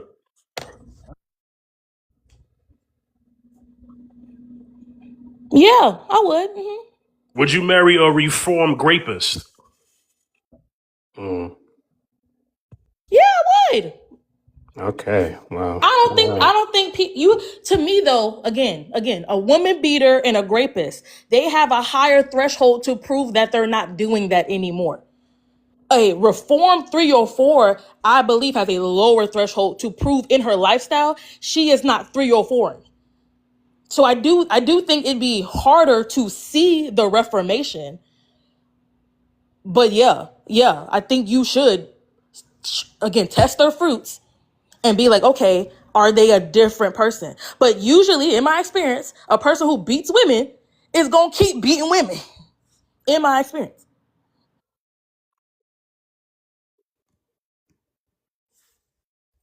Would you So, marry a man with no job? yeah. So you're just an anomaly of a woman. Then is that what that is? It's in Isaiah 3, just so you know if you ever want to look it up, Jess. okay, cool. I would definitely read that. Thank you so much, Wisdom. Yeah, because he could have a job. He could not have a job for many reasons. If he's in school or if he just got a lick with the lottery and he quit, like he could not be employed for multiple different reasons.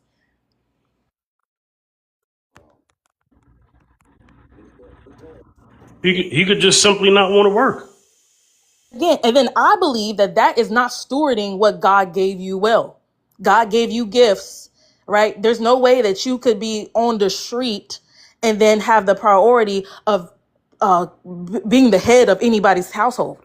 Like I think that's a bad stewarding of your gifts and of the life God gave you, which is very different than a man just being in a transition, right? Which is what happens most of the time. Men are in transitions, and women look at them like they're damaged goods. Or a man loses his job because the building or the company was downsizing, and they're like, oh, well, I ain't going.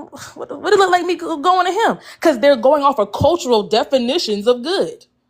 So if I meet a woman, right, and she was a 304 in her past, and she had a really bad past, and I meet her when she's like 27, I'm 28, and she explains to me what she went through, I may not look at her as if I'm better than her or I'm above her or whatever, and I'm gonna, like see her as a sister in Christ.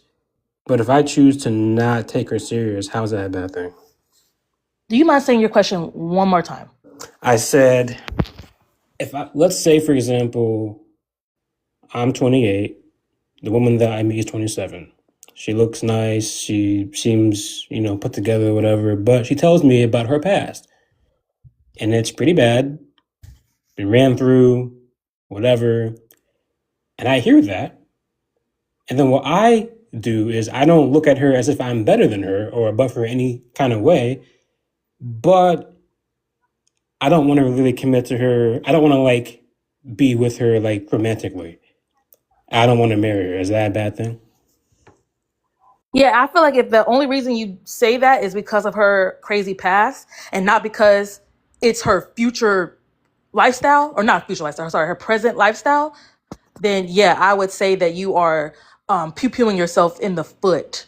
Not that, again, she has to be, not that she has to be your wife, but that she should be giving the opportunity like every other woman, right? Okay. Just to see her fruits. Cool. That's great. So if I had bad credit and I want to apply for something that requires bad credit, they should just allow me to do it because I'm a better person, though? Is that it? Well, if you have bad credit, that means that you are currently not paying on your stuff. You having bad credit is currently restricting you in what you can do. It means you currently are living beyond your means. It's not 14 years ago, right? Because I know credit stays on your thing for 7 years, right? But it means that your present life this is what's happening. You currently have bad credit. Not you had bad credit, right? If you had bad credit and now you're good, and a woman's like, well, you used to do that. You used to have bad credit. You used to be this. I'm going to hold that against you. Then, okay, stand on business, but don't lie and say you're not holding it against them. You are. It seems like you're absolving the wrongdoings of the person's choices, which I don't necessarily like, because in life, if I can't just do things that I want and then later on change, right? And change is good. God can forgive me. That's perfectly fine. But people still have the right to deny me in any way if they don't feel like I'm the right person around them. And I can't blame them for that. That's kind of like just them protecting themselves and their lives. And that's just what it is. I'm It's not not saying that necessarily their sin wasn't good. That's not what I'm saying. Like, they should feel in themselves that me being promiscuous was bad for me. It's not you putting that value in them. They already believe it, which is why they're turning over a new leaf. What I'm saying is, if God doesn't even condemn us, why do then Christians go around with all this quote unquote righteous judgment to condemn each other? because we're not perfect. That's the difference. But you don't have to do that, Beyonder. You can No, choose but to be different. no. We're already listen. We've already fallen short of the glory of God, so that means we're never going to be able to do anything here on earth that will be just as good as Jesus Christ. That's not how we're not going to be able to achieve it. At least not in this life. But Beyonder, but when you say that, it then talks about what you said I was saying, which was that, well, you're just making excuses for their bad behavior. With that logic you just said is, well, we fall short of the glory of God. So That doesn't mean that we I guess we don't. just got to do That it. doesn't mean that we don't wake up every morning and aspire to be like Christ, but we can aspire to be like him and still fall short of that, and God will still pick us up and put us back on the right path. But that's what I'm saying, is that you should wake up every day, even though you know, dang, I have a strong dislike of this. I'm going to pursue being like Christ. I'm going to pursue not judging people unrighteously when they've turned over a new leaf, which again is very different than saying your sin was good, because God is just. He has to deal with sin. He will not let sin go. But God gives us, I believe it's mercy. And mercy is when you withhold punishment that people should have got, right? He's merciful and he has grace for us. And again, like you said, Beyonder, we're not perfect. However, if we're going to choose to pursue life like Jesus, I think these are one of the things that we have to pray about, which is how judgy I am about somebody's literal past, not their future, not she's All currently right, being a so 3 or 4. I understand yeah, what you're I get it, saying. but yeah, so I love the definitions you just gave. Those are the exact ways I understand those terms. But there's a difference between, so the Bible talks about judge not lest you be judged yourself. And I always encourage people to look at the original translation so that they can understand that judge in this term is talking about condemnation. And condemnation means I'm going to punish you, right? I can send you to hell. I can send you to heaven. I can stone you, right? It's not about judging righteously. It's not about using discernment. It's not about any of that. And I think that in these conversations, mostly when I hear women talking about scripture, they really hate the concept of judgment.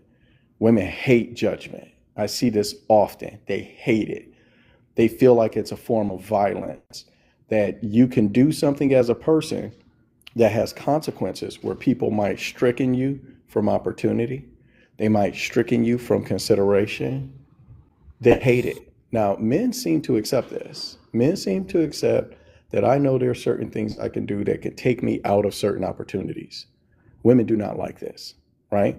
And I think this is part of why guys always experience women as struggling with accountability, right? They don't like the idea that, damn, there are things I can do that limit my opportunity, that make it nearly impossible for me to have certain things that I may come to want later in life.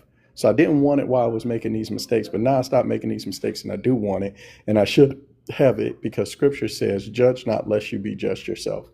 And they don't realize that it's talking about condemnation and not righteous judgment, not discernment, none of those things. And guys seem to understand, we see it as a part of wisdom, right? Being able to connect how your choices are tied to certain consequences, actions, and create the conditions of your life. And ladies seem to reject this. Now, I wanted to ask Jess this one thing, because it doesn't seem like you accept male authority external to a relationship. In a relationship, you say, yes, the woman is supposed to submit. But in society, women are, hey, they should be in charge just like men are, right? It seems to be that's what you're saying, correct? I just want to make sure before I make this point that I'm understanding you. Is that correct, Jess? Okay, no response is okay. I'll just go with my Sorry, understanding I'm then. having to leave for this conference. Okay, What I heard you say was, do I have a problem with male authority outside of the context of marriage? correct. Yeah. No, I have a problem Okay. with people wielding it oppressively, but no. Mm, Okay. that's fair, All I right, guess. understood. I think authority can feel oppressive if you don't want to follow what the person is telling you to do. And I think That's it. sometimes having an insubordinate spirit might be confused with somebody being oppressive. But this is what I would say. Oftentimes, I'll hear ladies that will take scripture and go against this idea of men having authority in society in general. And and I hear guys, and I speak out against men who try to use how the Bible gives men a responsibility, right, to try to turn that into the power to oppress. But then I also look at women who will twist scripture, disagree with every church father, disagree with every interpretation of the Bible, right?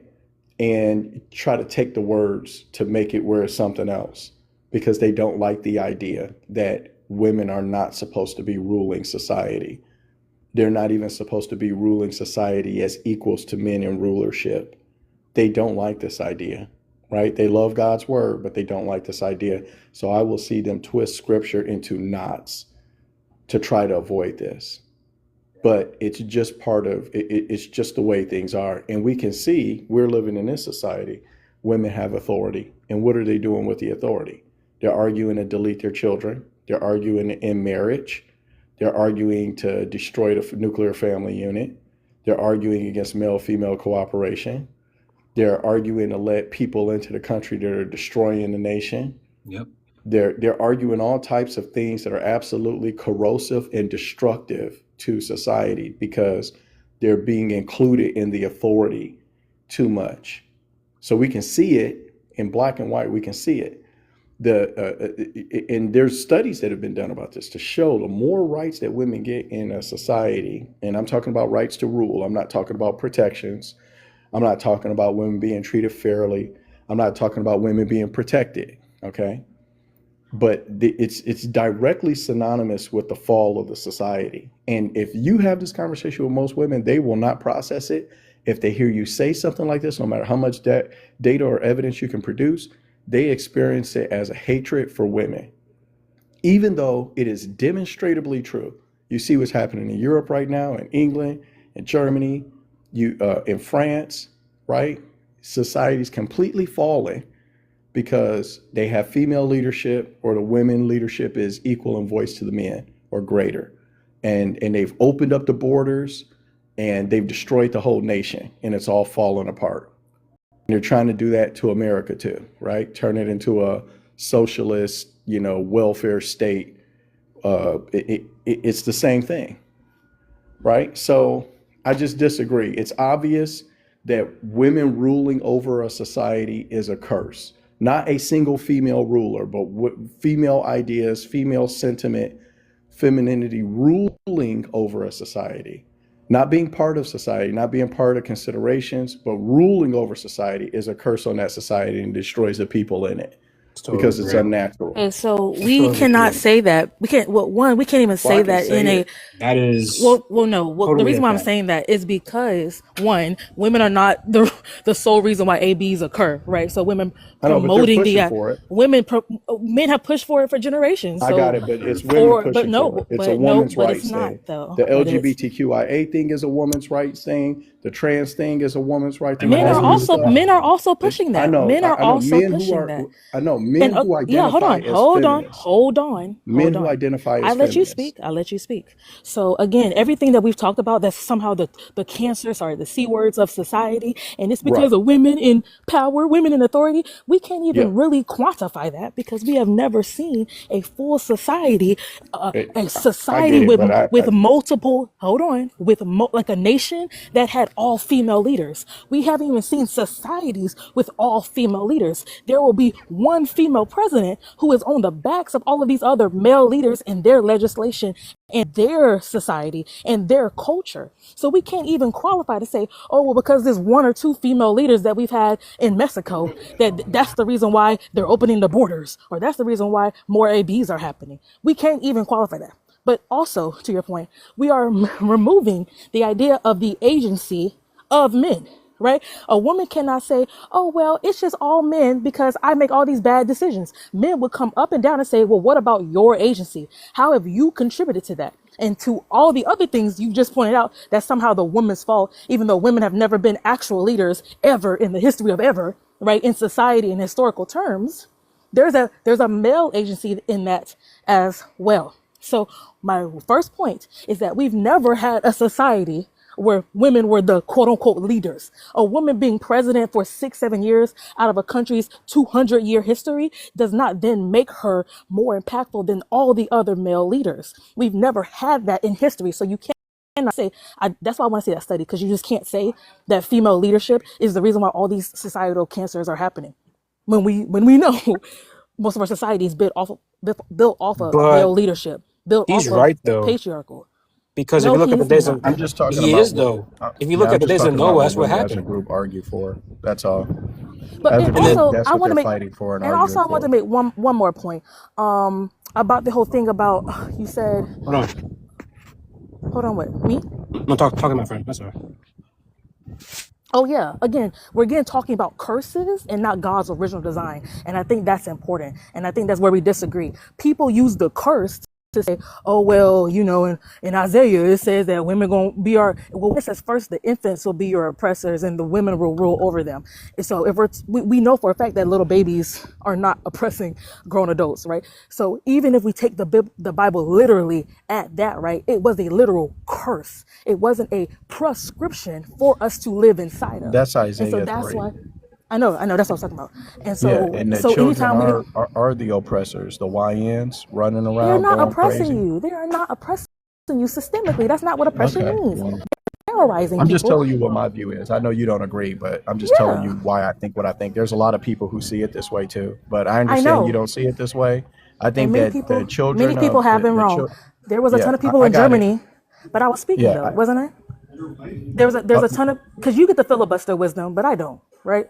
So what I'm saying is there's a ton of people in Germany who thought they were on the right side of history and they were not. So you having a big group that that believes doesn't one have anything to do one with thing, yes anything. it does. Yes it does. Yes it does. Because people will try to say, well, we have All right. numbers. We have numbers. Okay, And there's I'm multiple showing you, worldviews. that's what I'm saying. That's what I'm showing you. Anybody, whether it's feminist, Yeah, whether, I know but I that's got what I'm it. There's saying. multiple. But that's what Well, I'm go ahead and saying. I want to respond to you when you finish. Go ahead. I don't think you do. I think you just want to attack what I said. But I'm gonna say this, and I'm gonna have to get Well, I out of here. disagree with you, but I know you yeah, do. that's fine. All right, cool. Anyways, the point Okay, I'm making is so oh, go ahead. okay, cool. So what I'm saying is nobody can throw their numbers at me that, oh, everybody believes this, or I have multiple people believe this, and say that how validates their point. So anything we talk about with societal ills, it starts with the leadership, and we know by and large historically societal leadership has started with the men, has been the man. So to say that it's the woman's fault for anything, it's one, not only inaccurate, but it's also just not true. And that was my point. All right. Well, I'm saying that the problem with the male leadership is we gave women too much authority. And because they have too much authority, they're just pushing for the destruction of society. And that's why you give women power over abortion. And what do they say? Delete all black male babies, right? You give them power over that. They say, oh, well, we're going to stop having kids in society. This is literally a feminist argument that you're seeing arise amongst women.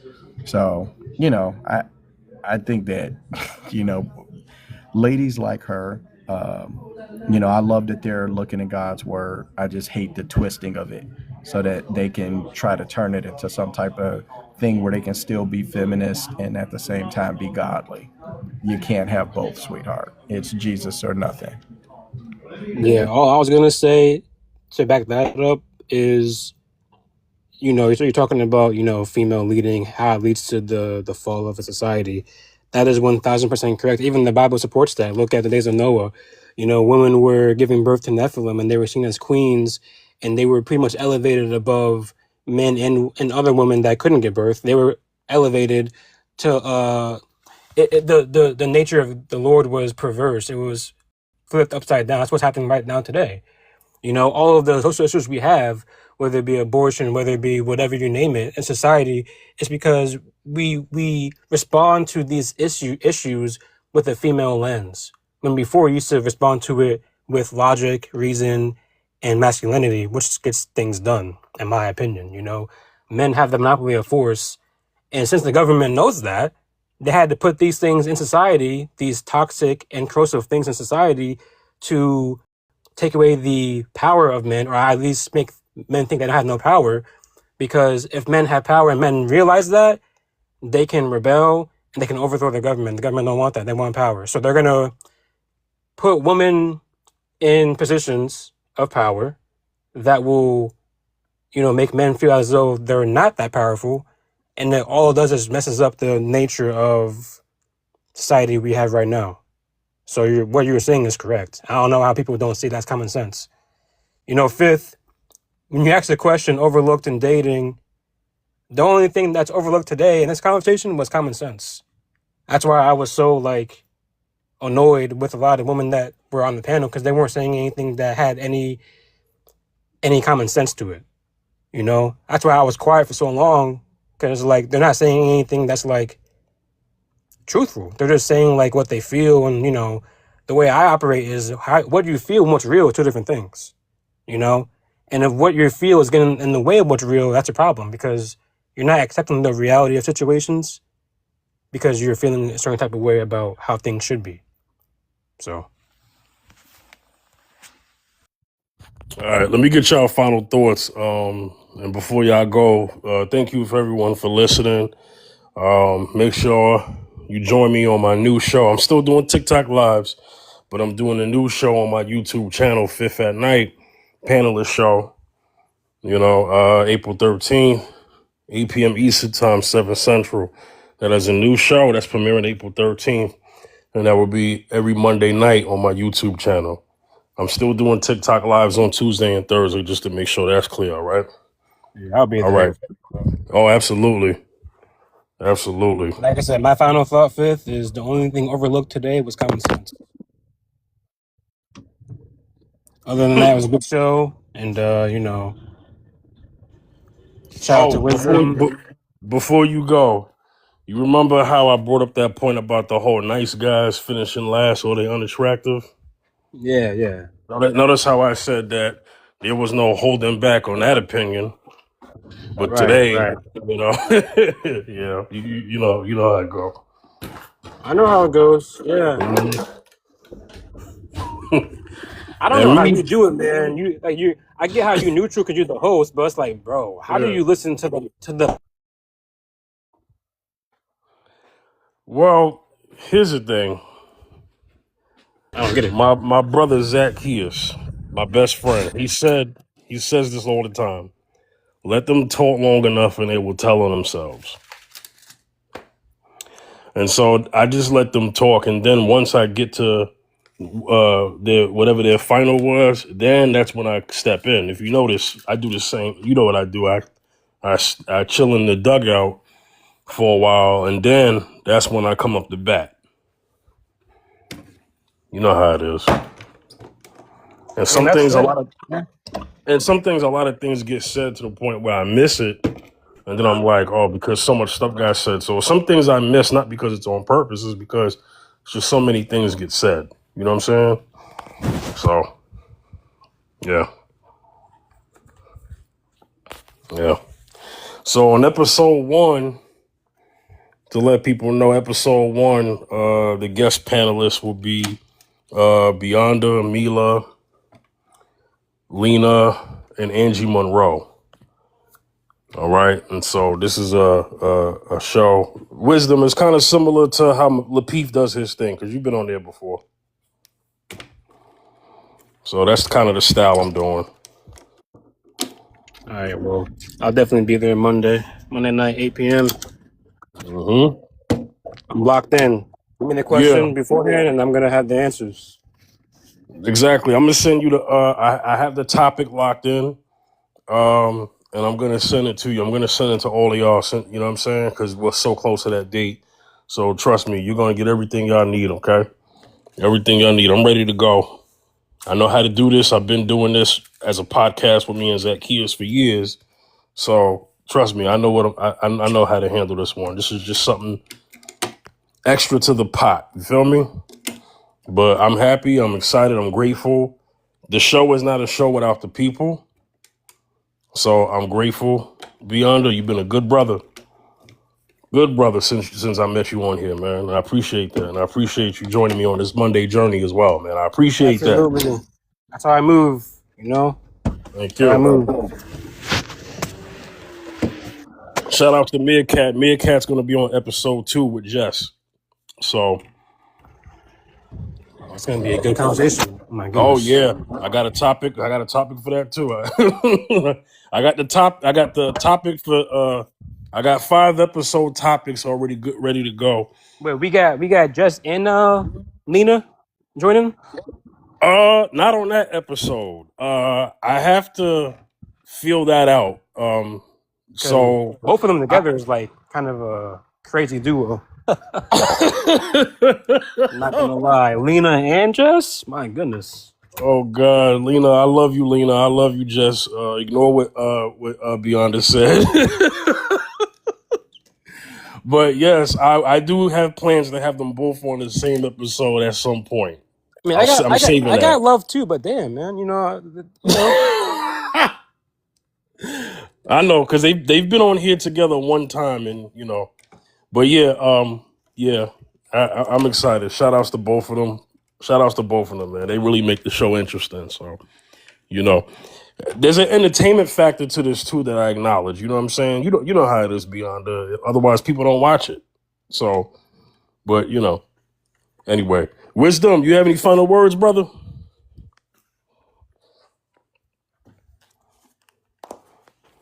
Where Wisdom at? Wisdom, where you at? You must have stepped out or something. Oh, he said 1 minute.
Oh, I didn't realize I was on mute.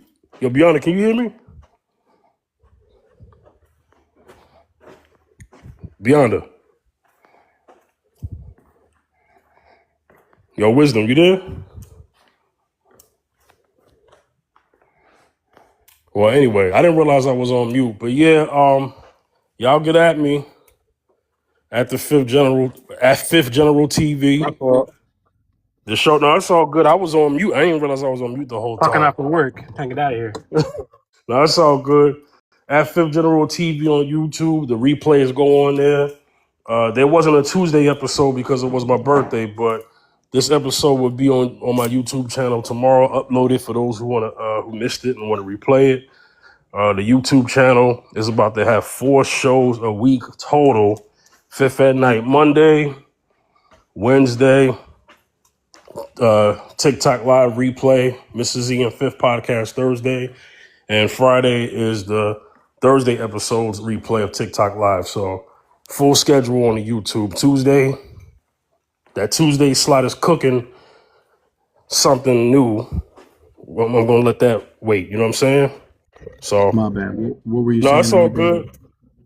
Hey, Wisdom, you got a final thought? I was just promoting my YouTube show that's premiering Monday. You got a final thought on today? Um, yeah, this is why women aren't allowed to preach or minister. Most of them, the biggest, the rebellion is because they don't like their station in the hierarchy of God's creation. A lot of them don't. They have a difficult time making peace with the fact that they're supposed to be up under the best man that they can find. And for them to get the best man they can find, there are certain limitations they need to place on their behavior. And it's difficult for women to do that because they have power over weak men if they ignore modesty, chastity, and they ignore their relationship with God. So women, they want to wield power over weak men through sex, right?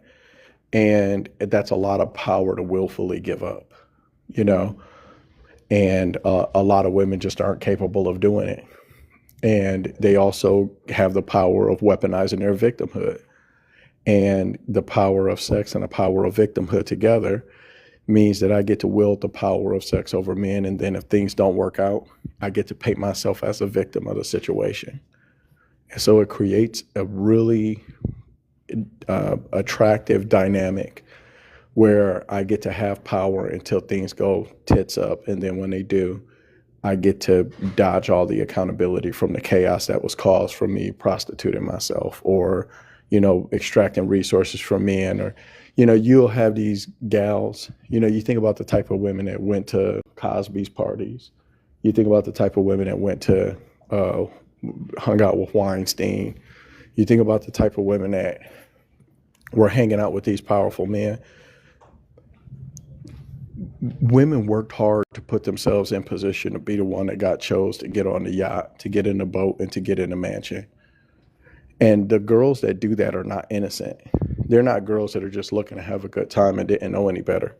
They know that they're dealing with millionaires, and a lot of them are looking to get pregnant. A lot of them are looking to cause some type of scandal, right? Very few of them are looking to go in and deal with those type of men just so they can have some fun and do some drugs and drink and go home.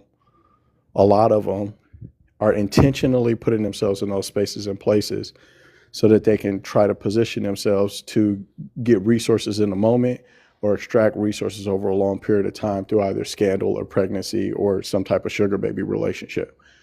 And we don't ever talk enough about that. And this idea that women are innocent, even though we can see that they are arguing for their right to behave this way. Every day they get on the internet and they argue that it should be their right to screw whoever they want. And if you're a man, you want to give me money, then I should be able to accept it. And it shouldn't say anything about me as a person. And that's your fault if you want to move that way or if you want to do that.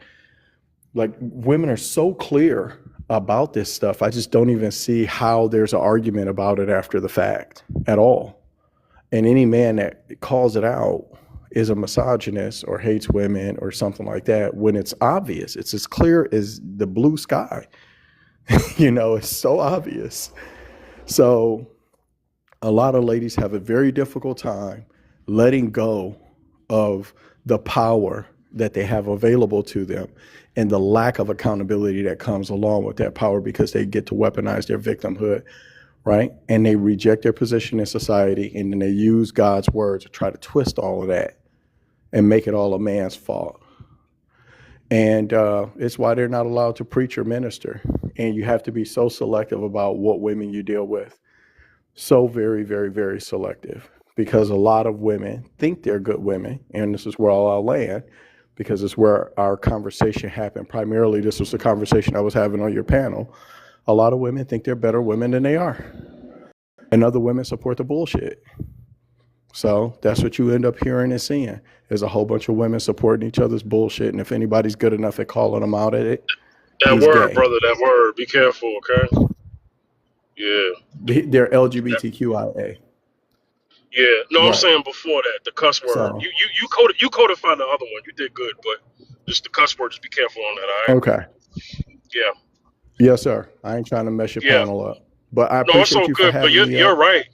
Yeah, Yeah. no problem, brother. Hey, I just wanted to say to you, because I first saw you because I'm a fan of JR and the Lapeef Network, right? Oh, So yeah. Love those guys, man. yeah, Those are good dudes. absolutely. So I am starting a YouTube show, and the panel format is similar to what he does, and I would like to have you on a future episode if that's okay. Absolutely, man. Send me a message real quick, and then I'll send you I my will. math. And then that way you can text me directly and personally when you guys are setting something up. Because I run a pretty crazy life, bro. Okay. I got 75 employees, and like if I don't put something on my calendar, there's no way I can get to it. No, I got you. How's your Monday nights? Do you have any availability coming up on any Monday nights? If I schedule Because something in that's when I'm doing the advance, show. Yeah. yeah, if I schedule stuff in advance, then I always got time. I just got to get it on the calendar early. That's all. No problem. Let me book you for May. We'll talk it out, because I got guests locked in for the next few episodes. So it's gonna be like in May. So I'm gonna lock you in for May, and we'll talk it out. Cool. Like I said, I'll shoot you a message with my Yes, sir. personal contact, and we'll connect. Yes, sir. I appreciate that. Thank you, brother. All right. I appreciate you. Thank you for having me. All right. Peace. You have a good weekend. No problem. Yeah, Thank you, sir. you too. Peace. All right. So that's all, everyone. Y'all have a good weekend. All right. Take care. Peace.